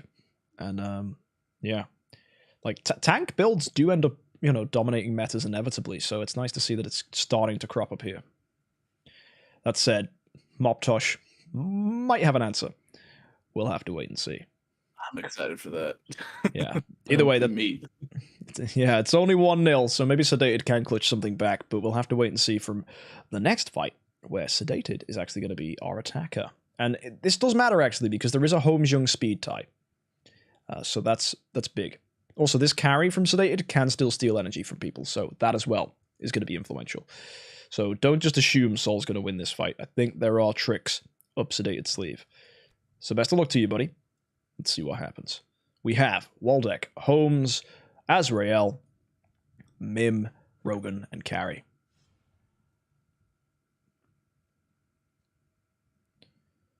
Ooh, Carry energy stole Holmes. That's massive. Yeah, that's pretty big. Sedated could actually have a good chance here. If he can dove enough people, he's on for a W, man. If he can dove that Andrea, that'd be really nice. Okay, we see the Waldeck dies. Good damage against the Holmes there. So that artifact actually did do something there. And now, who are we going to dove? Let's find out, Holmes. Doving Fiona and Holmes. Wow. Saul does not have a Holmes this fight. He doesn't have a Rogan either. I think that Holmes is about to die. Yep. Woo! Sedated's got something here. Hello, hello. Carry coming in here, denying energy for Saul's team. Oh, that Mim as well? Like, Azrael's not even died yet. There's so much passive damage. So we're going to see Fiona drop, Sarge drop. They're dangerously low. Yep. And now it's just a matter of dealing with Andrea and Unimax. So unless we get a round 4 Supermax, I don't think it's going to come into play. Yeah, I don't think we're going to get a Supermax. Oh, that Andrea, though, he's trying. He really is. I mean, he's trying good, actually. He's not died. And you say that about the Unimax. Flip it. This... It's like hitting a brick wall. Will Andrea die? Yes. Oh, that energy steal from Carry. Nice. Nice. Very nice. There it is, folks. That was how it was supposed to go for Sedated. That's 1-1. So yeah, both attackers won. So no defensive wins yet. What do you make of that second fight, dude? That was just CC, like RNG. It could go either way with whoever gets luckier, honestly. with how it is. I thought Soul's team was dominant, but against the team comps each have, it seems like it could all come down to locking down each other's homes, you know? Yeah, I think that's one thing we could say about Soul's team. It severely lacks any clutch plays, right? Maybe a taunt from a Unimax is about it, but really his team is super consistent. But it means his, like, if you look at his, like, bell curve of what his team's going to do, it's very above average in what it does, but what it does is predictable. Whereas Sedated's carry, you know, she could hit anybody, right? She's a wild card. So that might really come into play. And there's a lot of heroes with energy to pick from. And if you can hit one of the front line too, if that Saja gets out of here, that Holmes gets out of here, it's a win for Sedated. And we saw it happen. The carry energy stole the Holmes, and that locked out Holmes. Holmes did nothing. Sedated proceeded to win. See if that can happen again. Do you think it will? Anything can happen, honestly. Well, here we go, folks. Saja, Homejung, Rogan, Unimax, Fiona, and Andrea. Once again, testing their luck. It's 1-1 between Saul and Sedated. No defensive victories yet. So Sedated needs this to seal the deal against Saul and put himself in a really good position. But Saul needs to deny that from happening. We get a great active skill here, killing that wall deck. Ooh, Sedated's Homejung. Mesmerized by the Saja. That's a game changer. And stunned. Ooh, wow. You know what I was saying about clutch plays? Mesmerization on Saja, 100% a high roll if you can get it on someone like Holmes. Yep.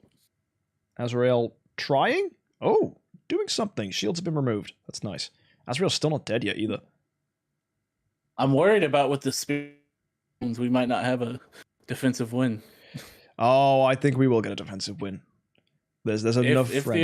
the RNG lines up, yeah. Yeah. Well, we should be seeing Carrie and Azrael come back here, assuming Mim lives. And you know what? This could work still for Sedated. Unless you can, you know, get wrecked by a Holmes, I think Carrie and Azrael could clean this up, provided Mim lives. All you need to do is energy steal the Holmes and lock him out, and not take too much damage over time. But that Mim's got a lot of damage over time on him. He's gone. Yeah. Oh, but he does get energy stolen. Azrael will return. Carrie can clutch. Unless Fiona does that. Yep. And Fiona did that. Yeah, just bonk. And oh my goodness. 18 million on Holmes. It's mad how just impactful Holmes is. Like when one Holmes does something and the other one doesn't, it's GG. And that's the problem with speed ties at this point, man. Yeah, like you saw fight 1, Sedated lost his Holmes. Fight 2, Saul lost his Holmes. Fight 3, Sedated lost his Holmes. Like, whose Holmes is gonna die is pretty much how this is decided. So that's gonna be another win for Saul. Well played. Now, if this goes how I want it to go, it's gonna be 2-2 after this next one. If it goes to 9-9 and these guys both get eliminated. Oh no, they'll just go put in the losers bracket. They'll go losers bracket, but how do we solve for that? I don't know. But that means one of them would. Oh, I don't know. The bracket just gets messed up. We're gonna have to figure that one out. I don't know.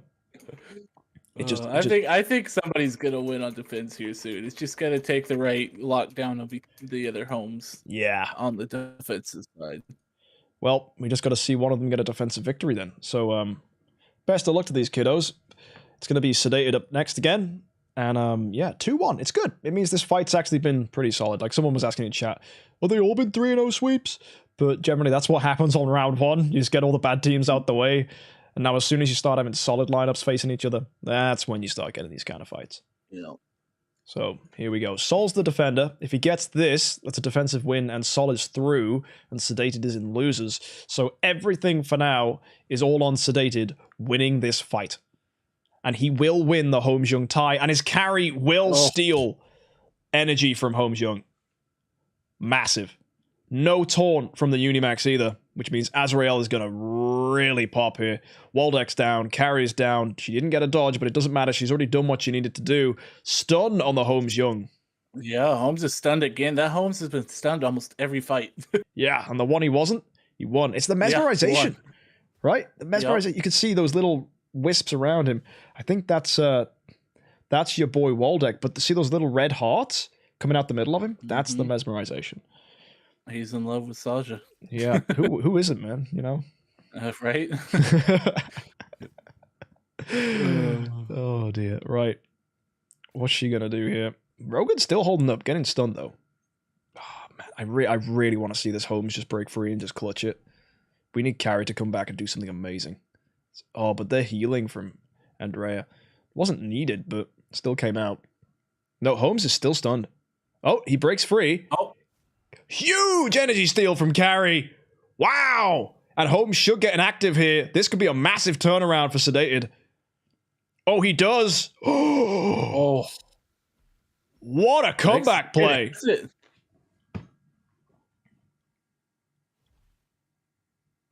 They're all doved. Oh my word, Sedated. That was what you needed. And it happened. Like Azrael, if he wouldn't have broke out, he was done. That was the end of the match. Yeah, but Azrael's just going to say no, I think, to this Andrea with his active. Here it comes. Boop. Bam. Oh, Azrael's not even going to die. It's an Andrea, though. What's an Andrea going to do to you? Heal you to death? Oh. Wow. Wow, this is closer than I would have ever expected.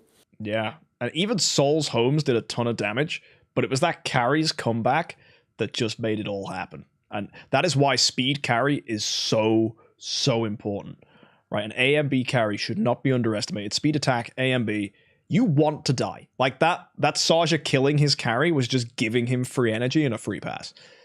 Because carry comes back, active skill, boom. It's beautiful. What a great fight. And that means... That could be the difference between these two is, Soul doesn't have that carry. He doesn't have energy steal. He can't clutch up like that, like Sedated can. His only clutch is mesmerization, and he's really high rolled it on HXC every time. I mean, it hits 2 heroes, I believe, so he's just got to get it on the one he wants. So yeah, watch for those love hearts, folks.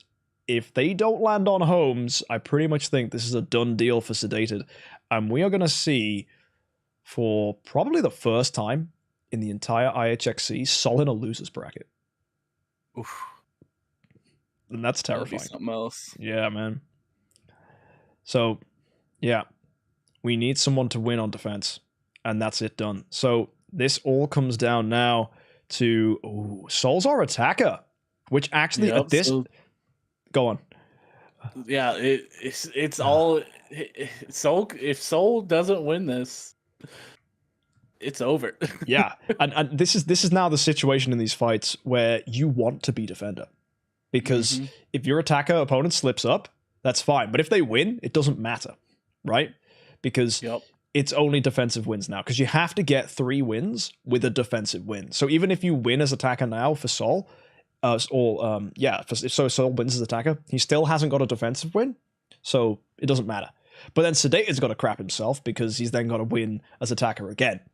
So it all comes down to who's going to low roll as a defender. And it's a terrifying position to be in because there's a lot of pressure on defending, but also you don't want to be attacking because that means, it means nothing. It doesn't matter if you win or lose.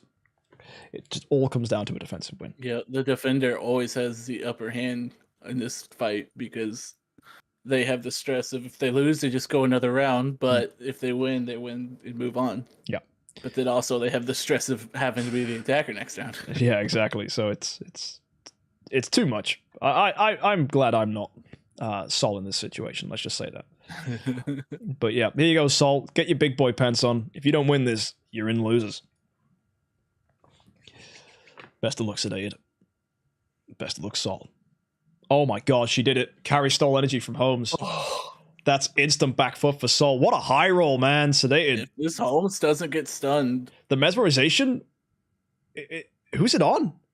I don't even know. It's not on Holmes. It is on Holmes, isn't it? No, that wispy stuff's the Waldeck stuff. You're looking for the love hearts, and I can't. Oh yeah, it might have been on one that died. Yeah, it must have been on carry. Oh my goodness, this is even. But then again, like Sedated's team's half dead.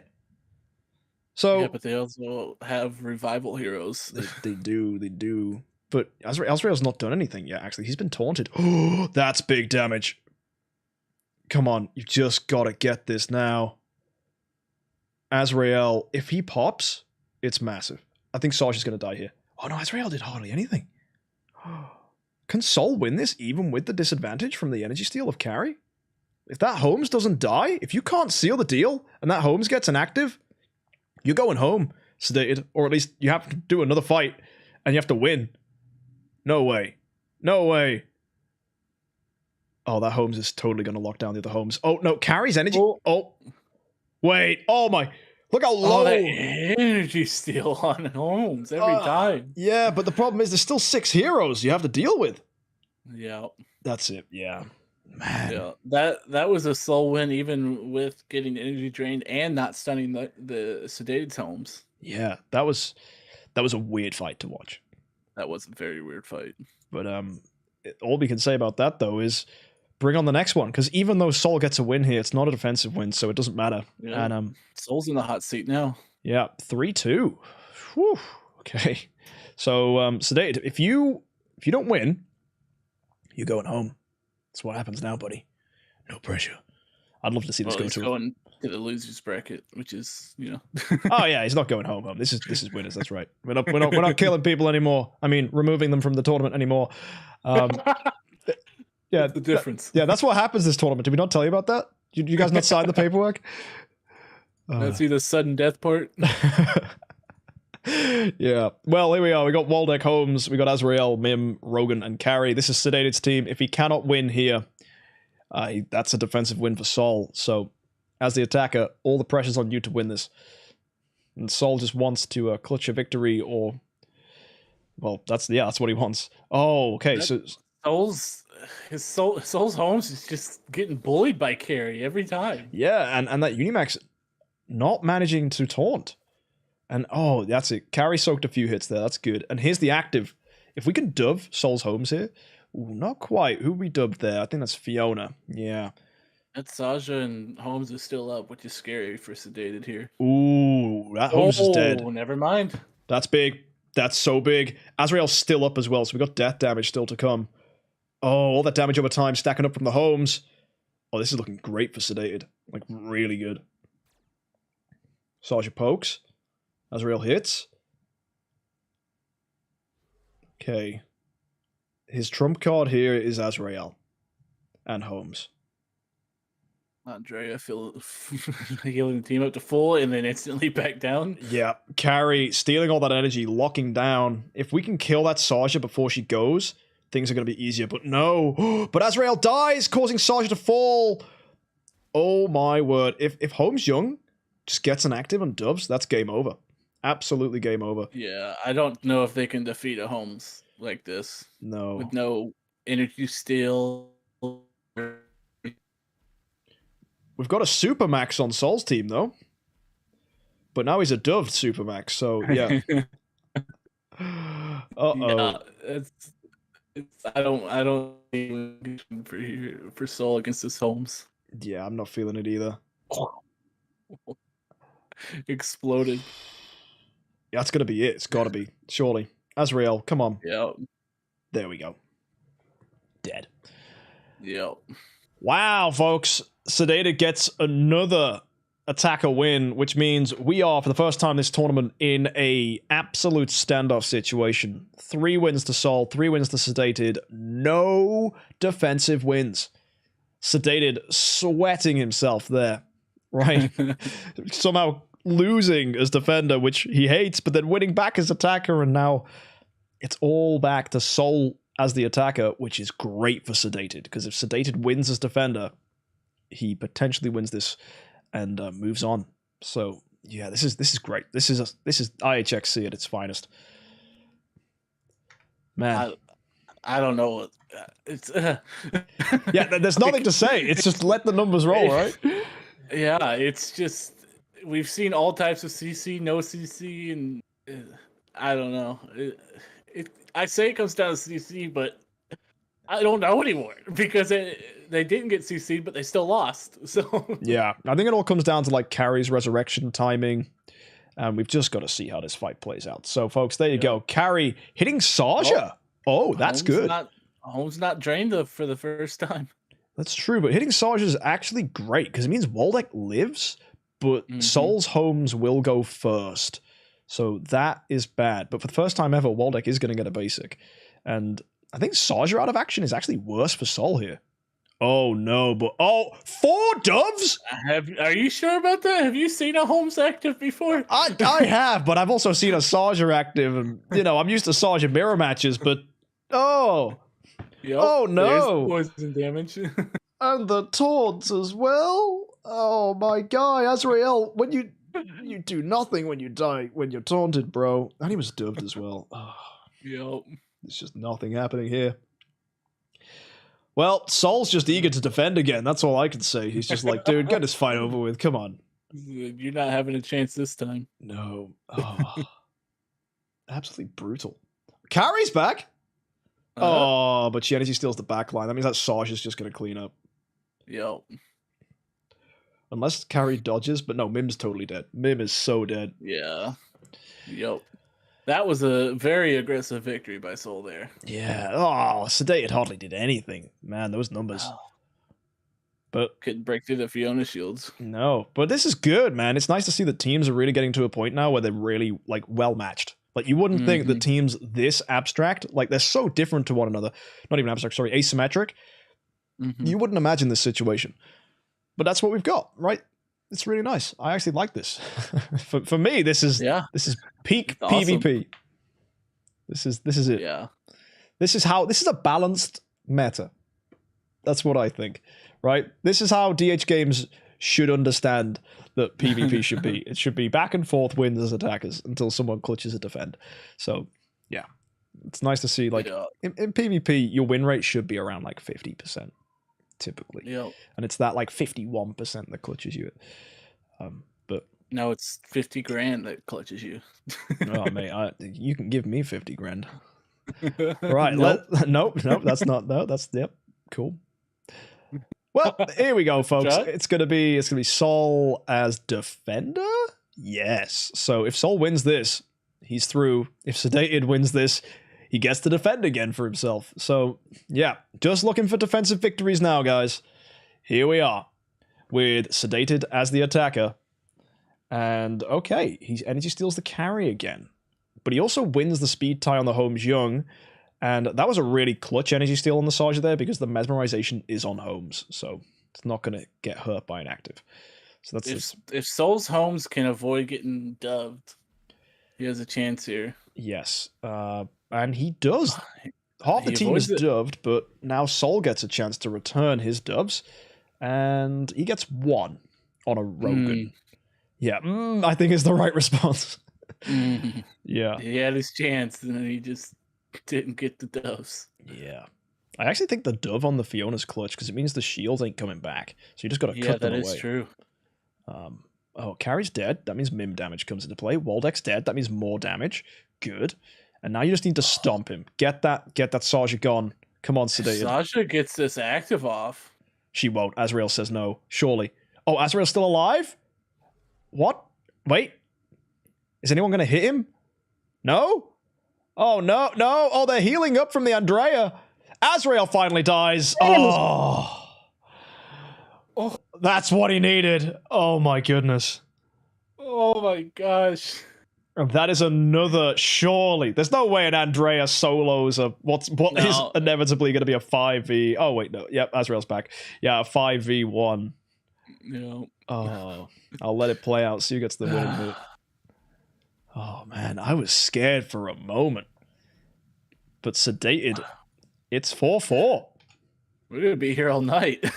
I hope not. If this sticks up, both of them will go in the losers bracket, so that's annoying. And Yeah, we're gonna have to figure something out there. No, that's the thing. It's not supposed to happen, guys. Wow. Both Holmes' highest damage dealers. Oh, you gotta say that wall deck though. That was nice. Yeah. That was nice. And yeah, here we are. 4-4. Sedated gets to defend again. Saul attacking now. Do not slip up, Saul, or this is it. You're in losers, man. Oh my goodness. Sedated's team. Very nice. And both teams very nice actually. Like, yeah. It's nice actually to see a team without Saja doing well against a team with Saja. Yeah. Like this is good. So here we go, folks. Carry energy stealing Rogan. Oh, that's really bad for Sedated. That's really bad. And he loses the speed tie on the Holmes Young as well. And he gets oh man.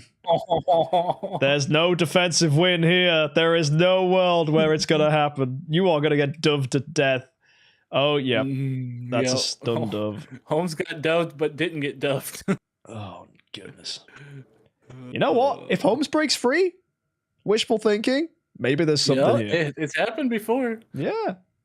But he's stunned and doved. Sosh is dead. Carrie's got an active. If we can remove the opposing Holmes from Saul's team, there may be a win here for Sedated. I mean, look at those damage numbers. It's coming out, right? Yeah. And you've got energy steal on the Holmes. If Holmes gets energy, he's just going to fall over maybe, right? So this could be a Holmes v. Holmes double death, right? Azrael will come back now. Carry energy stealing the Unimax. Fiona is about to die, right? If Mim could clutch it, right? That Mim can live and then he just bursts them down. It's possible. They got a lot of bleed on him. Fiona somehow alive because of shields, despite having no health. Yeah, literally 0. That's like 1 HP. Yeah, although Azrael's got an active, and this is terrifying. And there is no way for Saul to stop it. And Carrie has an active, which is terrifying. Again, no way to stop it. Can live. Oh, he will. Azrael, boom, massive. But Unimax can solo, dude. Unless Carrie steals his energy. Who is faster? Shields from Lion Pet. Azrael's back. And the energy steal. Big. There's no way Sedated's pulling this off in this fight. Oh, yes, there is. Azrael. Oh, no. Wait. Mim's dead. This is terrible. Unimax might have this. The Andrea keeping him alive. Azrael will hurt himself to death. Carrie. Full heal here. Oh, Andrea. No. Andrea clutch. Carrie, please save us. Poor Azrael. Oh, the crit. He's going to kill himself. Super Max, let's go. Oh, you thought the defensive win was coming. Oh. It was lined up perfectly. Oh my gosh. Oh, Azrael literally killing himself, giving Saul the win. And that's why Azrael is such a weird hero. But Saul... That was the closest to a defensive victory we have had yet. And that is going to be Saul living another day as we draw our attention to now poor Sedated, who has to attack, which means Saul, if he gets a defensive win after this massive back and forth drama, is going to put Sedated in the loser's bracket. But if Sedated wins, you know where that puts us.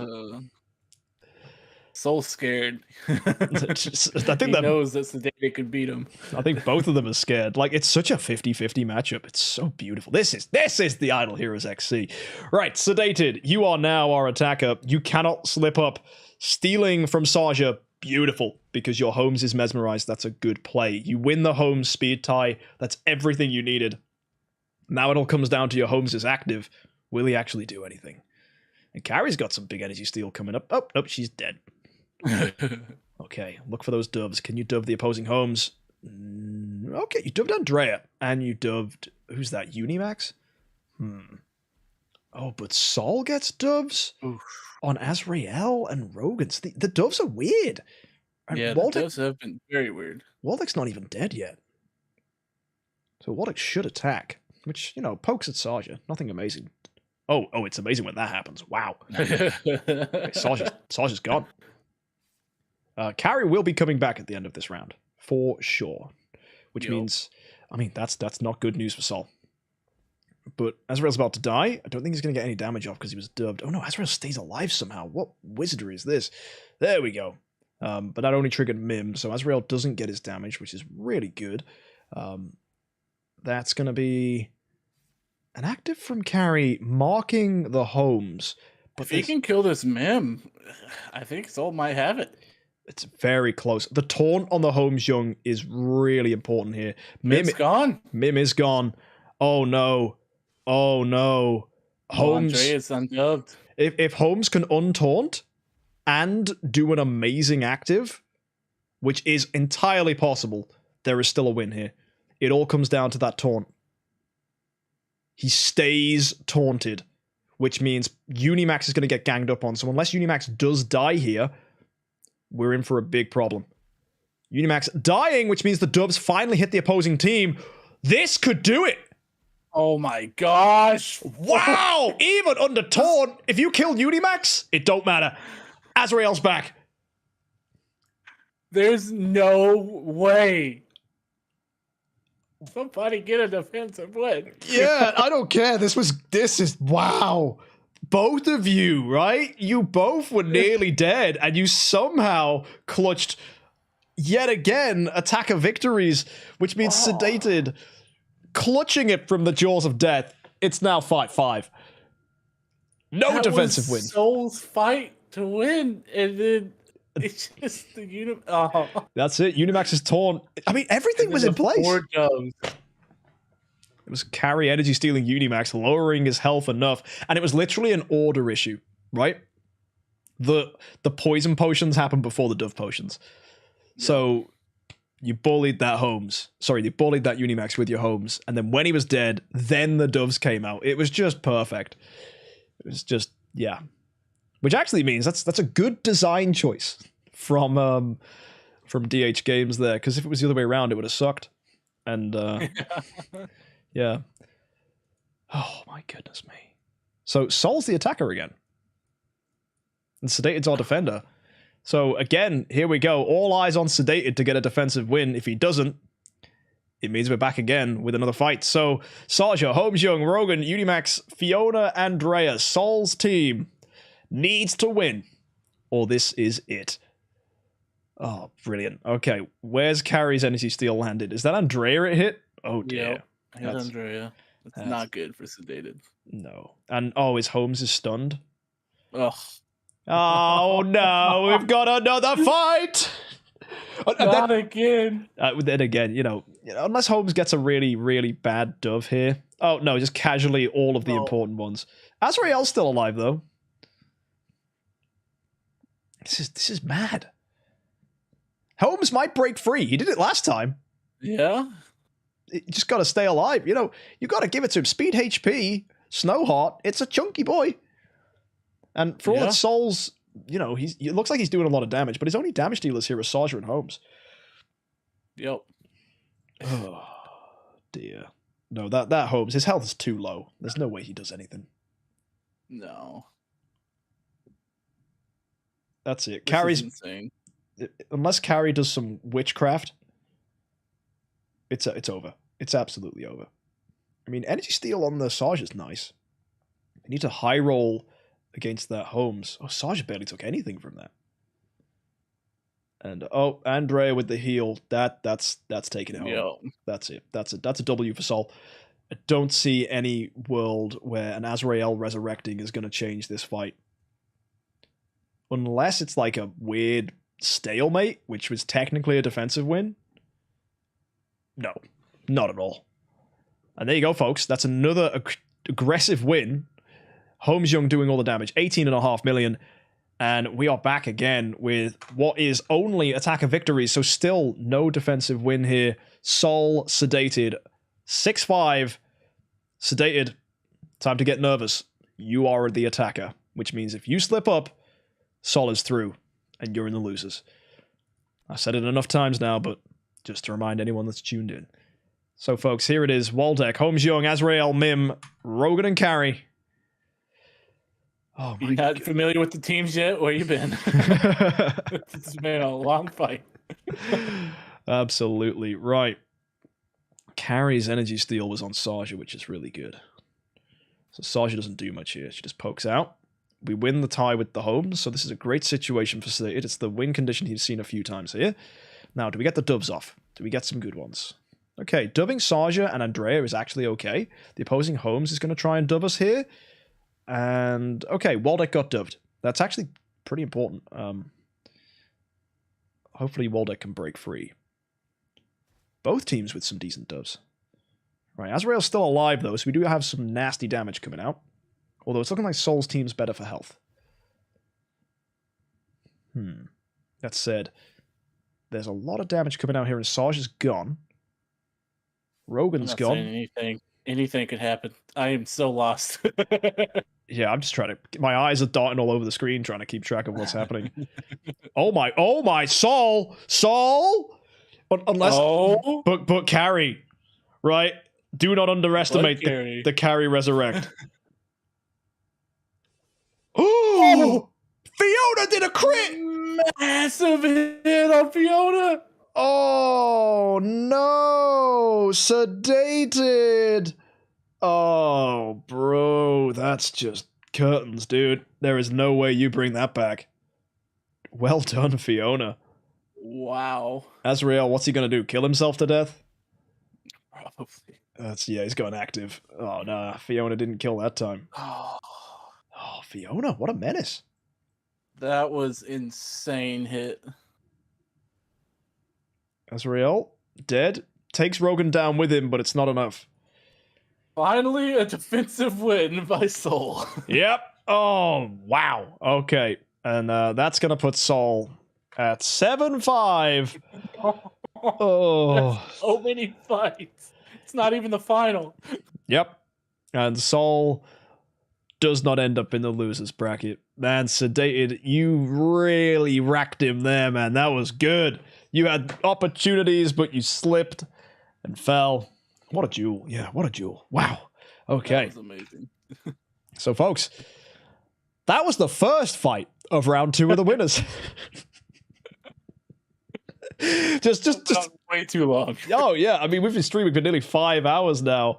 Oh, my gosh. That was fight 13 out of 16. So we still got 3 more battles left.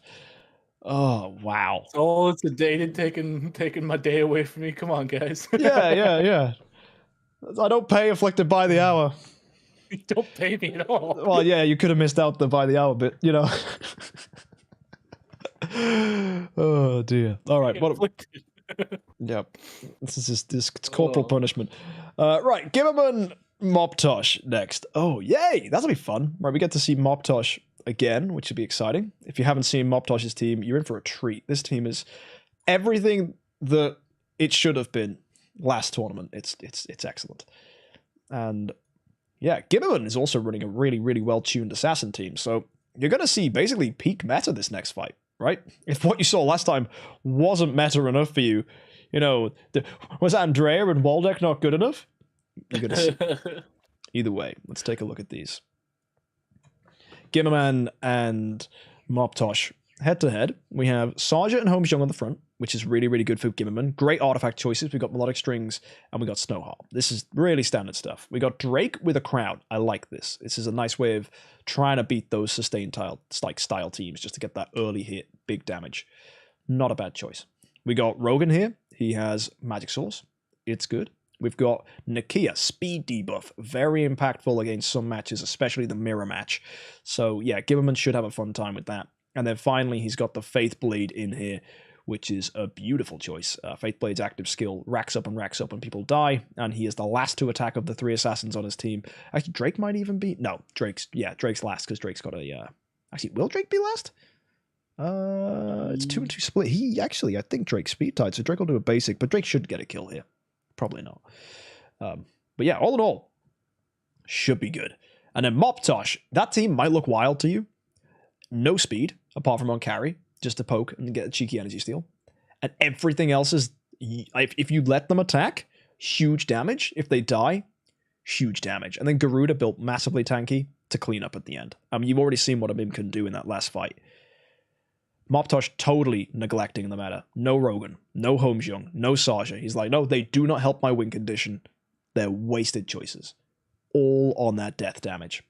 Tix, Azrael, Waldeck, and carry. 2 resurrecting heroes, Mim, and then Garuda. Beautiful. We are watching perfection. Afflicted. What do you think? I'm excited to see Moptosh again. Like, he's shown that he can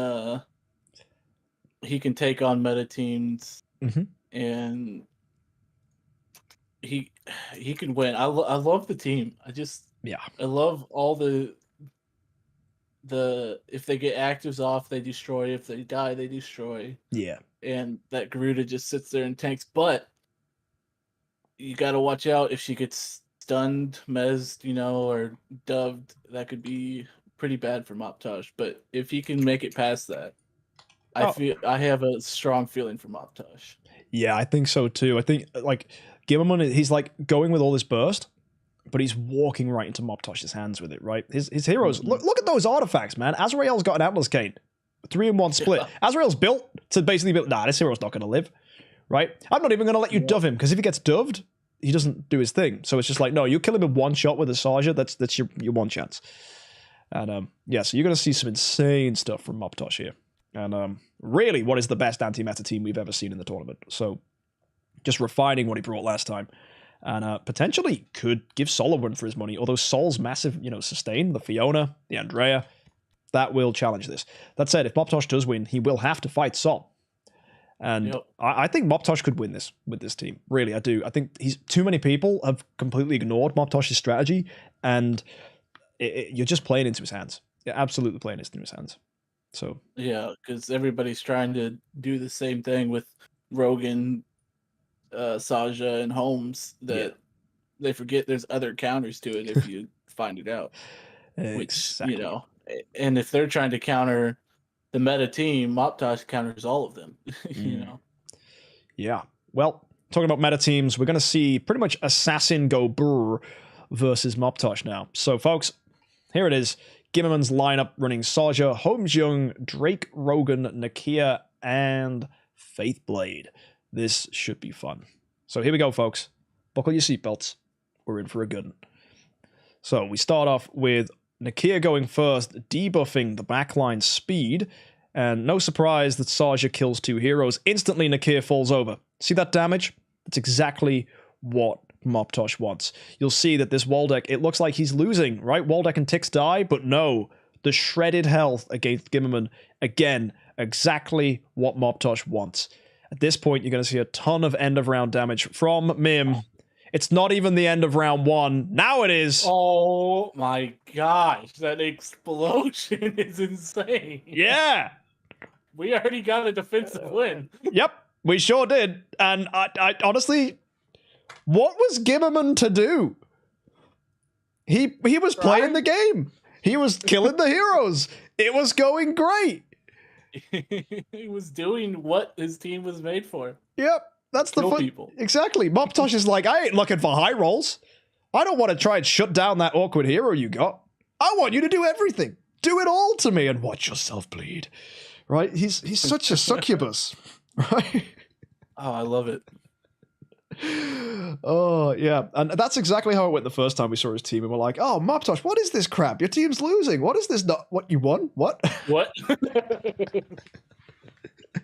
Oh. My bad. Yeah, and that Mim, attack HP, and then crown. And there's so many nutty things in this lineup. It's just like Tix, damage when he dies. Azrael, damage when he dies. Waldeck, damage when he dies. Carry, she dies and resurrects. Azrael dies and resurrects. And the other thing as well, all that death just heals Garuda endlessly. Yep. Who is already damage reduction HP.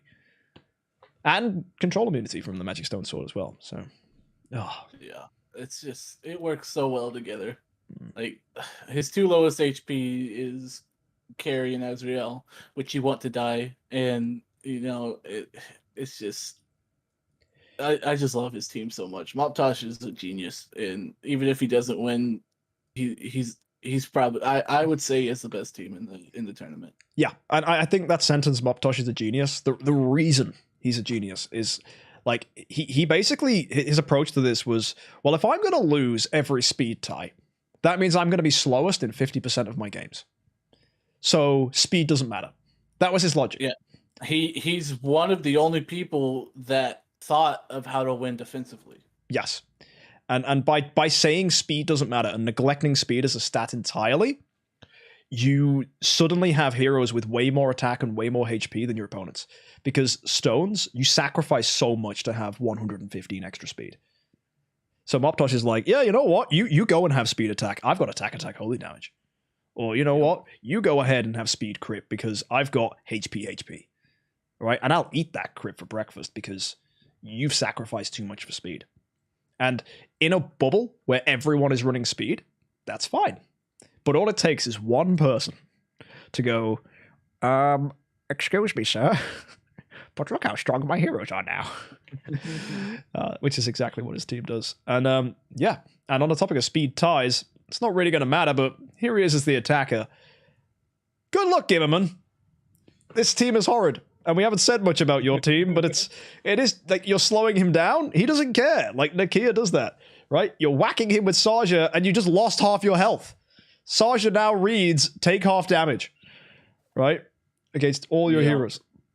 It's bonkers. And every time you kill someone, you're doing nothing. Like Mim and Garuda are not dying. And maybe you'll dove the Garuda. If you do, that's clutch. But again, now you have to eat the end of round damage from poor Mim. It doesn't matter. Garuda is just there to live. Yeah. That's it. She doesn't need to do anything. She's there to get healed and survive so that his team explodes and she's the last one standing if it comes down to it. Yeah. And then if she is the last one standing, you know, what? I'll just beat you to death with feathers. Right? Yep. Oh, I love this team so much. Yeah. Garuda did no damage. She doesn't need to. You said it yourself. No damage. Yeah, it doesn't need to. You said it yourself. It's just still just insane damage.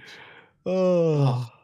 You know what? I love Moptosh, the real truth behind this team is Moptosh went, man, I feel so bad for MK having to go through all these fights where it's just back and forth, attacker wins, and no one gets a defender win, and then he's like, man, can this just end already? Right? Moptosh was like, how can I win the fastest possible?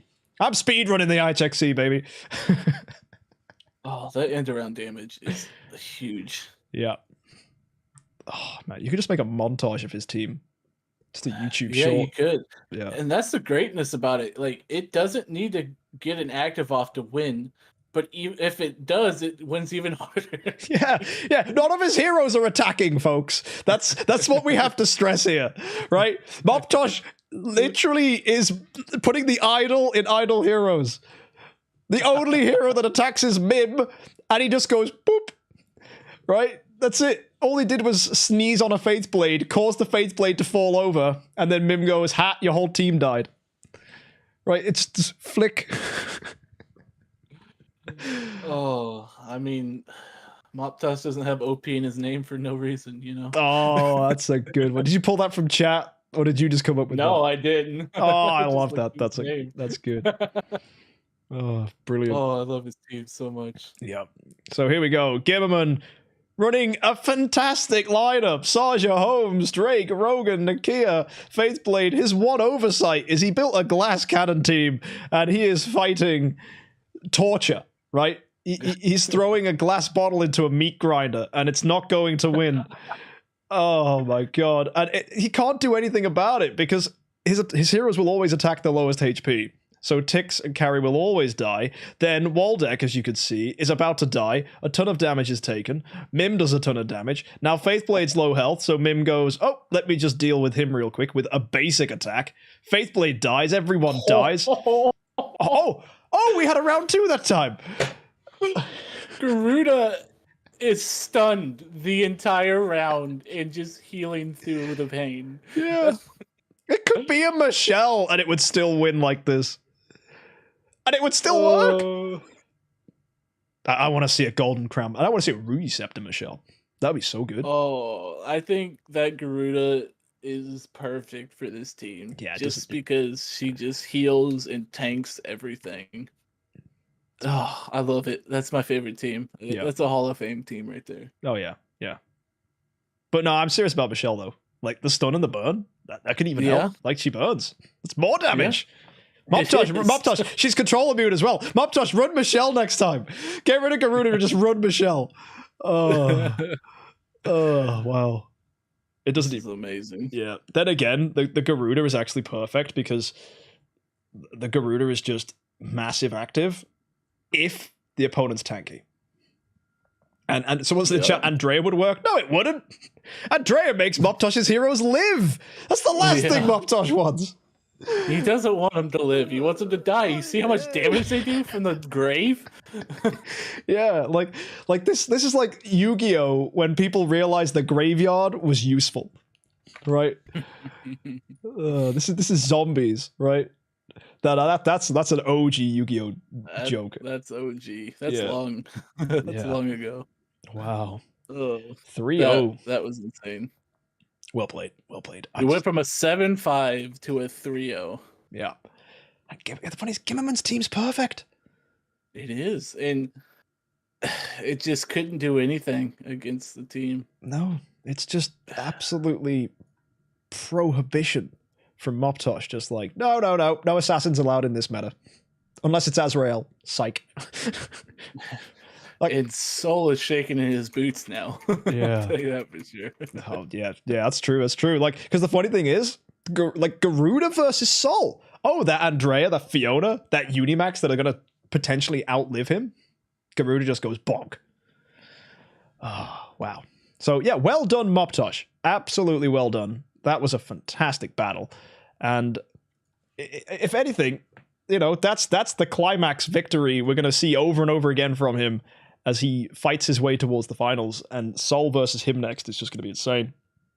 But now we have two very standard meta teams using weird heroes, right? This is going to be exciting. You got me versus Flamin. So I'm running weird heroes. Flamin's running weird heroes, but we're also running meta choices, right? We've gone with the classic Rogan, Saja, Holmes, Young trio, which, the heroes Moptosh despises with a passion. And, I'll show you what we've got this time around. And I absolutely love both of these teams. Which is a bit arrogant to say because I did build one. Yeah, I'm sorry to say. I feel like you have a favorite in this fight for some reason. I mean, Delasium's great, but my favorite, sorry to say, is Flamin' though, because that Delasium damage is insane. Yeah, Delasium's big boy. Lots of damage. Let's not discredit the Delasium now. I'm not saying I don't like him. I just don't want him to win. All right, folks, take a look at this. You've got my team, which is Homejung, again, speed HP with a speed attack, Saja. So, just like Gimmerman had, just like Saul had. And then you've got Carry here, speed attack, A and B. One of my favorite heroes in this meta right now. Honestly, people sleeping on her. She's so good that Flamin decided to build her as well. I've got a Dark Arthendal. Ooh, right? Such a powerful hero that people haven't expected, really. The meta has been very Nakia Unimax dominant, which means people are expecting those to be potential fast and receptor heroes, which are hitting the back line. So I thought, what hero can deal with the front line? The only hero that does Dark Arthendal. Energy Steal and Petrify, pretty much guaranteed to do both from that. So yeah, just disgusting. It's like having a second carry on your team. It's wild. And then if she does do an active, mega Petrify. And actually, I've had fights where Dark Arthendal has done an active round 1 because she gains energy from getting hit. So, yeah, it's pretty cool. Rogan, on the other hand, this guy is running a magic source, pretty standard. Speed attack, speed crit, and then we have a speed crit on Faithblade as well. So he's running Demon Bell, and as heroes die, he gets more more holy damage and more energy, and he pops off too. So he feeds himself energy. So a lot of energy manipulation on this team, should be fun. Flamin, on the other hand, running very, very similar lineup. His difference is instead of running the Dark Arthendal and the Faithblade, he decided to go with Delasium, who does hit like a truck, really impressive, and Nakia, who plays into that because Nakia puts in speed and bleed debuffs, so they will trigger Delasium's added damage of 400% against opponents. So, yeah, this is going to be very exciting, and I have no idea who's going to win, but I think the Dark Arthendal seeing the Delasium is going to pretty much turn it. But Nakia fucks me up. Yeah, I am excited to see what this Dark Arthendal can do.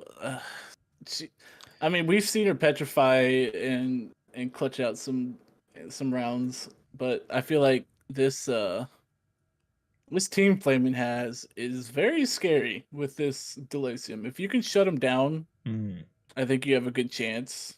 But if he gets his active off, it does insane damage with how much dots he has on his team.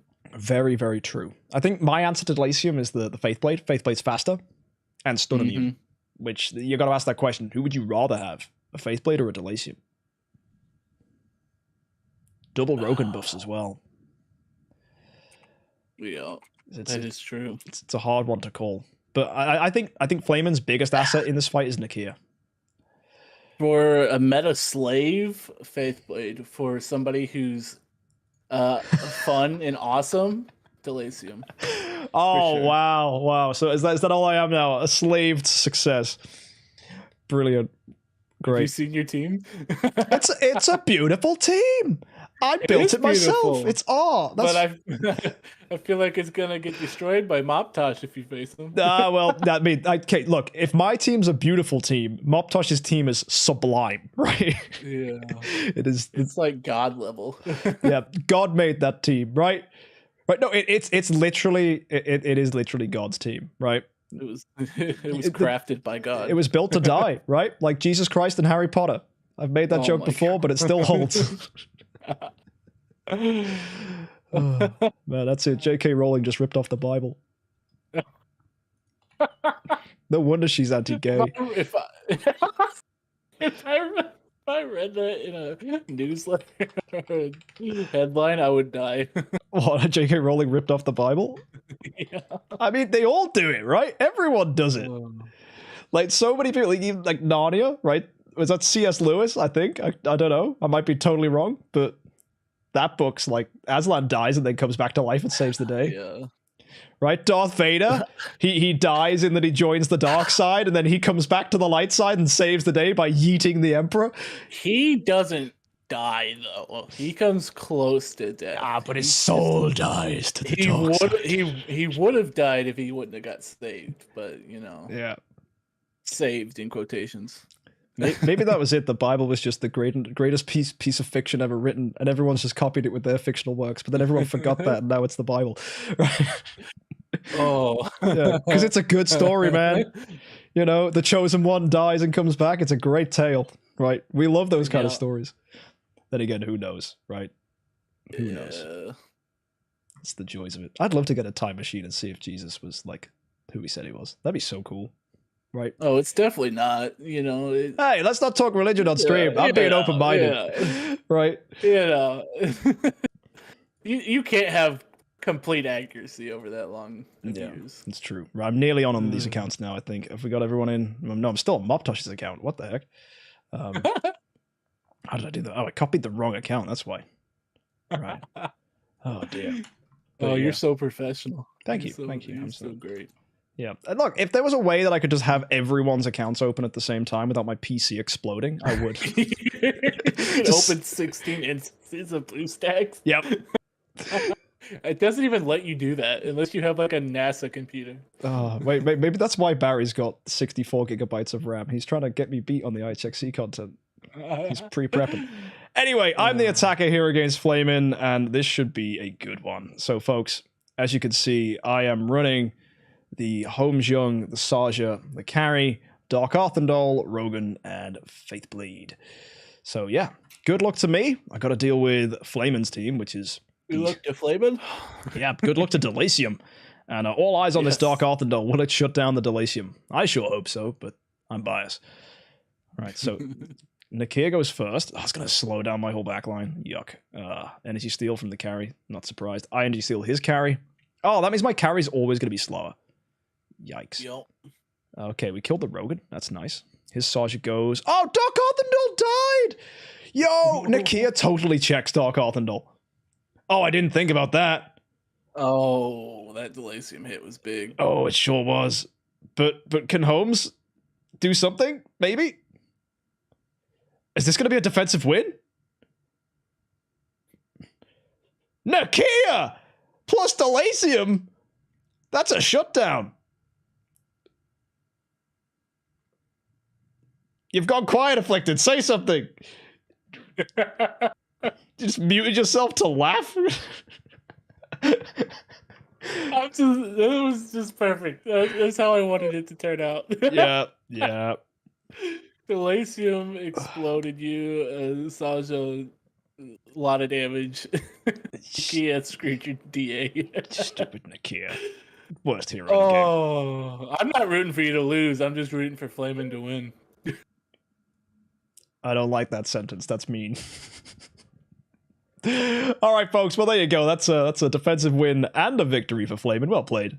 Lovely, lovely. Let's see if my Dark Arthendal can actually do something here, but I think Nakia's got it checked, so I'm going to spend this entire fight with my tail between my legs, because Dark Arthendal is dead weight against Nakia. I did not calculate the Nakia mirror match, man. I didn't think about this.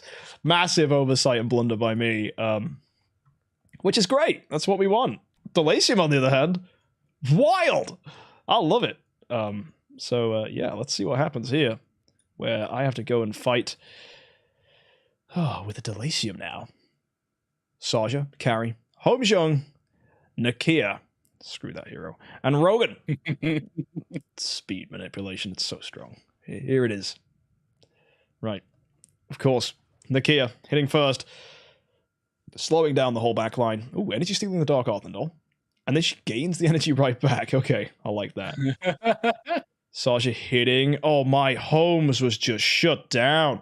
The whole team. Shred. Oh, but then again, woo! Let's go! Wow! Dark Arthendal, just petrify! Oh! That Delasium. DA nearly, but no! If she'd have just petrified him, bro! She had one job! Is it Delasium's better than DA? Clearly! Clearly! Carry, 1 damage! I don't know how it's possible, but it happened. Oh my goodness me. So that's going to be 2 wins for Flamin now. I need some mega comeback victory here, or I'm going to be going in the losers bracket. But all I need, right? I need all the non-Nakia users to remove the Nakia users from the tournament so that when I do go through the losers bracket, I actually win, right? Clever. Mm-hmm. How many Nakias are in this tournament? I think you've seen quite a few. You know, there's a decent amount. Yeah. Quake in your boots and you shall lose. That's me right now. Okay. Well, I'm the attacker again. Do you think it's going to be a 3-0 sweep? Yes. No, you're supposed to say, well, let's find out. Right? Oh, yes. I think there's a very big chance for you to win. I agree. Yes. Good. HomeJUMP with a Saja, a carry, a Dark Arthendal, a Rogan, and a Faithblade. Let's see it, folks. Should have just run a Unimax. Or the Nakia, like the team was. Okay. Oh, what? Carry stole energy from Faithblade. Oh! I stole from Delasium. And I killed Delasium. Saja. Wow! Quadruple kill from Saja. Oh, that's brilliant. That was really good. That was huge. And DA petrifying the Homes. Yeah. There you go. So slowing down my DA means she's more likely to do an active round 1. Told you, everything I say, the opposite happens. So I gave you that win. I like those zeros next to the Delasium and the Saja. That was... Yeah, you completely shut them down. Yeah, I needed that. I really did. Oh my goodness.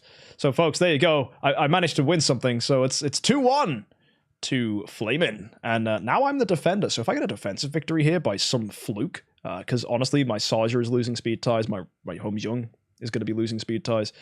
Yeah, I'm going to get punished hard. I'm not anticipating a good defensive result here. I don't think I can win defensively against Nakias. And yeah, it sucks. So let's see what happens. I am excited, but also nervous. And I think that's fair. So yeah, here we go. Of course, guys, we are on for what is probably the last fight, if I had to put money on it, but... I think you got this. Oh, thank you, man. We got Flamin as the attacker with the Delasium, Saja, carry, HomeJUMP, Nakia, and Rogan going up against my team, which has Dark Arthendal and other good stuff.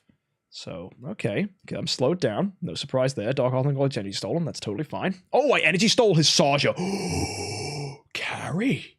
Yes. Oh, my word. Yeah, but that Delasium active is still prepped and ready to go. Oh yeah, but I did stuff. His Holmes comes out. Who's he gonna dove? Holmes and DA. Faithblade's dead. Delasium. Massive hit by Delasium. Oh, what a play by Flamin. That is going to be 3-1 to Flamin with a defensive win. That is going to put me in the losers bracket. Well played, Flamin.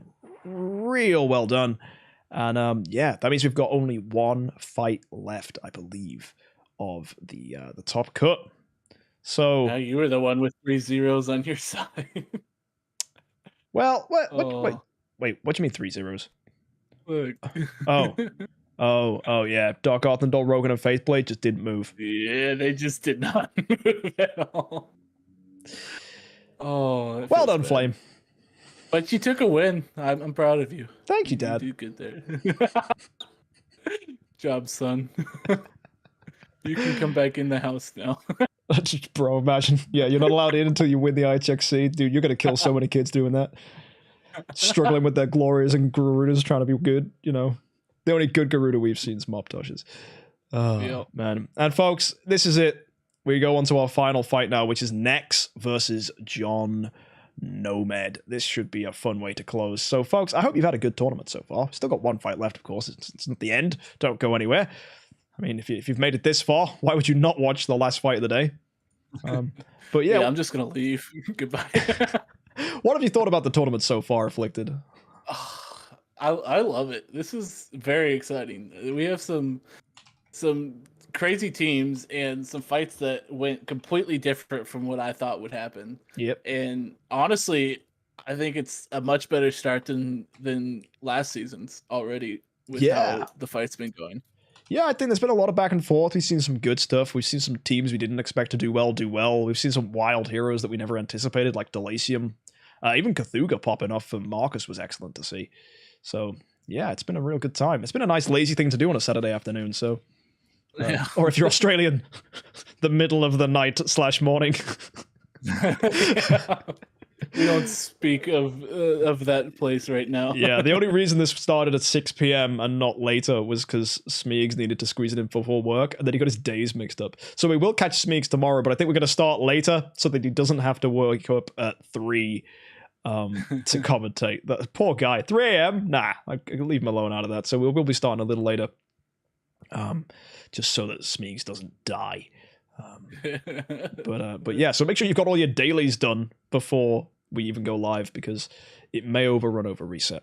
So yeah, definitely not. We're doing dailies right now, making sure everything's good. Oh, bro, wait, what? It's 20 past. Oh my goodness, we got to get going. I've got dailies to do. Right? Yeah, we got half an hour till reset hits. I got. Oh man, that's not good. I'm probably at 240 in the Realms Gate, like a bozo. Right. Well, folks, whilst I have a mini existential crisis, we have Nex versus John as our final matchup here. So yeah, let's get these teams on the board. Let me show you what we're dealing with. Hopefully it doesn't end up being a long one, because we've all got homes to go back to. Lol, imagine not watching this in your house. You know what? It's impressive. If you're like sat on the tube or something, just watching the stream. First of all, how the heck did you get internet in a tube? But you know what I mean. Somebody's watching it in a business meeting. Oh, well, I mean, it's good content, right? I'd watch it in my business meetings. Right. Yeah, all those business meetings I do as a professional YouTuber. Actually, we do have business meetings. You know, I have to talk to sponsors and things. That's why I have so many sponsors for the channel. You know, you see all those, Raid Shadow Legends plugs and good old Smears. Our business meeting is just me and you in a Discord call. Yep, that's true. After a couple drinks and a calzone, that's all we need. The calzone incident of 2022. Yeah, and no one will ever know. No one. Folks, we got John here, and he's running HXC Aspen. Lovely hero there. We got a carry again, classic. Carry with an A and B. Love that hero. We've got Rogan here built defensively. Got a golden crown. We've got a Unimax with a Receptor, and we have a Tix with a Melodic Strings. So I'm curious who the lowest HP heroes are on John's team, because he's going to have to deal with Nex's Saja. That's going to be nasty. He's going to have to deal with Rogan. We got Fiona. Like, Nex is pretty much running, like cut and paste, perfect team, right? It's just everything you'd expect, apart from the fact his Saja's on the back line, so it could get punished by John's Unimax. So that's John's win condition here. Shut down the Saja, blowout with Aspen and Holmes and Tix. Nex's win condition is to shut down the Tix with his taunt, and then just pray that he can get through those. Just pray that his Fiona keeps him alive and he can burst through. So yeah, what do you think of this one? I actually don't know who's going to win this. I have no prediction here. These teams are so balanced. Yeah. I don't know. I feel like I'm leaning towards Nex here just because I really love Fiona. And I don't know. If that Tix can get some actives off and not get energy drained, John could have a pretty big burst with him there. Well, but it could go either way, like for sure. It sure could. Like I think Tix is a wild card, Aspen's a wild card, and I like seeing wild card heroes, right? And there's no Saja. We've seen teams though without Saja win, right? Hats off to Sedated. He really pushed Saul to the limit. Still lost though, but we've seen him win fights, is what I mean. You know, that was a close one. Yeah. So good luck, John. You're the attacker, and this is going to be the final bout. John versus Nex. Fight 1. We have HXC, Aspen, Carry, Rogan, Unimax, and Tix. Good luck to you guys. Here we go. So we're going to start things off. Carry stealing energy from Saja. Wow, absolutely denied. And then the steal on the Unimax is massive because that means Unimax is not going to taunt. Oh, that's a really, really good turn of events there. The taunt from the Unimax landing on Rogan doesn't do much. Oh, this is looking like a really good fight for John, actually. Like, John's Holmes got speed tied down, and he's going to go ahead and just dove. Also, that Tix I'm really scared of, unless the opposing Holmes does something. Double dove. Nice. Watch this Tix. You think he's going to get doved? Oh, he makes it past. Yeah. That's big. It's not enough for Fiona, though. It's not. That's the problem with a speed HP Tix? I mean, it's good defensively speaking, but it didn't quite get through the shields. Sasha's looking weak though, so that's a good sign. But John's team absolutely whittled in health, and the triple doves there is horrible. Tix doing a basic. We honestly need the Tix to die so we can get some death passes off. But oh dear, oh wow, that's damage over time from HXC cleaning up there.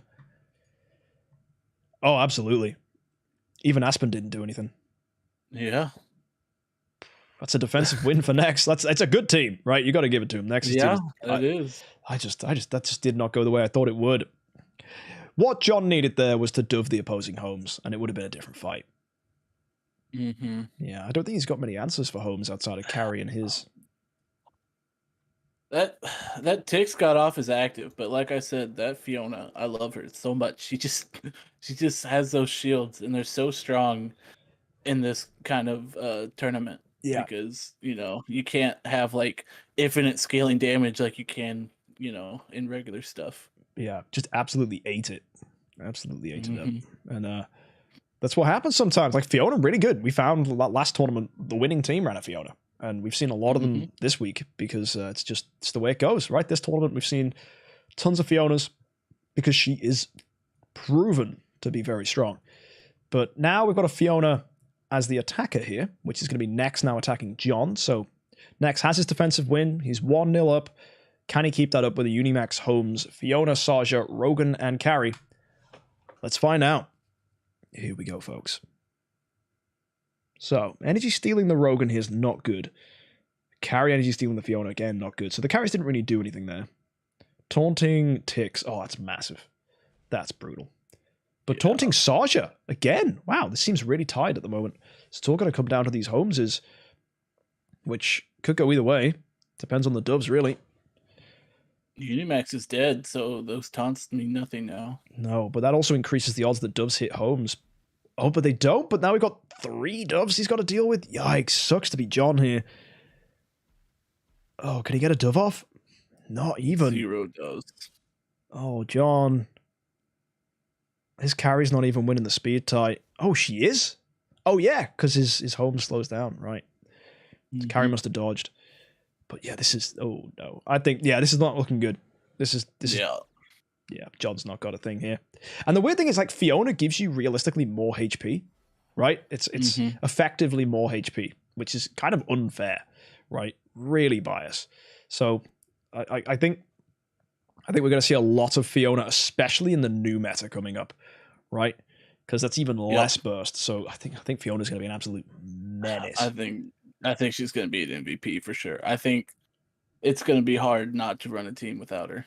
Oh yeah, and I'm sure there'll be answers as well, right? You know, Moptosh is never going to run a Fiona that plays against his style, so I think there's always going to be teams that don't.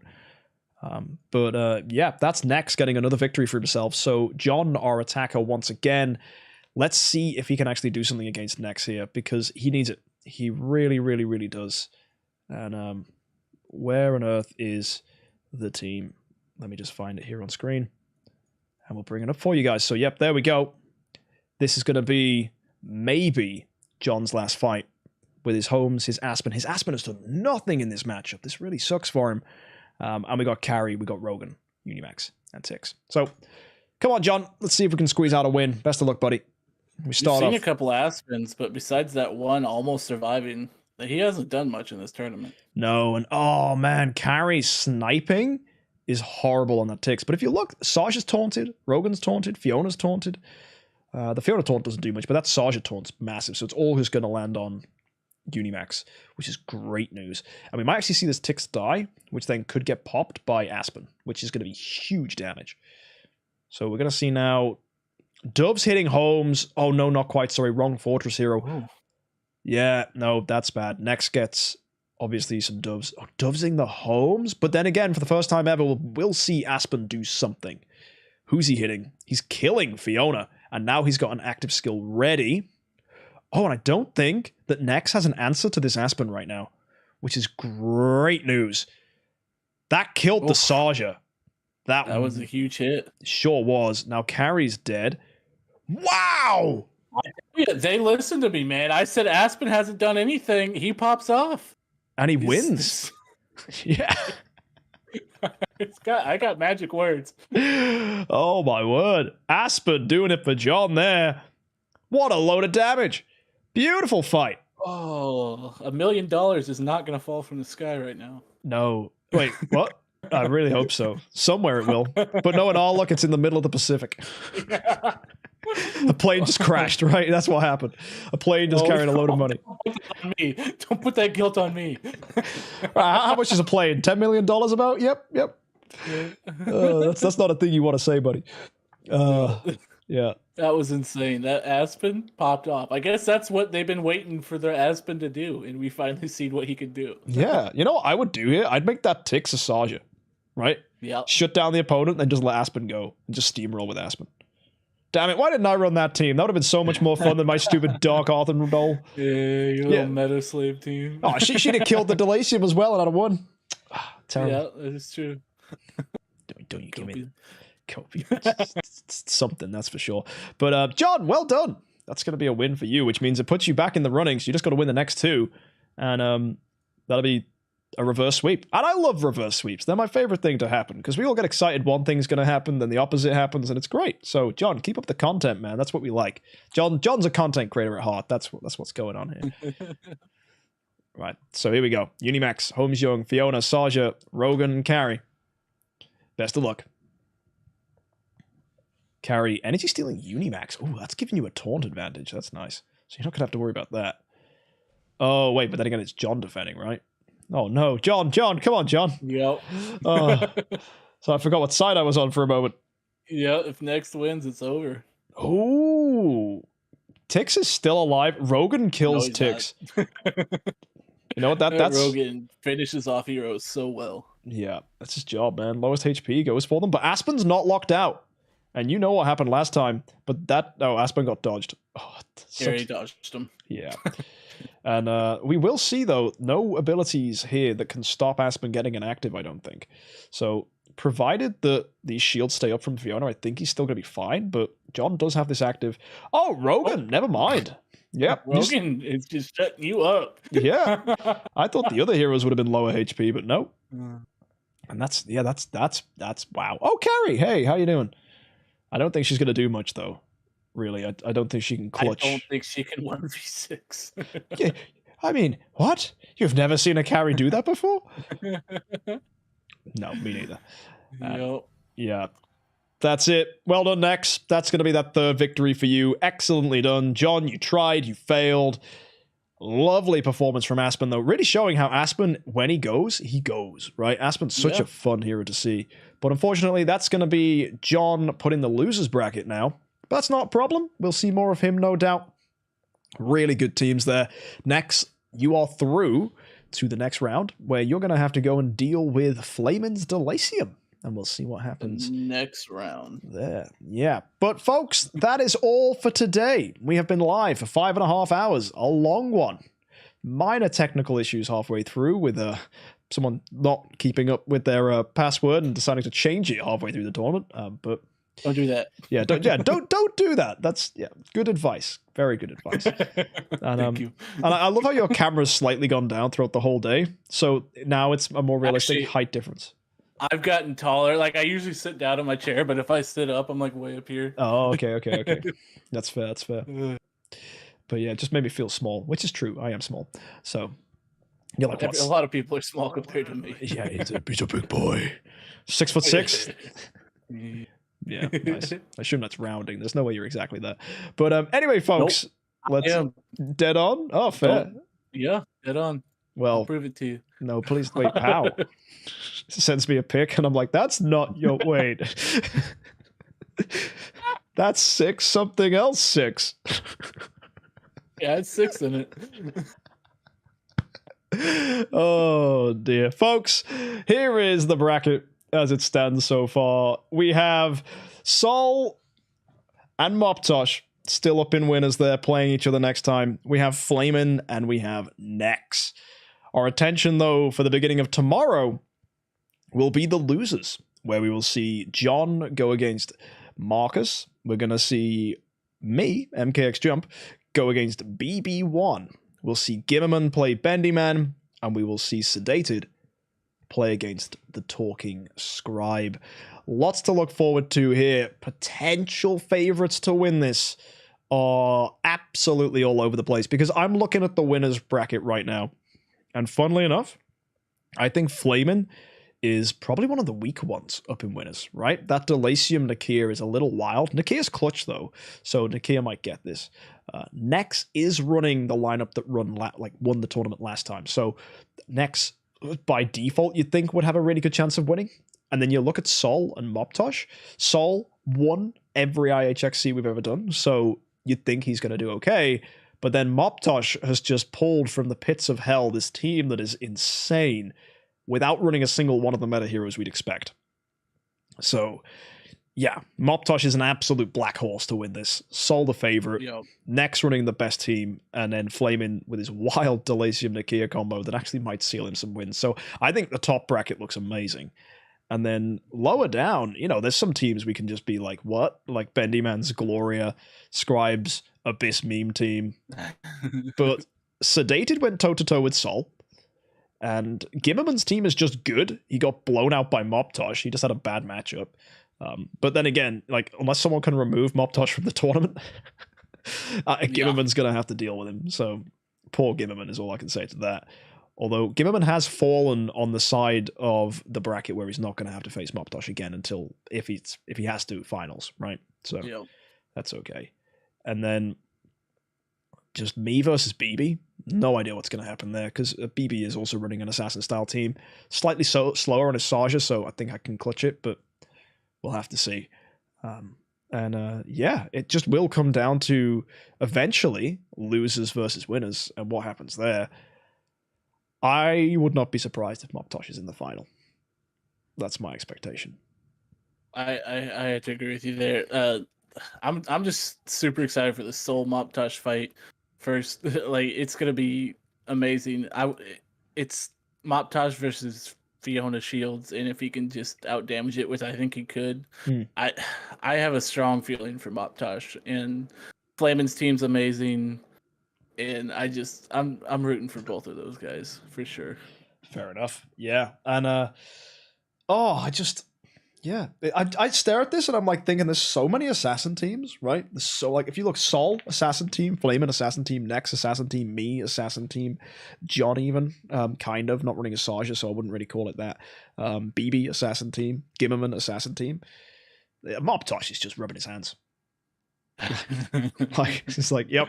He's scheming over there. He's ready. Yeah, but Sedated isn't running a Saja team. So I think it's the teams without Saja that he should be afraid of. Really afraid. So as long as I think Sedated, like Sedated's not got a problem against Scribe.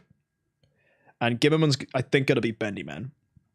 So then we're going to have Sedated versus Gimmerman, which then puts us in a position where anything can happen. Like at that point, you know, if Sedated beats Gimmerman, great. If Gimmerman beats Sedated, fab. Moptosh will probably want Sedated out, right? And I think Moptosh will also want John out. And if those two are gone, then he's got I think a clean sweep. Yep. But yeah, no idea, folks. We'll just have to wait and see. And that is where we're going to close things today. So thank you for joining us. Today has been an exciting, I think, what I would say, a series of events. Yeah. And tomorrow we will be having Smeegs on to join us. I will be gone. Yeah. So have you enjoyed yourself today? Anything you'd do differently? No, I just this was a very exciting and long fights. Yes. Like it was great. Yeah. I love this. Well, I'm glad, and I'm sure we'll have you on another time. But yeah, tomorrow will be Smeegs. We'll be starting a little bit later. I'll edit the advert because it was supposed to be at 6, but yeah, Smeegs having to swap some plans around real quick for us, which kind of put me by surprise because it was meant to be Smeegs today, Afflicted tomorrow. But we had to switch some stuff. So yeah, we'll do later stream tomorrow. It'll be probably around 8 p.m. And then, yeah, we'll just see what happens. So thank you for joining us, everybody. We will catch you next time. But yeah, until then, happy idling, folks.